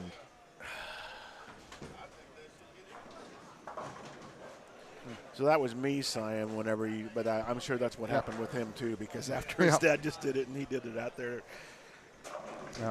Now, I'll tell you something. Erin McCarthy, I haven't commented on this yet. We've had her on the stream now twice this block. I really like her new hair look. She used to have the bangs down the front. I'm kind of digging the new look.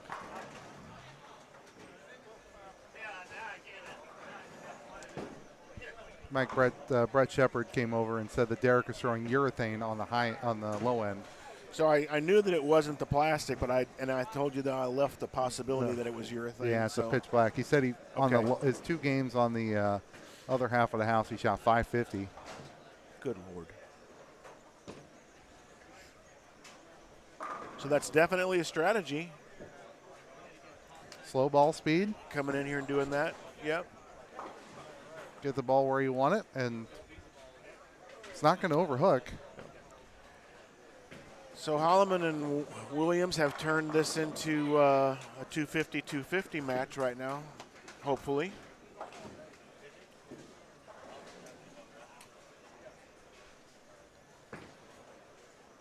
Yesterday I talked about how I really don't know how to respond when people say, how you doing? I think I just want people to start asking more specific questions. I've really done a deep dive, because I've had 9 people on the concourse when I was walking around ask me how I'm doing, like because they listened yesterday. So I think what I want people to do now is to just say, tell me the best thing that's happened to you this year.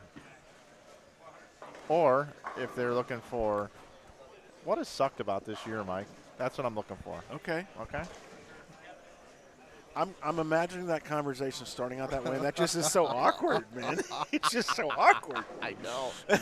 I know. I mean, to be that pointed right off the bat in the middle of a conversation, you're going to make the person, icebreaker. You're going to make the person step back in their away from you, basically. I'm starting a no icebreaker world. There's Dupree. It's a waste of time. Yep. Well, yeah.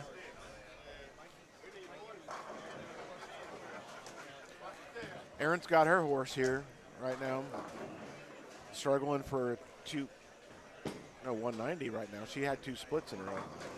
Yeah, but Dupree, front 9. I know.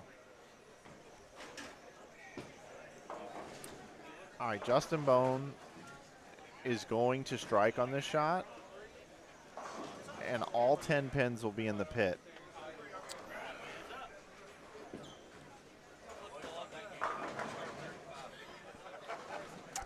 Eventually got there. You got 1 on the sidewall. Okay. Doesn't count. Well, that's the same hit that I was talking to you about earlier. Yeah. I told Lee earlier that the two-handers that can get their ball to lay off and not absolutely dive through the pins every single time were the ones that have figured some stuff out.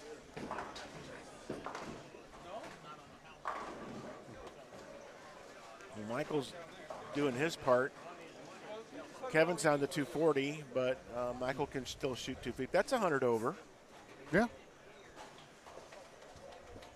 And they can shut out their other team, their cross team. Oh. Yeah. Dupree's hoping she's going to shoot 180.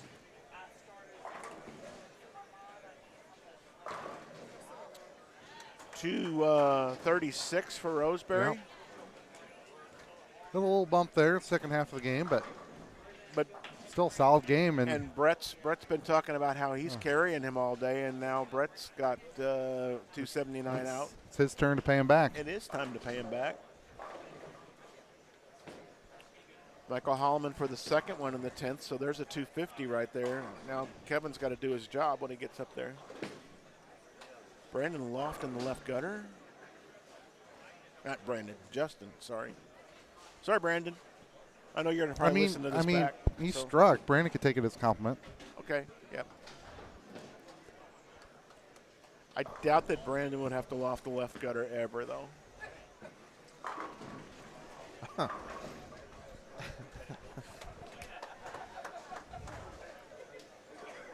I just sat back down. Brandon loft in the left gutter.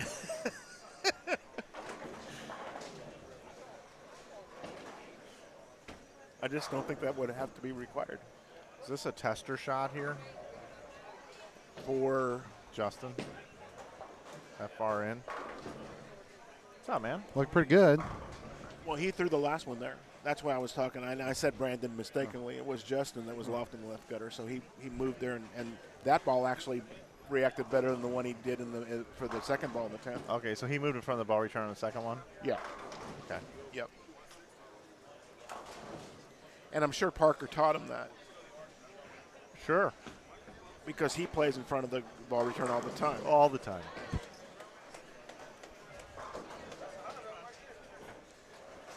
Can't keep it on the lane. I know. Here's Kevin. He needs that first one. Got it. Yeah. Is that a power torque? I think so, and that ball went further down the lane than he's had it go down the lane here on this pair so far. I mean, he's pretty happy with that carry, I think.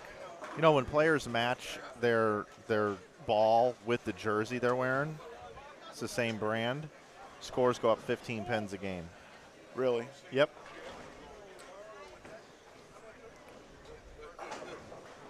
So I expect Kevin to be at least 15 over average. Dupree, 210. Boy, that hurts. With He's- the 180 there. I'm going to bet he's 30% to make this. Okay. Here's Shepard, one more for the road. A pin hit the 10 pin, It but did. it just didn't And fall. 78 and 36, 514, putting them at 467 over Kevin loved after that 5. shot. Kevin absolutely loved that shot. Yeah, he did. And now he's going to try something different. If Parker fills this up, they will be dead even this game. It will be a null and void 0. And it's funny that you mention it. I mean, and they will be even, and based where they are on the standings, probably dead. So you're right. All right. I'm going to walk around for a little bit here. Okay. Take my break. All right, Lee. That ball's shaped quite differently for Kevin. Slap the 10 out kind of late. Yep. 101 for those gentlemen. Very nice game there. This was a fun group to watch. These two pairs. Yeah, I agree. We have got Jeff Johnson to our right with 249, I believe, and his partner's looking at 214. If he actually, yeah, you have to spare it up into split, but Yeah, and he's bowling with Gary Allstott. yeah. And the story on Gary is they call him Flat Gary because he leaves flat tins all the time. They like rip on his Okay. bowling. And he's actually got a Facebook page called Flat Gary. And it's Buzz Lightyear, and his face is on Buzz Lightyear. Okay. It's like an inside joke on the PBA 50 tour. It's really quite weird. I would have thought Flat Stanley, not Flat Gary. There's Flat Gary. Yeah, I was gonna bring up a like they do all this crazy stuff with it.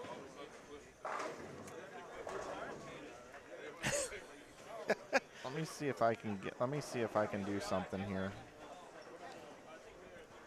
Well, folks, we are finished with Game 5, moving into Game 6 this morning here at 2022 Holiday Doubles. Remember, nothing hits like a hammer. That is true, Dennis. Thank you for that. Welcome.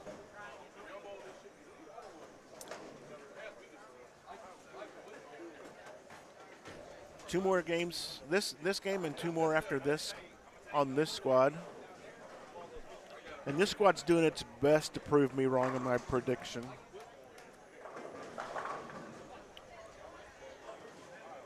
Still no 300s.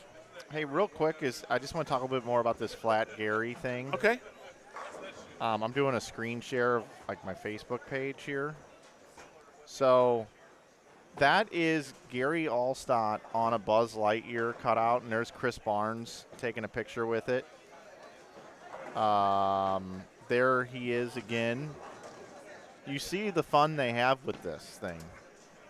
There he is drinking a beverage. Okay. There he is with Adcock's girlfriend and Jeff's wife. That was my wife. Yes, Jeff Johnson just came by. There he is in the crowd. I'm interviewing Chris Barnes down there. So that's the kind of stuff that happens with this whole Flat Gary thing. It's pretty funny. Do you know who started it? I don't know the behind. I really don't. I don't even. I was new out there this year, but next thing I know, they're like, "Hey, can we use your headphones to put on Flat Gary?" And I'm like, "What the hell is this?" It says here, I'm about to travel the United States on the PBA 50 bowling tour. Y'all had Flat Stanley. I'm Flat Gary. Flat Stanley.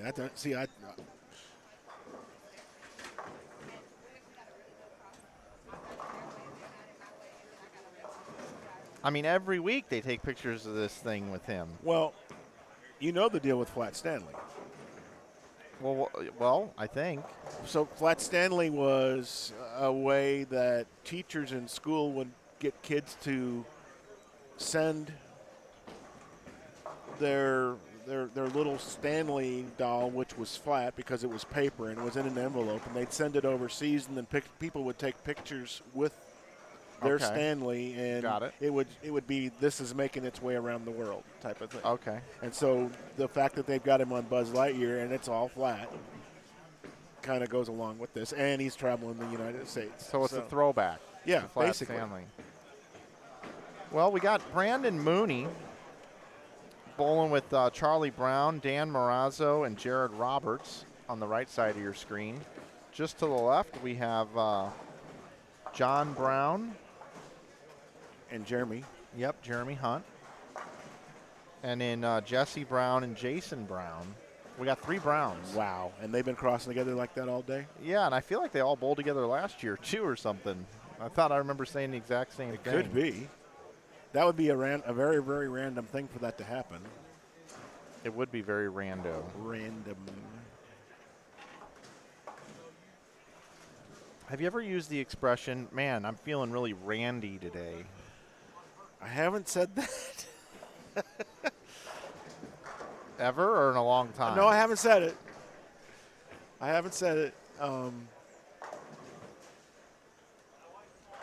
D Squad after 4 games is up on our Twitter feed, by the way, everybody, if you're looking for scores.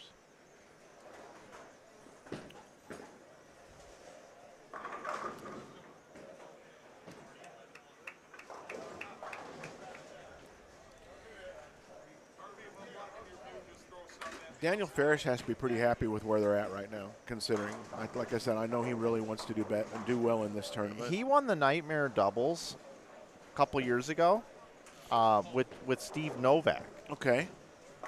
And they were dominant. I mean, they really bowled well, and I expected him to be bowling with Novak at this one.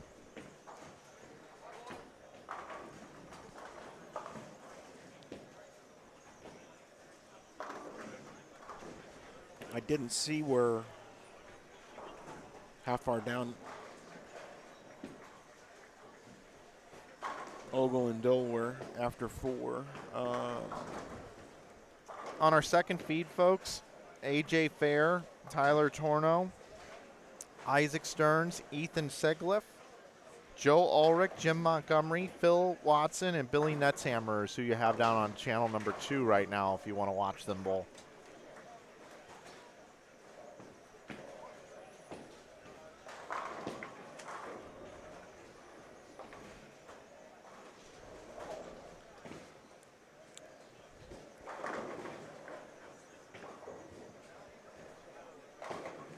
So if they've bowled 4 games right now, you can assume they've bowled 2 on each end, Yeah, we're in game 6 though. right? I mean, but Oh, I'm you're looking looking at the at your standings. standings. So if they, I mean, they should have bowled 2 on each end if they got 4 games in the books. Whether it starts 1 and then 2 and then 1 or however, that's where you would figure that they're at. Yep, pretty close. It could be a 3-1. I realize that it's been done in the past a number of times, but to be averaging 250 a man right now, after having bowled 2 games on each end of this house, is pretty good for this weekend. Absolutely. Nobody's done it yet, right? I don't think so. I mean, and they're 11 over that pace at that point. I don't know what Game 5 looks like yet, obviously, but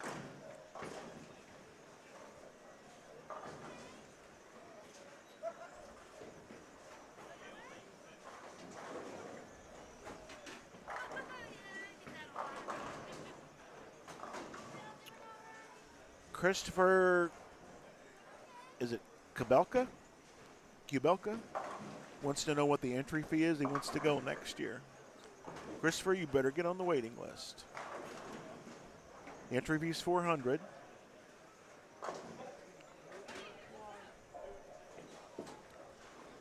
And this is a very popular event.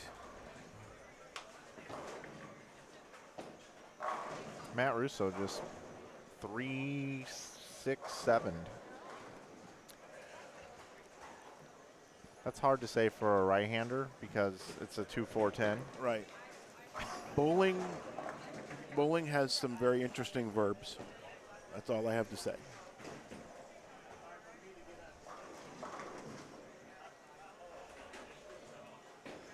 Yeah, he's not. That's no doubles this game for him. Lauren's doing well, but he picks 2 out of the 3. Leaves the 9.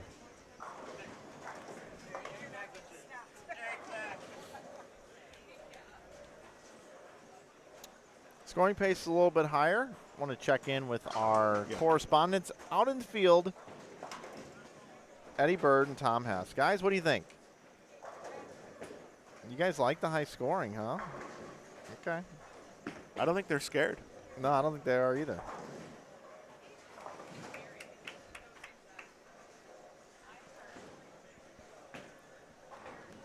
Lee said they were going to walk the Tower Rock. I didn't know that. I didn't either.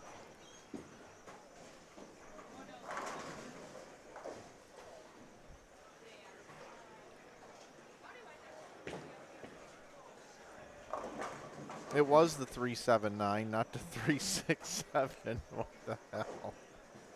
Yeah. Woo! Somebody correct you? Yeah, Of course. but I appreciate it. Yes. Preach. Yeah. Brian, we don't really go for accuracy here. No, we don't. know, we just, and if we say something wrong and we realize it and nobody really points it out, we just leave it lay there. A lot of times we don't revisit stuff like that. I keep bouncing around here. Yeah. Come back right in front of us.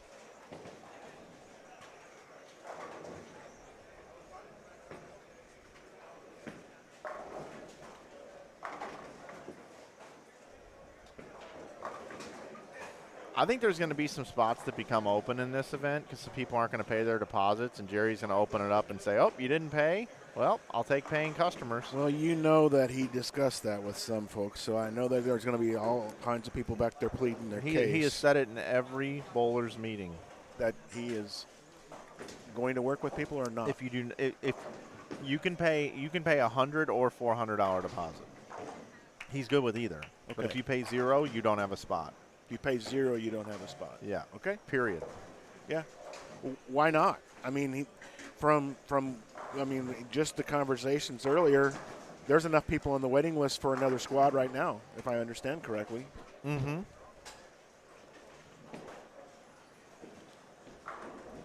What if Mookie Betts shows up with Clayton Kershaw to bowl this tournament next year? I'm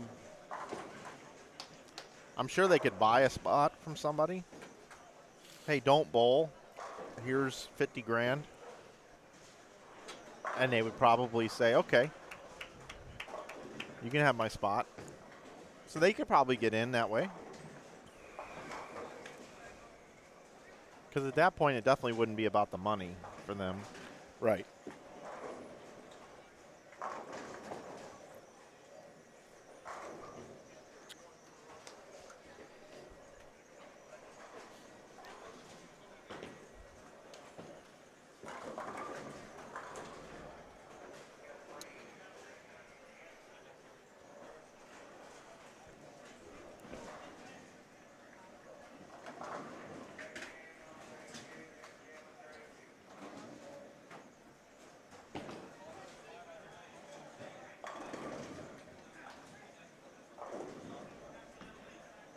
I thought, Dennis, if I got close to your phone, it would share this Wi-Fi password.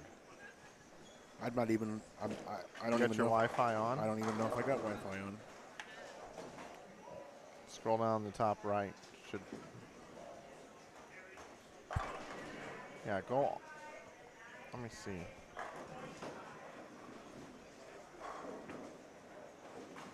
Thought there was a way to share this.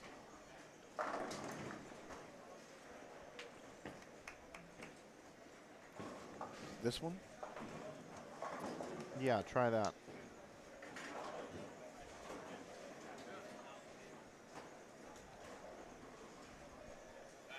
That's going to help you. Thank you. Yep.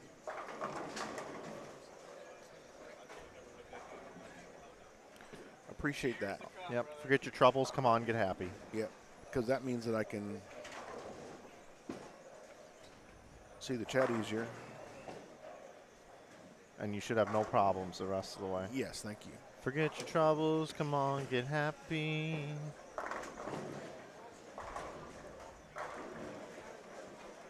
Bass Snob says he tried to buy a spot last night, didn't have 50K, but there were no biters. No biters. No biters. How many 300s so far for the event? We had 2 in the morning, 5 in the afternoon, 1 last night. Yep, none, Correct. and none today. None today so far. We got a hanger on 33 right now. Head pin hanger We on do 33. have a hanger.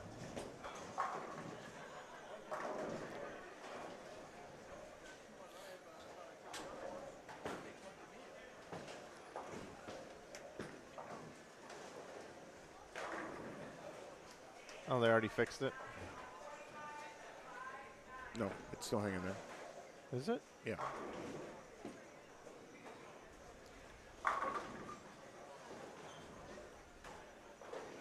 Oh, yeah, there it is. This is our hanger cam.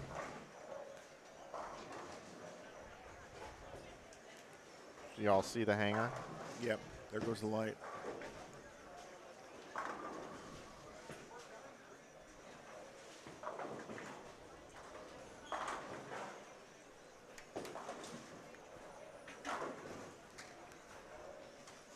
I sit here watching.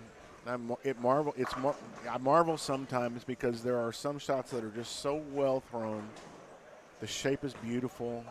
There are shots that people just get away with in the middle of those, and then there's some just really, really bad shots. And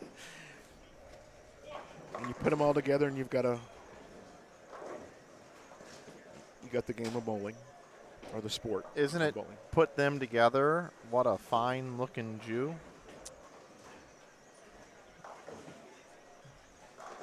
We just had, it's the Hanukkah song, isn't it? I don't know.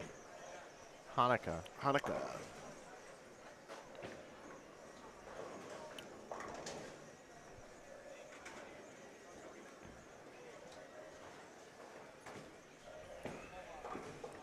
Yeah, that song goes, put on your yarmulke, here comes Hanukkah, so much Hanukkah to celebrate Jay Hunt. Hanukkah. Oh, we didn't get the 10.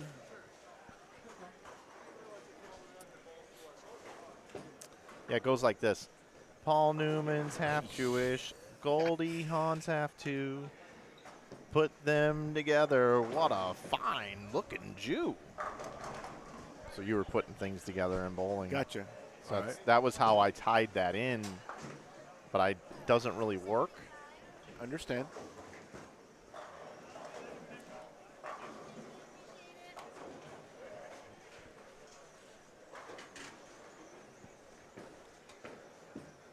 I've been watching a lot of older Saturday Night Live lately.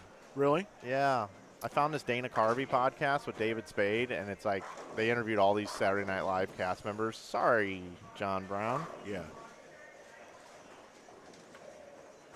You know what, everybody? Let's all live that moment over again right now. For John Brown? Yeah, let's just relive it. I'm sure he'd love it.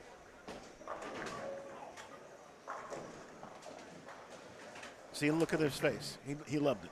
He did, and he picks the spare. Yep. Now, you want to see something crazy? Let's go back to yesterday. Same lane.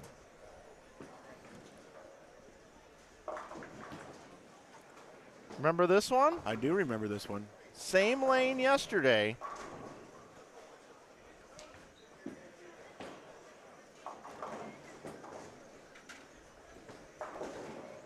That was yesterday.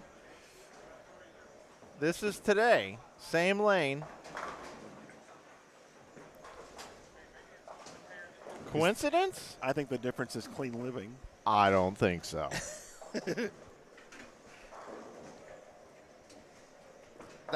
That is the kind of analysis by paralysis that you get right here on Inside Bowling.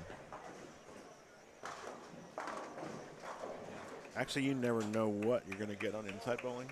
No, Inside Bowling's like a box of chocolates. Never know what you're gonna get.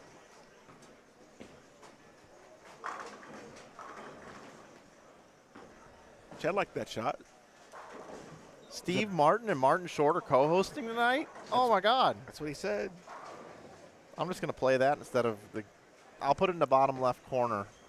As a picture. We'll just play that tonight. No commentary tonight.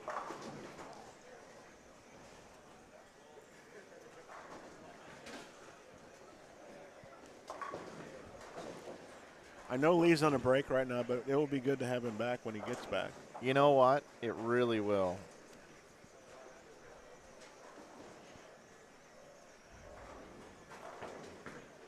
That's our own Flat Gary of the week.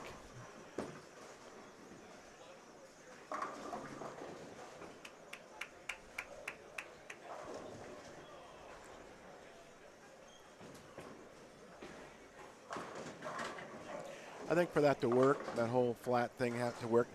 The second part has to have two syllables because flat Lee just doesn't sound good when you say it. It's got to say flat Gary or flat Stanley or something like that. Two syllables there. Yeah. The second half. I agree.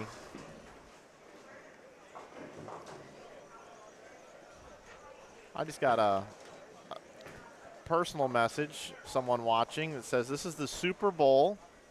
This tournament is the Super Bowl of amateur bowling.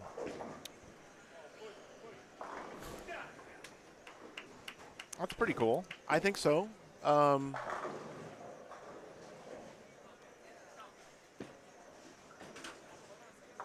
I'd like to see the names on the waiting list.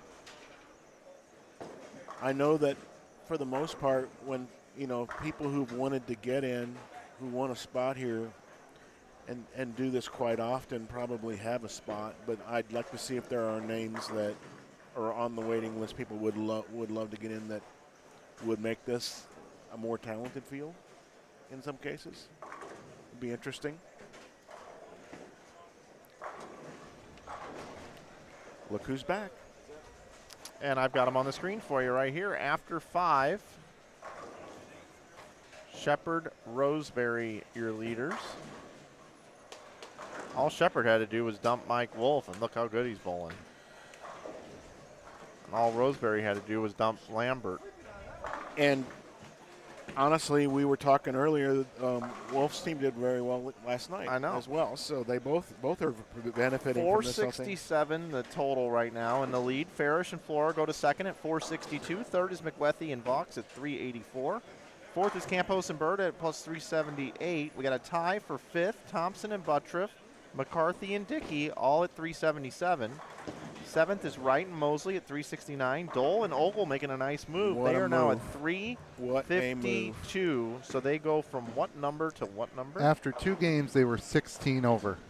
And they after- were in and they were 38th in place. 38th place. They After passed 30. 5, they are 352 over. They passed Yeah. 30 teams in 3 Yeah. games. Well, plus 336 for 3. Yep. That'll do it. Biondo and Pollock in 9th straight. And Maher in 10th. Bluford and Map Cunningham. Look at them hanging in there. And I mean, that's 11th. awesome.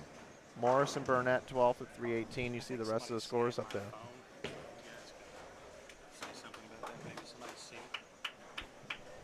Okay. I didn't see a bunch of big scores walking around the house. There's a few strings, but So if you're watching the tournament in the building,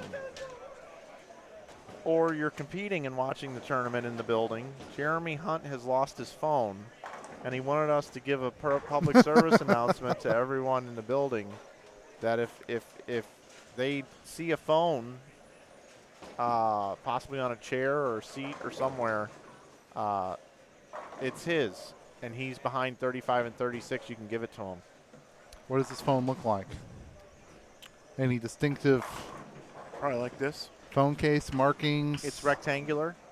Well, that's a good start. It's rounded on the edges. He doesn't have a flip phone? It's about a half of an inch tall. Make, model, iPhone, LG.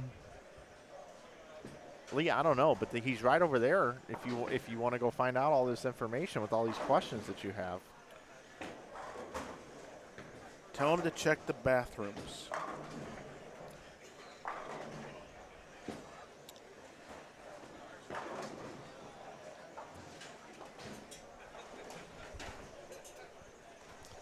Folks, I said I would mention a tournament that's coming up in the St. Louis area. April 1st, that's April Fool's Day. I hope this tournament's actually happening. And April 2nd, LC Bluford is running a couple of events, Scratch Doubles and Scratch Masters at Crest Bowl in Florissant, Missouri. You can go and sign up. Get a hold of LC Bluford on Facebook. They've got a doubles event on the 1st at Crest Bowl, April 1st, and April 2nd they have a singles event at Crest Bowl. It's a great weekend coming up, March Masters and Scratch Doubles. April 2nd, April 1st, LC Bluford, Sid Bluford over on Facebook. Or you can contact Crest Bowl for more information coming up in 2023.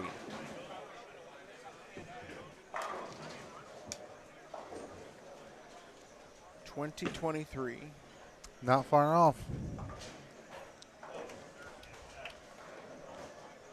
Used to be closer when this used to be between Christmas and New Year's. Yeah. Dennis, in the 80s, did you ever kind of think forward to like the 2020 and the year 2000 and all that stuff, and it seemed like really far away? Oh, yeah. And now do you sit here and go, Jesus, it's 2023? Yeah. I catch myself doing that all the time. Yeah. It's nuts. I mean,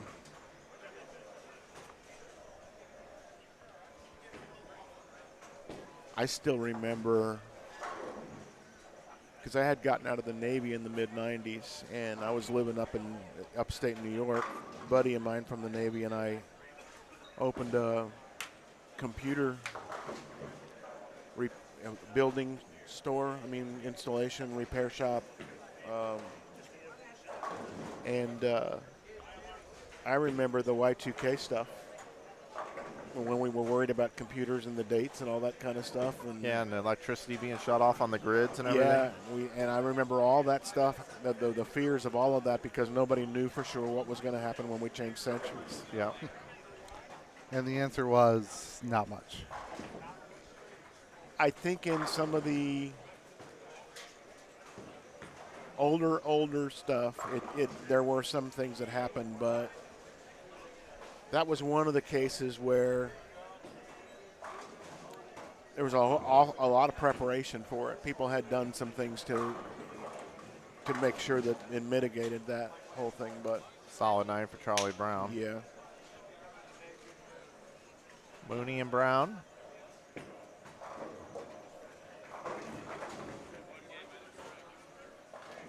$68 over. 68 over for one of them. And for both of them. Both are correct.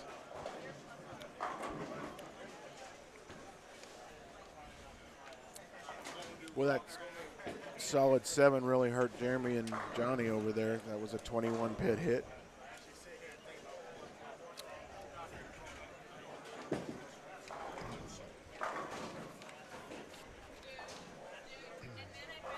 Well, that wraps that up. Got a little bit of bowling left down here. Wraps like in Kevin Williams, or No, like a Christmas wrapping got it. paper. Okay. And just like that, we've got Eric Pollock, Brandon Biondo,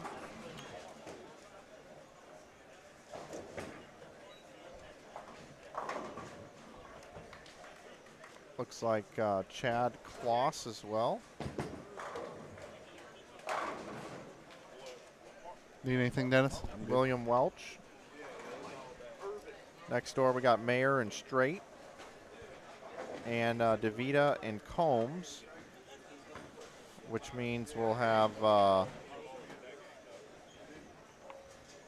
Campos and Burdette, Peavy and Gormandy, I think, down here, along with Dan Beeman and John Gibson. So we'll stay here for now. Pollock and Biondo. Got to go swap out the other game of graphic. I'll be right back in a moment, gentlemen. By the way, Dennis, that was cool of you to bring your tumbler. Oh, yeah. I should bring mine in from the car to match. We just have to make sure we don't flip them around. Otherwise, you'll get a sip of just totally black coffee in there. Parker knew. I thought it was Mike that brought me coffee this morning, but it was Parker. Was sitting here with this next to it. So, pretty nice.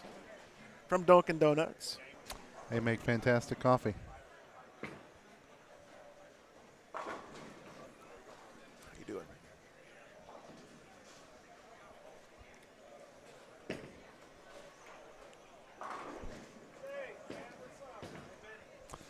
I learned that we actually won some money in a high game pot last night. Went to go collect it. Oh, Got back $15 a piece. good.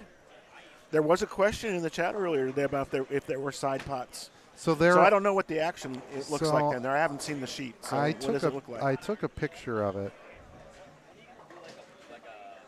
So the bowlers can participate in their choice of bracket action. You have $5 individual brackets. You max out at 180 of those. You have $10 individual brackets that are 4-game brackets. Pay out 150, 100, and then $50. 15 of those max out. That's per bowler. There's also a high game pot per bowler. An individual total per bowler. Those are $20 a piece. And then you can enter up to 80 $10 team doubles brackets. So you can, and then there's also a $40 team high game pot, which is where our funds came from because that's the only thing I entered. Okay. So I'm sure Jerry usually has a sheet that's filled out with a max. What the with all-in would be? What the all-in would be for your team, and he didn't have that down there, but we could do some quick numbers here. You got 180 times 5, 10 times 15, 20, 20. 180 times 5, 10 times 15, 20, 20, 10 times 80, and 40. Okay, 180 times 5 is 800, right? 900. Right, 900. 150, 20, 20.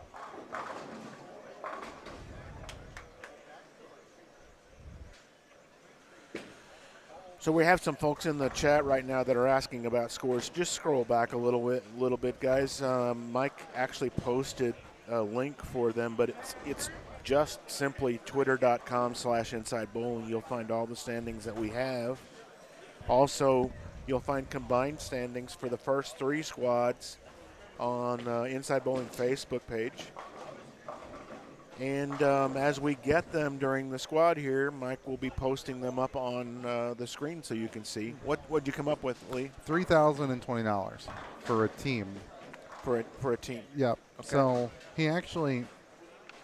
they have to run 2 sets of brackets because the Ebonite program has a max of 99. Right. So if you enter 40 brackets, it'll be split.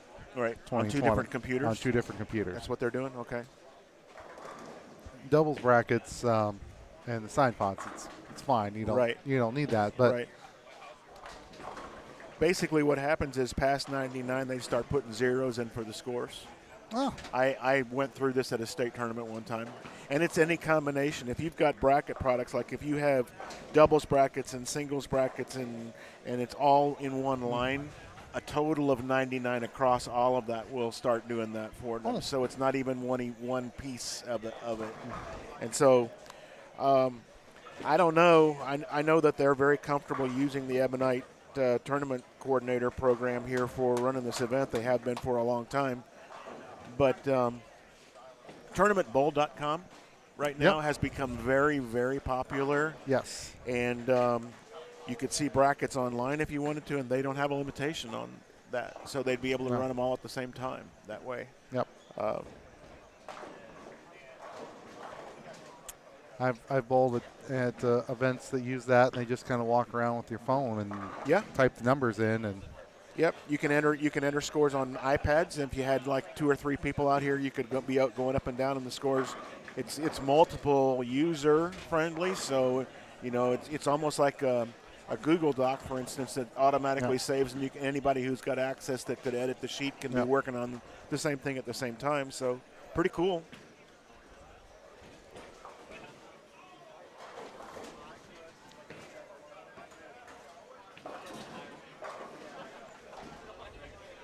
And then as we talk about stuff like that, Lee, we're always going to have the person that says, but what if you don't have a smartphone?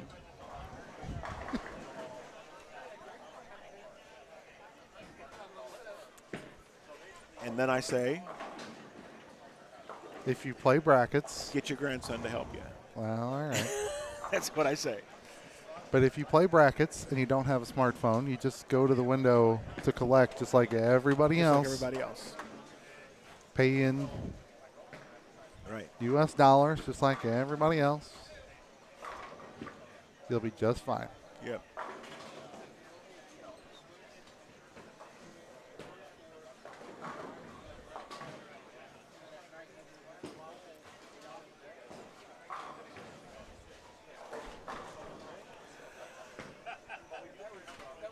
I'm excited about going to Vegas for Team USA trials. What's that like? Well, I bowled it twice, but I watch it every year. I'm religious to be on the computer all day whenever that's going on, and it's a long day just to be on the computer because the guys' field right now is sold out. The women's field has a few spots left in it, but they're bowling at the Gold Coast, and the bowling centers in Las Vegas are fairly large. Yes. So I mean, it's going to be a large field. You can find the roster, the current roster on bowl.com right now to see who's going to be bowling this year. But it's such a wide range of people. Top professionals who choose to bowl the event down to folks that are on junior Team USA, and some kids are eligible depending on age. They're eligible for junior and adult Team USA depending on where they finish in the standings. I mean, if you finish high enough and you're like an 18 to 20-year-old, I think 20, the world standard for junior versus youth, just separate it from USBC youth, and let's talk about what would be considered junior competition is 20 across the world, and so 18 to 20-year-olds can be on our junior Team USA, but they are adult bowlers. Right. So, if you finish high enough in that age group, you could possibly be on both teams. You could qualify for both teams, junior and adult Team USA at the same time. Has anybody done it? There has been people in the past that have done it, but yeah. So it's just fun to be out there and watch, and so there are 5 different patterns now that they use. It's in 5 days of, I believe, 6 games. So it'll be a total of 30 games over the 5 games to do it, and I believe it's 6. I have to take a look because I get confused when I think about that in junior gold. Junior gold's 4 now on a squad, so I don't remember if this is 6 or 8, but I believe it's 6.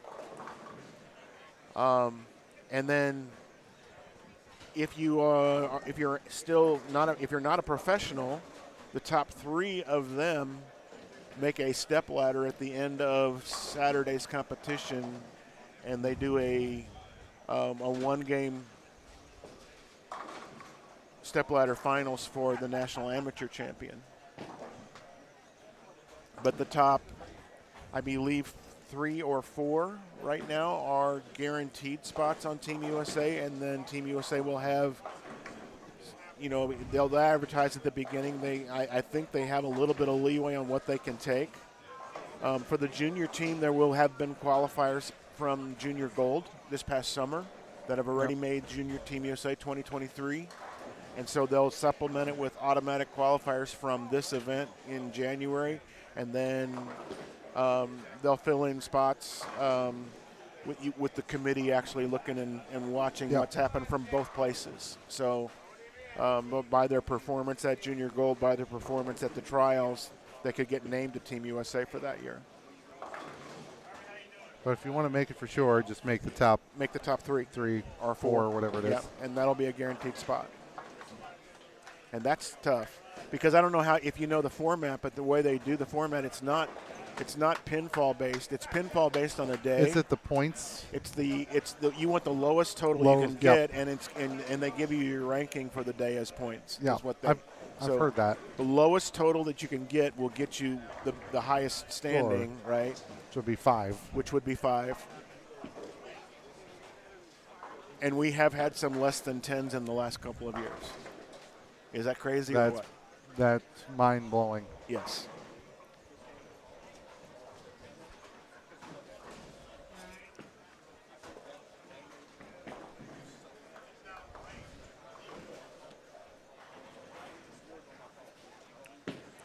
Got Biondo and Pollock in front of us again, Dennis, on 30.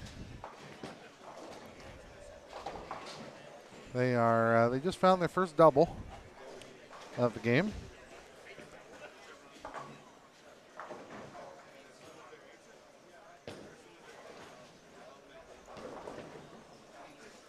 Their crosses Welch and Kloss. They are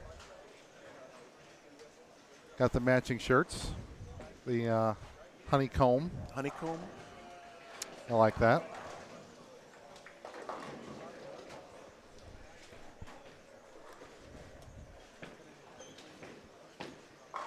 They're going to start printing a all squads combined for us as well here in a little while. Awesome. Just to get a feel for it. David Escobar asking about standings of this squad. Standings are available at twitter.com/InsideBowling. And if you want to see the standings prior to this squad, you can go to the Facebook page. You can probably scroll back in Twitter. I would imagine the combined standings for the first 3 squads are there as well.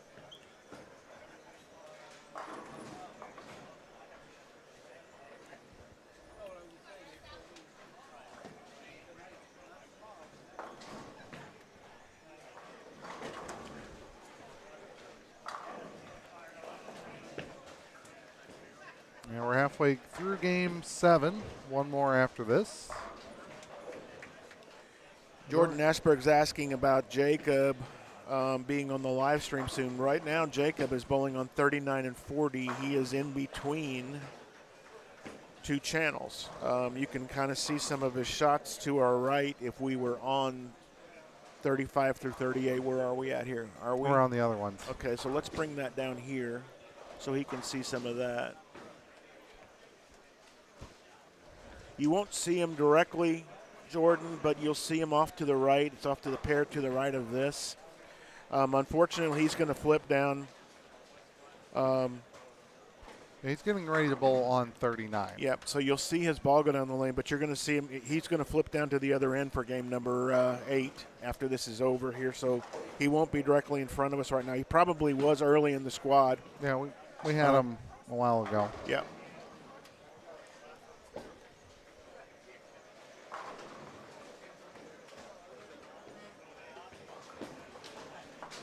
There he is. Jerry knows that there are other things out there. I just think that they are very I think they're very happy with the program they're using right now, and they've got a workaround for this. So it's not like anybody's complaining about it. They just know what they have to do to make it work. So I mean, they announced that in the squad meetings. You know, if you go up and you say you entered 100 brackets and you look at the alive list when we start and there's 50, there's another alive list. There's another alive list, right? Because of, and they'll just probably take them in half, right? Cut them in half and put them in both sides or something. That's like correct. That is what they do. Yep. Terry Jones wants to know who's impressed us this weekend. Let me think about that. That's a great question.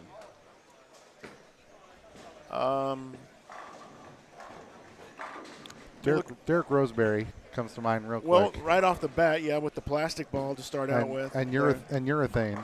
On the other end. On the other side. We have yet to really see. I mean, we're just looking on this squad and going down. I'm gonna look here. Yeah. I'm gonna look here. We really haven't seen Dan Farish and Brandon Flores No, we haven't. yet. Yeah, they got to come by at some point. I would expect.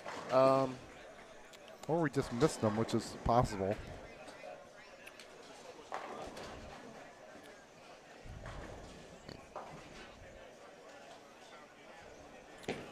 Looking at the list from yesterday, you know, it's interesting. If my prediction comes through, we could have 2 Williams and Hollemans bowling tonight.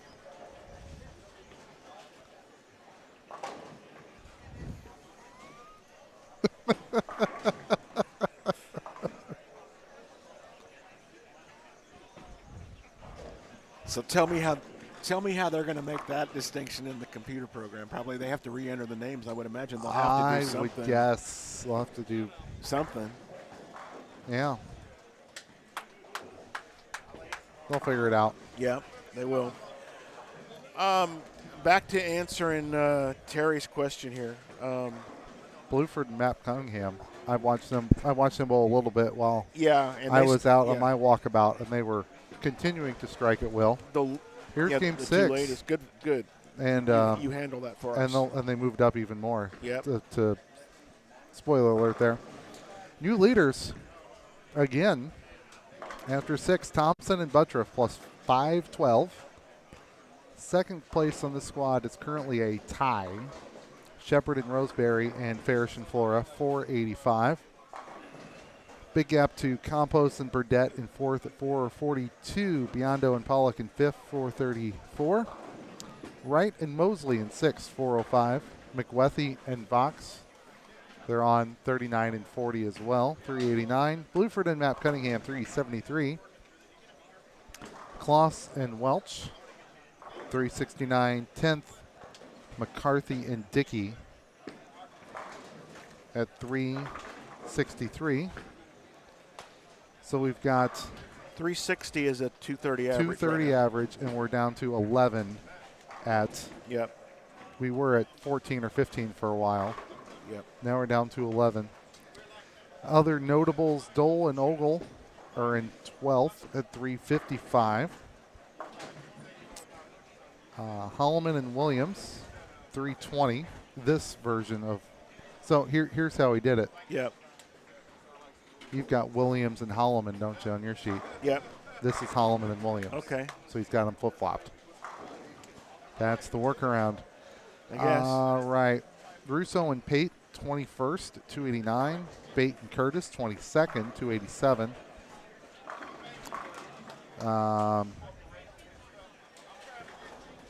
Bone and Bone, 35th, plus 190.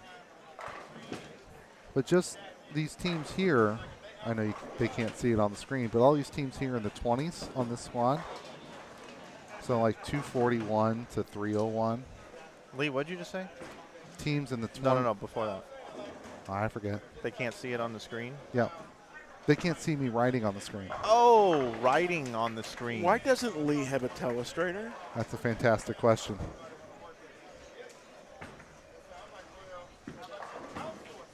It is good to have him back. Yeah. These teams here from 21st.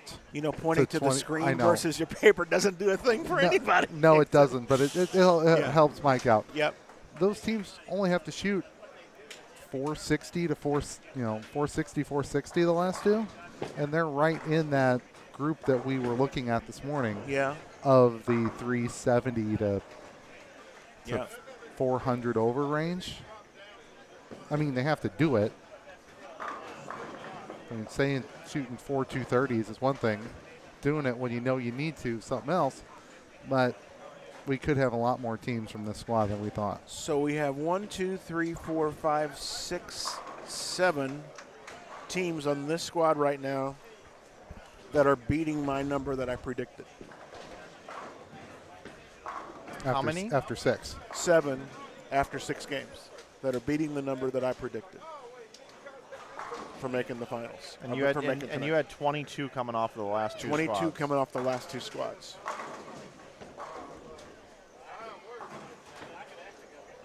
Granted, there's 2 more games to go, or a game and a half. Yeah, and we've talked about it before, and it may only be accentuated with the extra squads. If you're on the last squad, you know what these numbers are like. I wonder what Eddie Bird and Tom Hess think of the scoring pace. I think they're very happy with it. I think they like it. You know, if you're bowling this afternoon, what's out there. You're going to know roughly what you need. If you bowled yesterday, you just wasn't in your mind because there's so much left. If You're not a score watcher, though, Lee. I'm not, but some people are. If you've got, just adds a little pressure to the end of the event. I mean, I'm a score watcher right now. Yeah, now Just you not are. when I'm bowling. Yeah, not when you were on. Oh boy, the score watching debate again. But But I mean, again, if you were, let's say you were bowling the last squad. Yep. Would it change your strategy if you knew you needed X amount and you didn't have it? I mean, you know what your own score is, right? Yep. Would it change your strategy? Yes. Would you do different things? Would you be more aggressive? I don't think so. Okay, I would. I think it changes big time. I think it makes a large difference, and I'll tell you why. If you know what the score is you need to bowl, and you come out and you go 2-0, 2-teen, 2-teen, and you already know going in, this ain't enough. Because I've seen through a large enough sample size that this is not enough. Instead of staying in that ball saying, oh, they'll eventually fall, At that point, you have to say, well, I may need to risk a change because this ain't going to cut it. I've given it 36 shots or 30 frames. I got to make a move. If you're squad 1 out of the gate and you're looking around and like, oh, scoring pace doesn't seem too high this year, I'll be all right. 2-teen, I stay in that ball. Squad 1 versus last squad. So I think it makes a drastic difference for me personally. If I bowl the last squad, I would probably take more risks. Now, if I come out mauling them, it makes no difference. It makes no difference at all. If I'm lined up, I'm shooting 240s, 250s, then absolutely makes zero difference. Zero. Right. As a matter of fact, it could make a difference though on the back end if we're in the number and I know I'm going to a pair, flopping down here to the high end, it's just sparking. I might go into that saying 2-0's okay.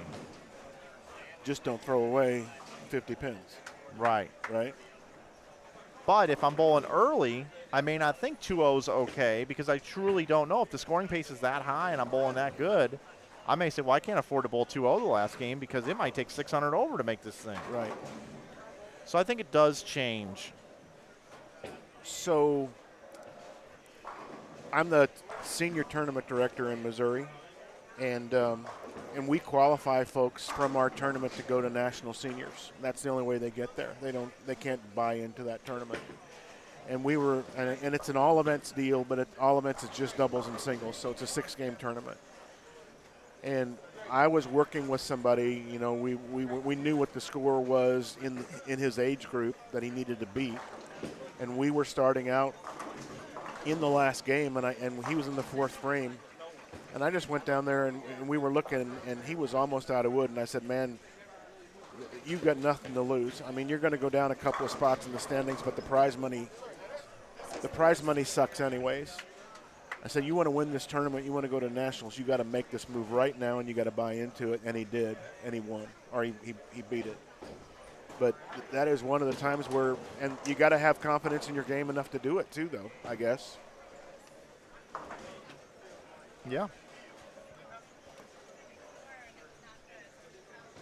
Andre Campos going for 5 in a row here.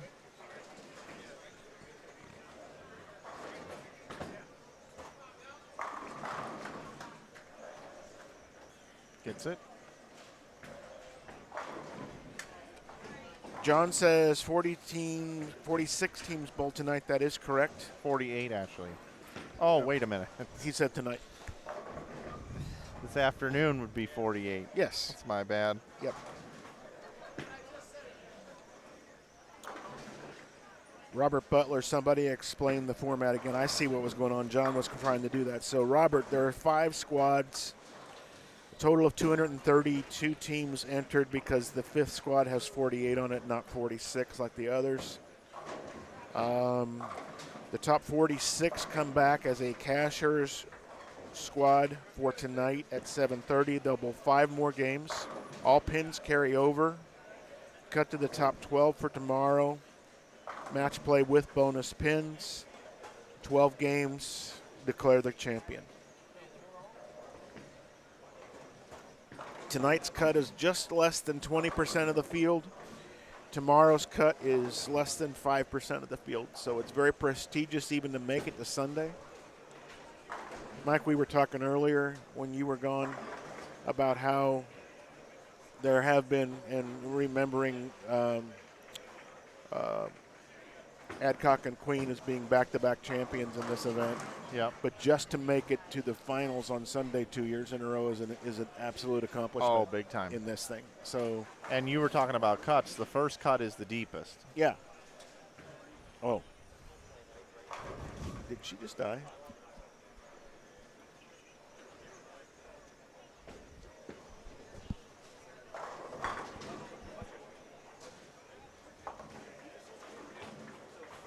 Was it Rod Stewart? I thought it was Carly. Cat Stevens. Carly. No, okay. The first cut is the deepest. Gotcha. Cat Stevens. That's a 1970s reference. I didn't know Rod Stewart sang that. Did Sheryl Crow redo it? There Yeah. is. I was going to say a female did. Yeah, Shell Crow did.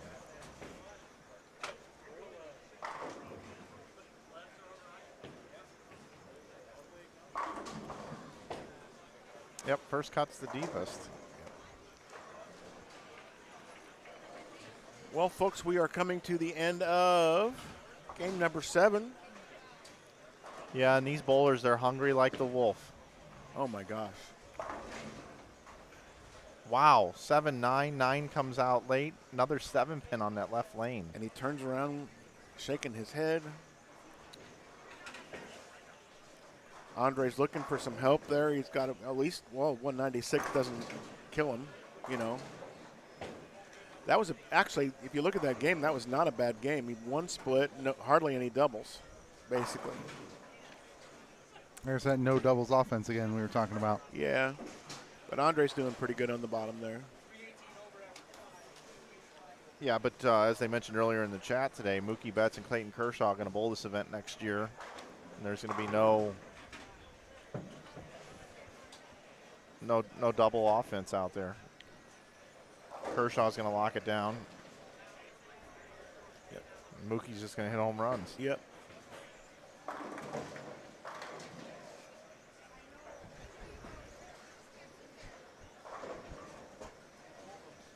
No double offense here with Kershaw and Betts in the field. Oh, my goodness. Yeah, to all of you that have Alexas at home, this is excellent, Megan. Hey, Alexa, play Lee by Tenacious D.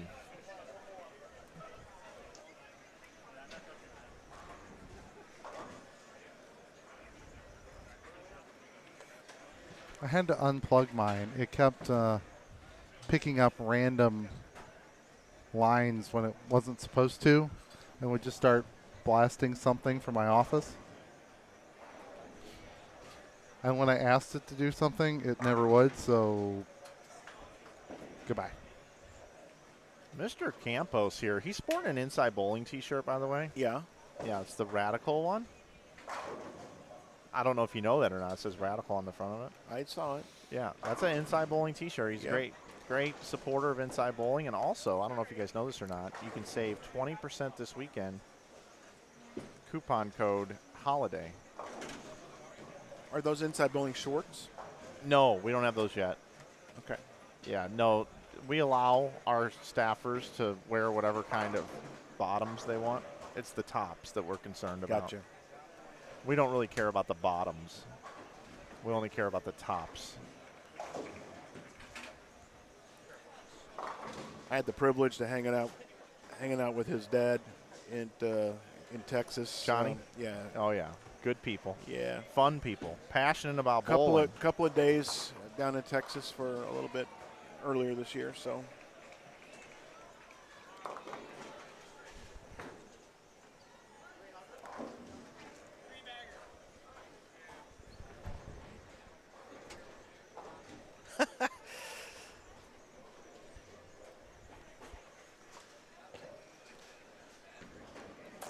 I'm not getting the chat to load.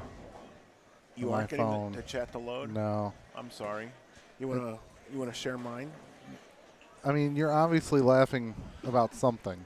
Well, Mike's Alexa did trigger some people's Alexas.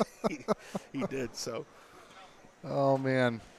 I'm going to go ahead and flop this graphic. I think we are going over into game number 8 of the morning block.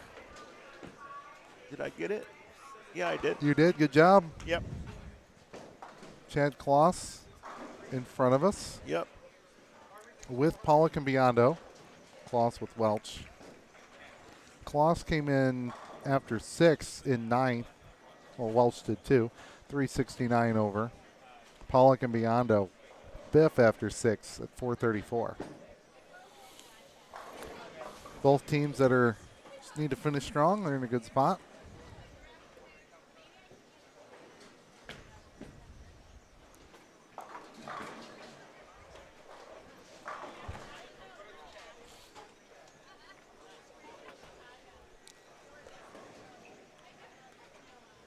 So they're getting started here. We're waiting on competitors for Yeah. our 35 and 6 pair here in front of us. That was a pretty nice shot right there. Yeah, we're not nearly as off sequence as we were yesterday afternoon. No, that and got your squad was very good last night. the longest we waited to start a game was about 3 minutes. Yeah. It was fantastic. Well, and I'm telling you that almost every game down here on this end started at the same time yesterday. I mean, the last game got out of whack a little bit, but It's normal. yeah, that second squad was crazy on the stagger of the games. Guys, I'm back. Yep. I got to figure out whose double ball bags these are over here. There is a blue bag with a gray stripe. He has an old, whoever it is, has an old red reactive hammer with the R on it in the circle. Like one of the first, it is the first reactive ball hammer ever came out with. They had a blue one and a red one. Someone has one in their bag over here. And I'm going to tell you something right now. That is exactly the type of ball you need for games 7 and 8 on the high end of the bowling center. And that's what I was talking to those guys about last night. So my guess is whoever that is going to win the tournament. Because they have that, yeah. So I'm going to go find out who it is. That's great. And then I'll let you know who's winning the tournament. Okay. I might even take the ball out of the bag and show everybody on camera. I'm going to go take the person's ball. You're going to take the person's bowling ball.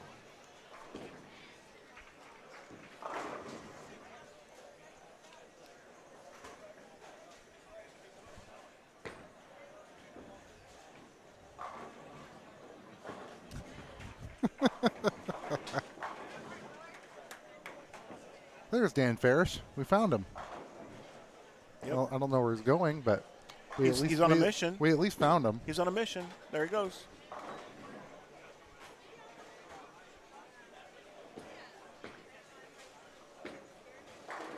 Biondo still playing real straight. I mean, I know that's his game, but he's still got to make it work. Yep.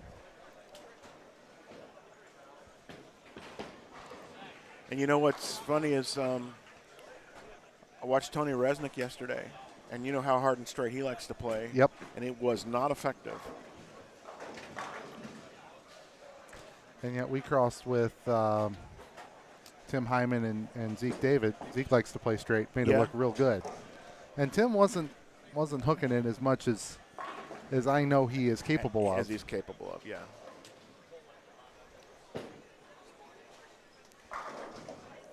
Tim was in our nationals group the last couple of years. I got to watch him and Scott Hill and those guys take the lead in the Open Championships in Vegas, which was an awesome experience. Bowling right next to him. I was only time in my whole career that I was right next to somebody who took a lead in an event out there. So. I mean, you know, our Mike's tech guru, Mr. Brian Burkhart. I was on his pair when you were on his pair, and he and Rick won doubles some years back. That's awesome. Yeah, it's still one of the, if not the coolest thing I've ever done or been a part of. Even though I was just kind of a passerby. What do we got here? On cue, Nick Pate walked by when I was doing this because I was telling him about how he needs some older balls or something or weak pins, and I showed him. So this is an old Fab-All reactive hammer. It says Fab inside the R there. This person has this is a good bowler because you can tell that they have no bevel on the ring finger, okay, and then they have an insert in the other finger, okay. But this is an old. This is the original red reactive hammer, and I don't know whose it is because I pulled the Delta tag off. Says Havel Wright. Do we have a Havel Wright in the tournament? We do. Bowl in the squad? Yes. Okay. What place are they in? Because they're going to win the event. I don't know Havel Wright, but I have Havel Wright's bowling ball in sixth place. He's Jalen Mosley's partner. Okay. This makes total sense. So my new pick to win the tournament because of this ball. This is going to be the money ball down here tomorrow. They're winning the tournament. Havel Wright. I don't know Havel Wright. But this is, folks, this is a lesson. This is the ball you need. Like right now, this is the 8th game. Why isn't this in his hand? And it's in mine instead. He might be on the low end. No, he's right over here. Oh, actually, they're coming into the 8th game. They're going to be transitioning down here. So he's going to be coming looking for that, and I it's have in the booth. And his bag tag. Where were we? Sorry, I got to take you back out. Oh, we're right here, right? Sorry about that. It's all right. You guys got it on lockdown. Anyway, there's my fun story. That is a fun story.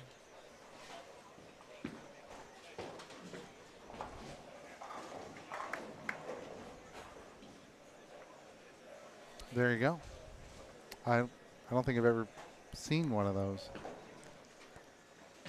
The serial number started with 9-4 when he showed it. I don't know if that's how original Hammer did serial numbers, kind of like Storm does now, where the first 2 are the serial number or the year it was made. Yeah, each company's got their own convention on how they do things, and I've had that explained to me recently, and I don't recall it because as I've said, I've got mad cow disease. Right. I don't know how I remember I have mad cow disease, but I remember that.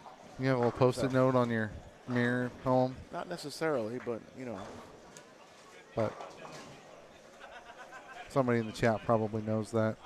Yep.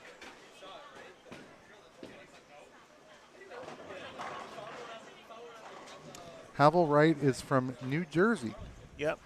There you go.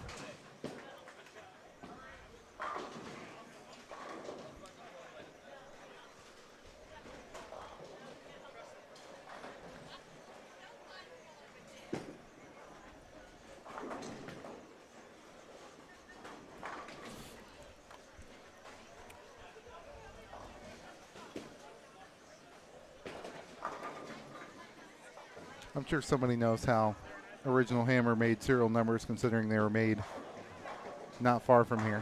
Right.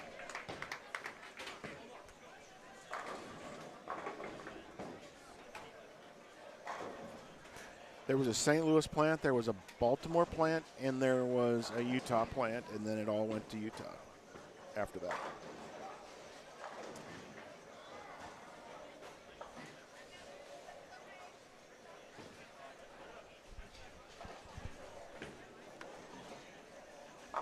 I just went down and introduced myself to Havel Wright. Yes?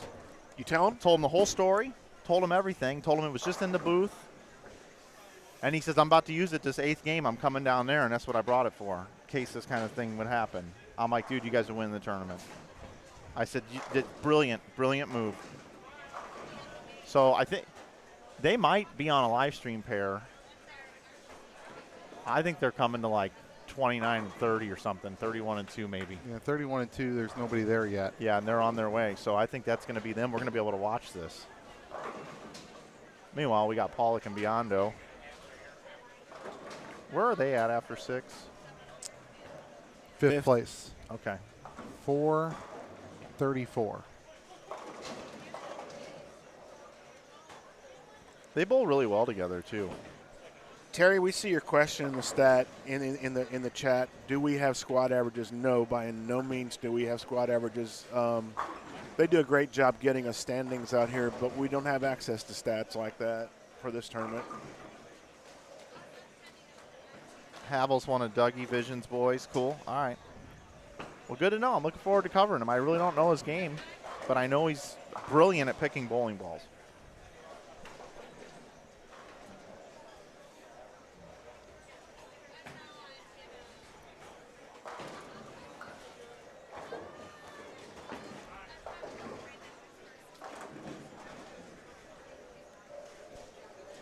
And Nick watched you get that out of that bag over there and said, well, he was walking by, oh. And he's like, what are you doing? What are you doing over here?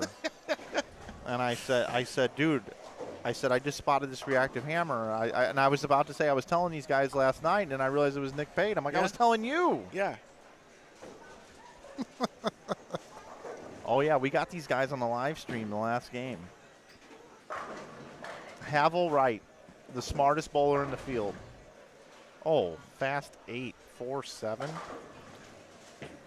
This is kind of a nasty fast 8 for Jeff Butler. Watch this. Just going about my business. They're hooking a lot. Holy cow. Yeah.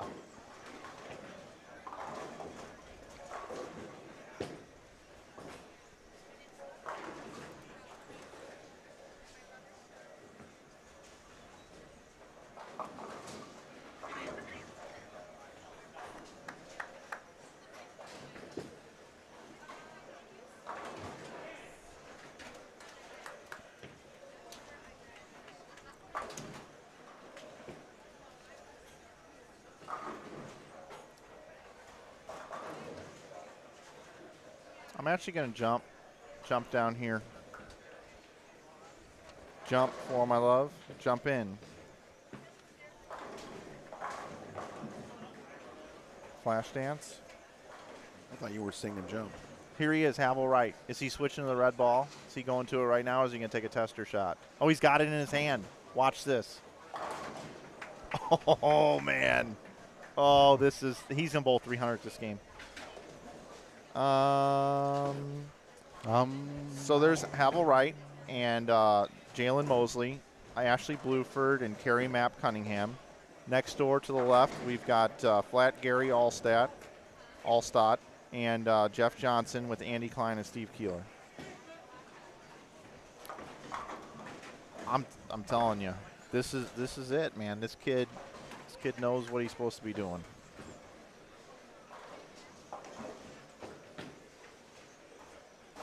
No bevel on the ring finger, though, man. So the definition of brilliance is taking a stance on something and whoever it is that agrees with you the most.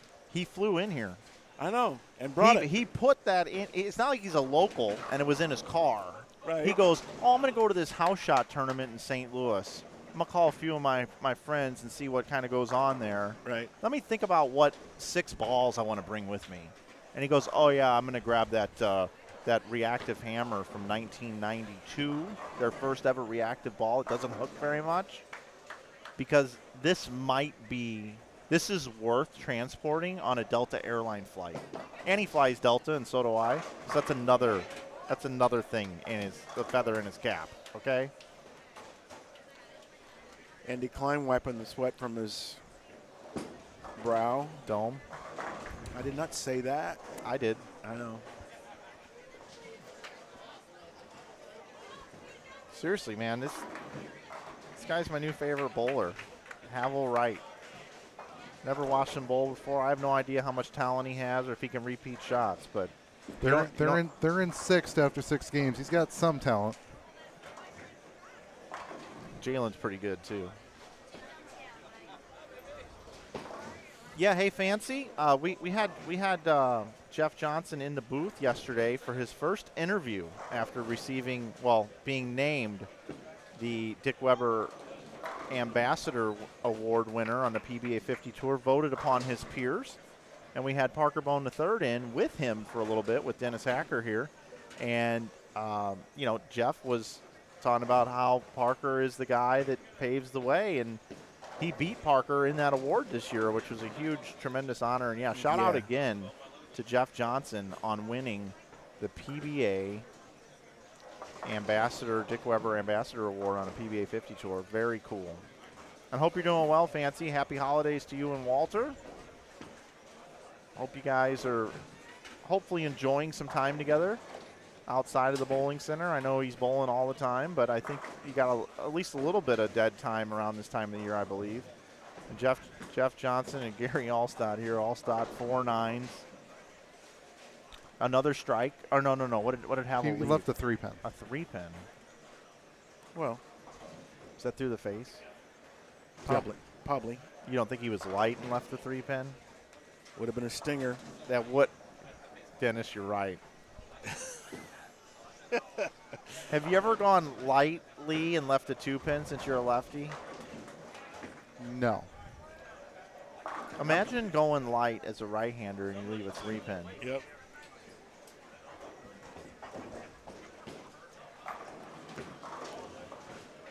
So I have a hi in the chat, and it's under the name of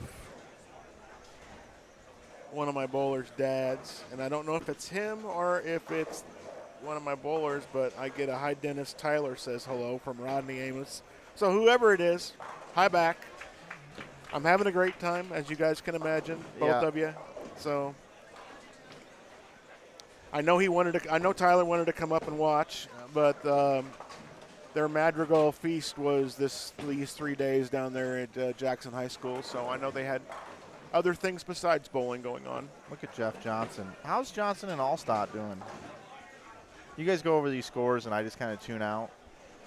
pretty much. Sorry Yeah, about that. It's okay. 25th place after 6 You know, at 246 over. I mean, Jeff's a nice guy and all, because they voted him that, but he throws the ball pretty good too. Yeah. That ball, his axis rotation is pretty good. I thought he was most improved on the PBA 50 tour from the beginning of the season to the end of the season. There's that red hammer. Boom. Yes, sir. Havel Wright for president. Havel Wright for president, wearing a Hammer logo in a tournament sponsored by Hammer, and he's stolen the first ever Hammer reactive ball. Tell me that is not a match made in heaven.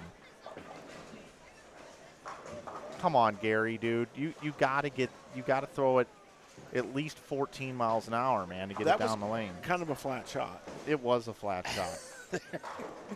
If I would have been better prepared, I would have a flat Gary graphic made. All right, let me see what I can do. Uh-oh. I got all kinds of people sending me videos and stuff on Yeah. Facebook. Yeah, thanks to everybody that's sending me stuff. It's hard for me to keep up with it all. Yeah, it's really, I mean, I'm glad there's not a whole lot of people texting me today and stuff like that, because it really is hard to keep up with everything. We're winding down here in front of us. I know that we're down on 29 or through 32 right now on the live stream, but we've got a pair here that where they were 369. I said 386. So they need 17 over. For 2. Remember, this is F6. Oh, you're right. I don't know what they got, but this is game 8 for them, and they're not Yep. doing, I mean, it's not the greatest game there. Chad comes through. We'll bounce back down here. Yeah. Welch and Kloss have 02 and 47 left. Pollock 379 in the 8th frame for. See, there's big another one. split. There's another bowling verb. 379. Yes. Bowling's got its own, I mean, Vernacular, doesn't it that? does. It truly does. 379. Just like its counterpart, 2 810s. Yeah. You know what it means. I do. So Pollock can shoot 215 beyond a 2-pin on his last shot. We can still shoot 258. So these guys were definitely in for tonight.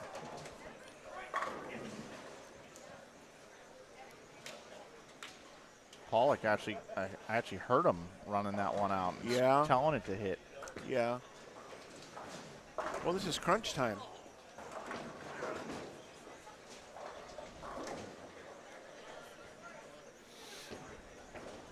You know, I used to use that term when I used to sell candy bars door to door as a kid. Oh, nice. I would walk up and say, "Hey, Mr. and Mrs., would you like to buy some candy bars for me?" They would say, well, what kind do you have? And I would say, I have almond, I have caramel, and I have crunch. And they would go, which one do you recommend? And I'd pull it out and go, it's crunch time. And that worked? It did. I sold a lot. So much that I had a hard time getting rid of the almonds. I can't imagine that. No, I know. Did you have any dark chocolate? Nope. Just 3. Wow. The crunch was red, caramel was white, and crunch was yellow. Dark chocolate with almonds would be fantastic. All right. It's written down. It's noted. Yeah. Somebody will bring you something in the booth this afternoon. Chad's shaking his head because he needed some help there. Now it's big. They must not have had a great game on game 7 because they're worried about their number right now. Yeah, they came into the game after game 6. They were 369. Right. Chad really probably needs a double here. He's got to go 47. He's got to go off. Yeah, make him feel a little bit better about himself. Because that takes 21 away from there. That's 26, right? Oh, my. 7 doesn't go. Huh. So they're only 6 over for this game if he spares and strikes. Yep. Mike went and found out, so.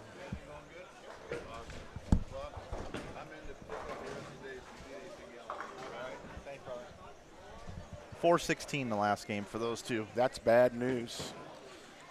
16 and 7 is 23. So that'll put him over my number if he strikes here. That'll put him over my number, but by less than 10. Yeah. They feel 20 more pins make them feel a lot better. It would. Especially considering what we're seeing. I mean, of course, it did slow down in the last game, so as we were watching, but. By the way, where's Rich Blake and Zach Carter at after 6? 28th place at 224. Okay, they're bowling a monster game. Yeah, they here. are. Zach Carter, Rich Blake. Rich Blake just struck letter C. And Zach Carter has the front 7. We'll see if I'm clouding him or not here. I don't think so. I think he's going to strike on this one.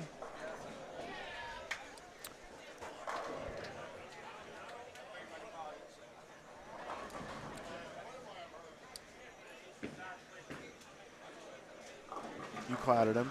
Yeah.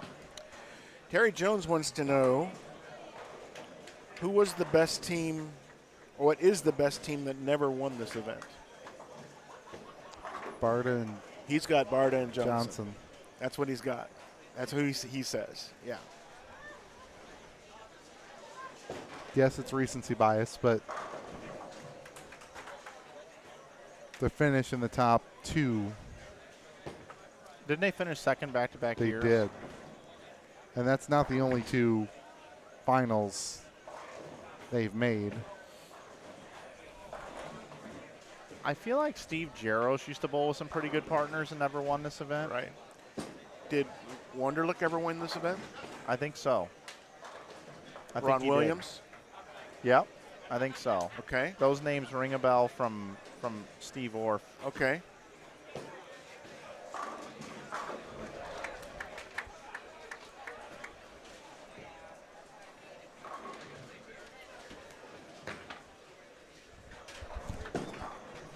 Dennis Hacker and Cale Young?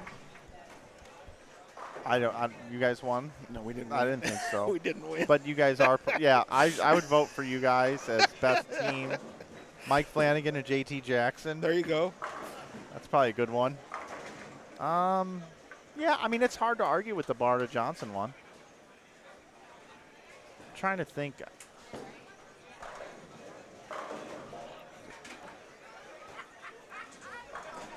It's a good question. How about Tom Hess and Eddie Bird? We'll go with that one. Yeah. We'll go with that one. Yeah. What do they think about that comment, Mike? Best team to never win this tournament. Best team to never win this tournament. Yeah. I know. That's why I just threw you out there.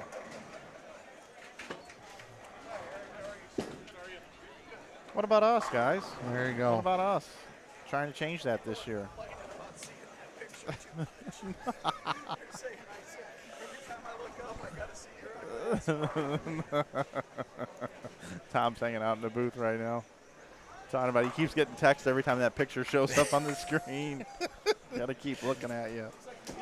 Oh, there's Okay, we're gonna get them game 6. Tom already letting us know with his cross when he'll be on the live stream. You know, that wouldn't be bad if some folks would stop by and let us know that, you know, as the squad starts. I wouldn't mind knowing that ahead of time. Well, Tom's definitely going to do that every time All right, for good. you. So he, just so we can get all Good. excited for Good. them.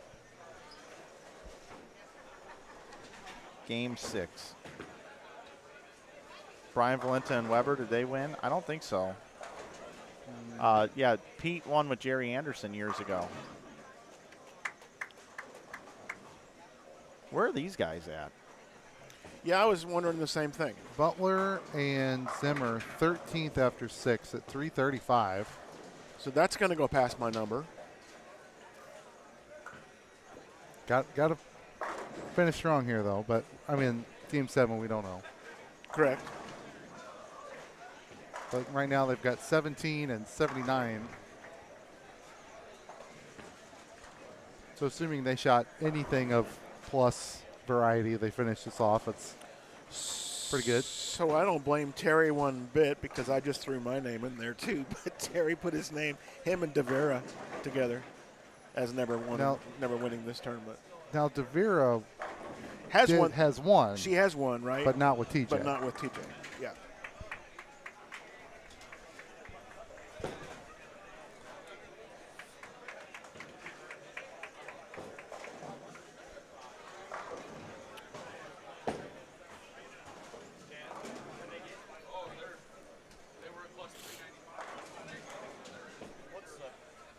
Where you projecting the cut at?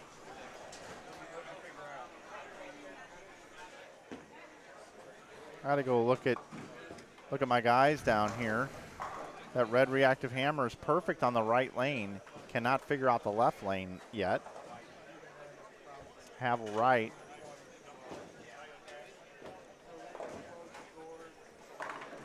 Rich Blake, bowl 246. 400 for the cut.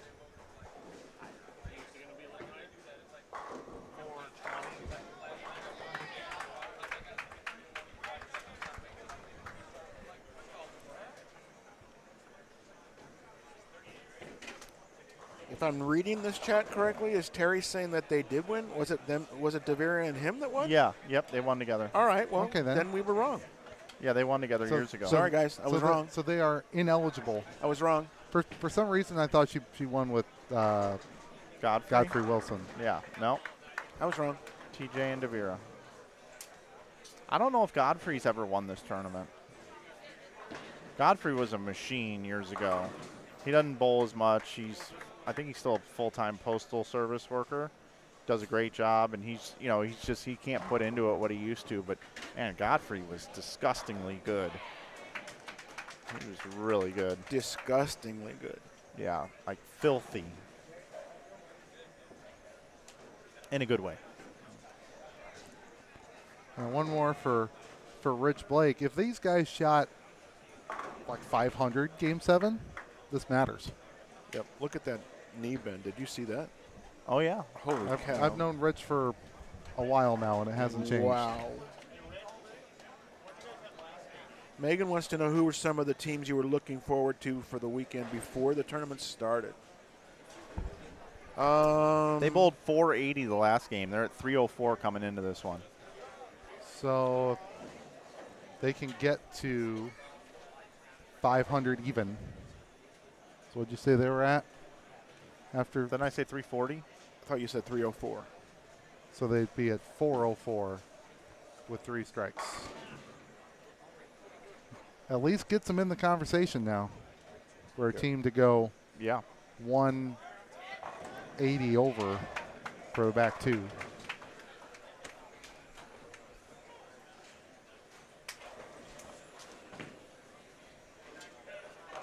Well, after this squad, they'll post the Delta squad standings as well as a combined for all 4, so we can kind of see what we're dealing with here. What do we use for the E squad, Lee? Echo. Elephant? Oh, Echo, yeah. Delta, Echo. Okay. Bravo squad. What's the A squad? Alpha. Okay. Oh, I would have gone a whole different direction. what's the C squad? Charlie squad. Alpha, Bravo, Charlie, Delta, Echo. All right. Next year, when we have a midnight squad, we'll have to add Foxtrot. Yeah. Okay. I forget a lot of them after that. We are going to conclude down on the other pairs in just a moment as soon as this. Yeah. These guys, though, very nice. Yeah, it's crazy finish here. I mean, you love it when people do it the right way. Oh, and yeah. This is exactly the right way. So, Finishing strong. Yeah, Butler and good for Zimmer, them. 335 after 6. They can get to 96 more, plus whatever they had Game 7.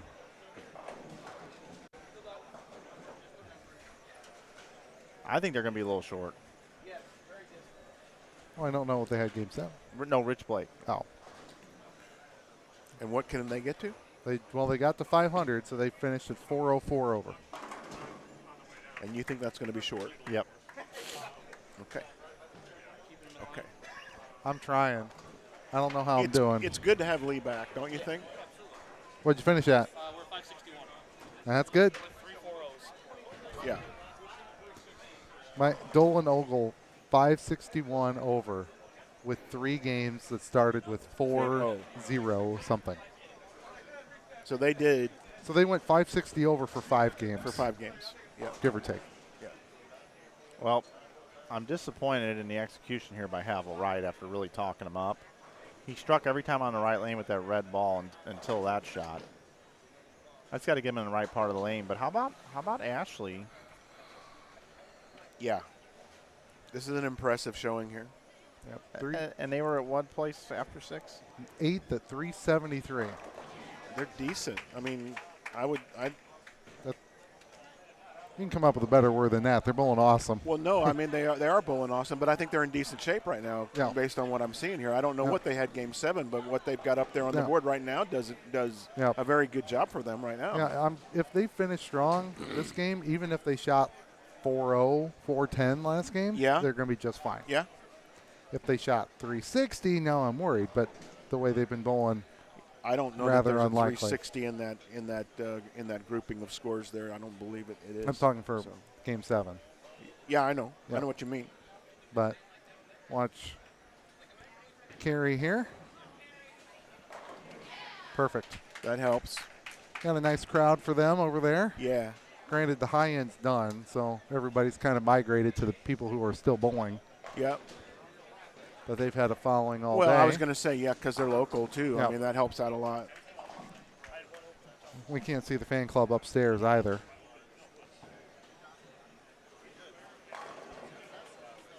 Nice job for Jeff there. Before I forget, Nice Butler and finish. him finished at 470. Are plenty good. And Ashley and Carey are at 448 coming into this game. Oh, plenty Nice. good. Very nice. We'll see both of those teams tonight no matter what. And Havel just said, man, I haven't been able to figure out this left lane. I said, I've noticed. And I walked away. Well, this is How to Make Friends and Influence People by Mike Flanagan. Mike Flanagan. Mm-hmm.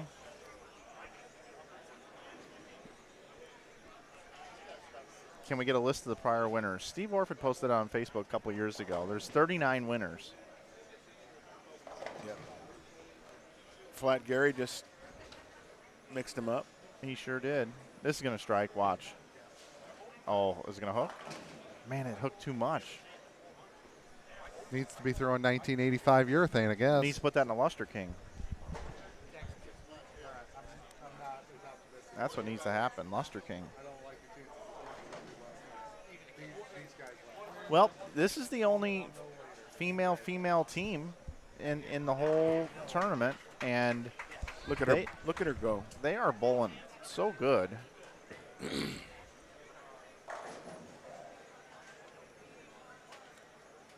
And they could be scary good if they make it into the top 12, because as the lanes break down, they can still play like 15 with their rev rate See, I was just going to talk about that because look where they're playing right now compared to the guys compared that to get the on it. guys. Yeah. And it's typical that the rev rates that we see all around them rip the lanes apart, and the women can't hang with them carry-wise. They can't get their ball to go through the pins the right way. And these two have figured out how to do it. Well, and it helps that they're on opposite sides of the lane, too, I think. I think Yeah. Ashley is, on the right Sure. side and Carrie on the left. So, And her name is Carrie. We're not talking about Carrie. right. Carey's still up. Carrie Map. They Carey and Joe Davis finished at 361 over, so they're not optimistic.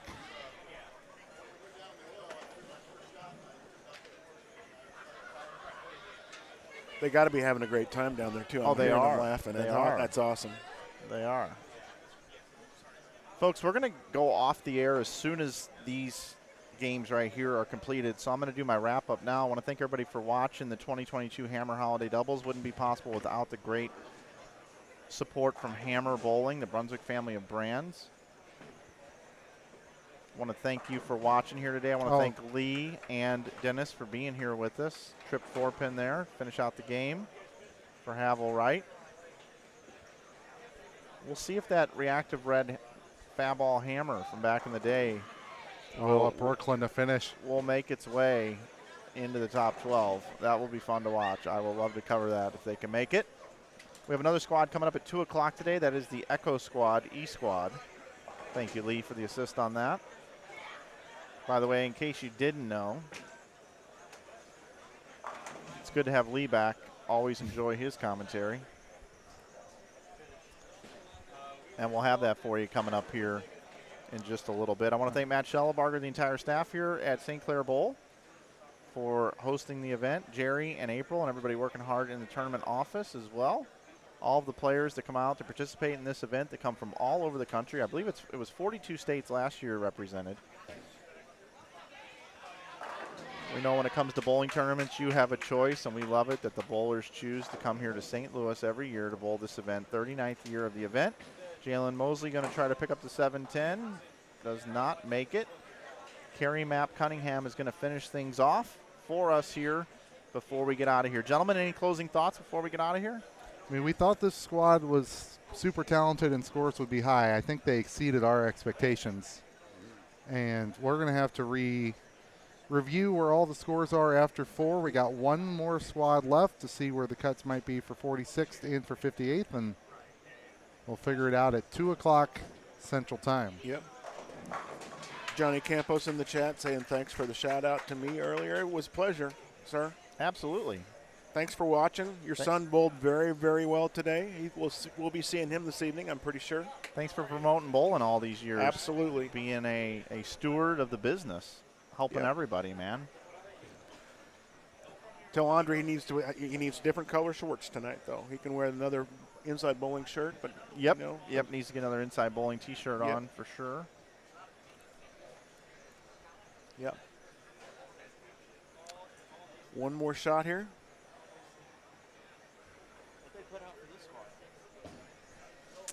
They put out a different shot for the squad, Zach Tackett. They said they were too hard yesterday. So Very nice. You get to bowl Very again. nice finish. Yeah, that was really impressive to watch them bowl. So they were at 484 coming in. They were at 484, and then they bowl. The ladies bowled 520. Jeez. No, sorry. 490 something. It's blurry. Okay. Well, they're well in 570s Yeah, or so. plenty good. They posted a score similar to Natalie and EJ, right? 561 was Natalie and EJ on day one. So we might have some female flavor coming into the top 12 when this thing's said and done, which would be very cool. Here's the combined scores right here. So Natalie and EJ were 561. Yep. All right, everybody, that's going to do it. Already did our sign-off. Thanks for watching. Appreciate all the people watching today. We had great participation in the chat. We'll be back at 2 o'clock with more coverage right here from St. Clair Bowl. Lee, Mike, and Dennis going to bring you the coverage here in about an hour and 15 minutes. See ya.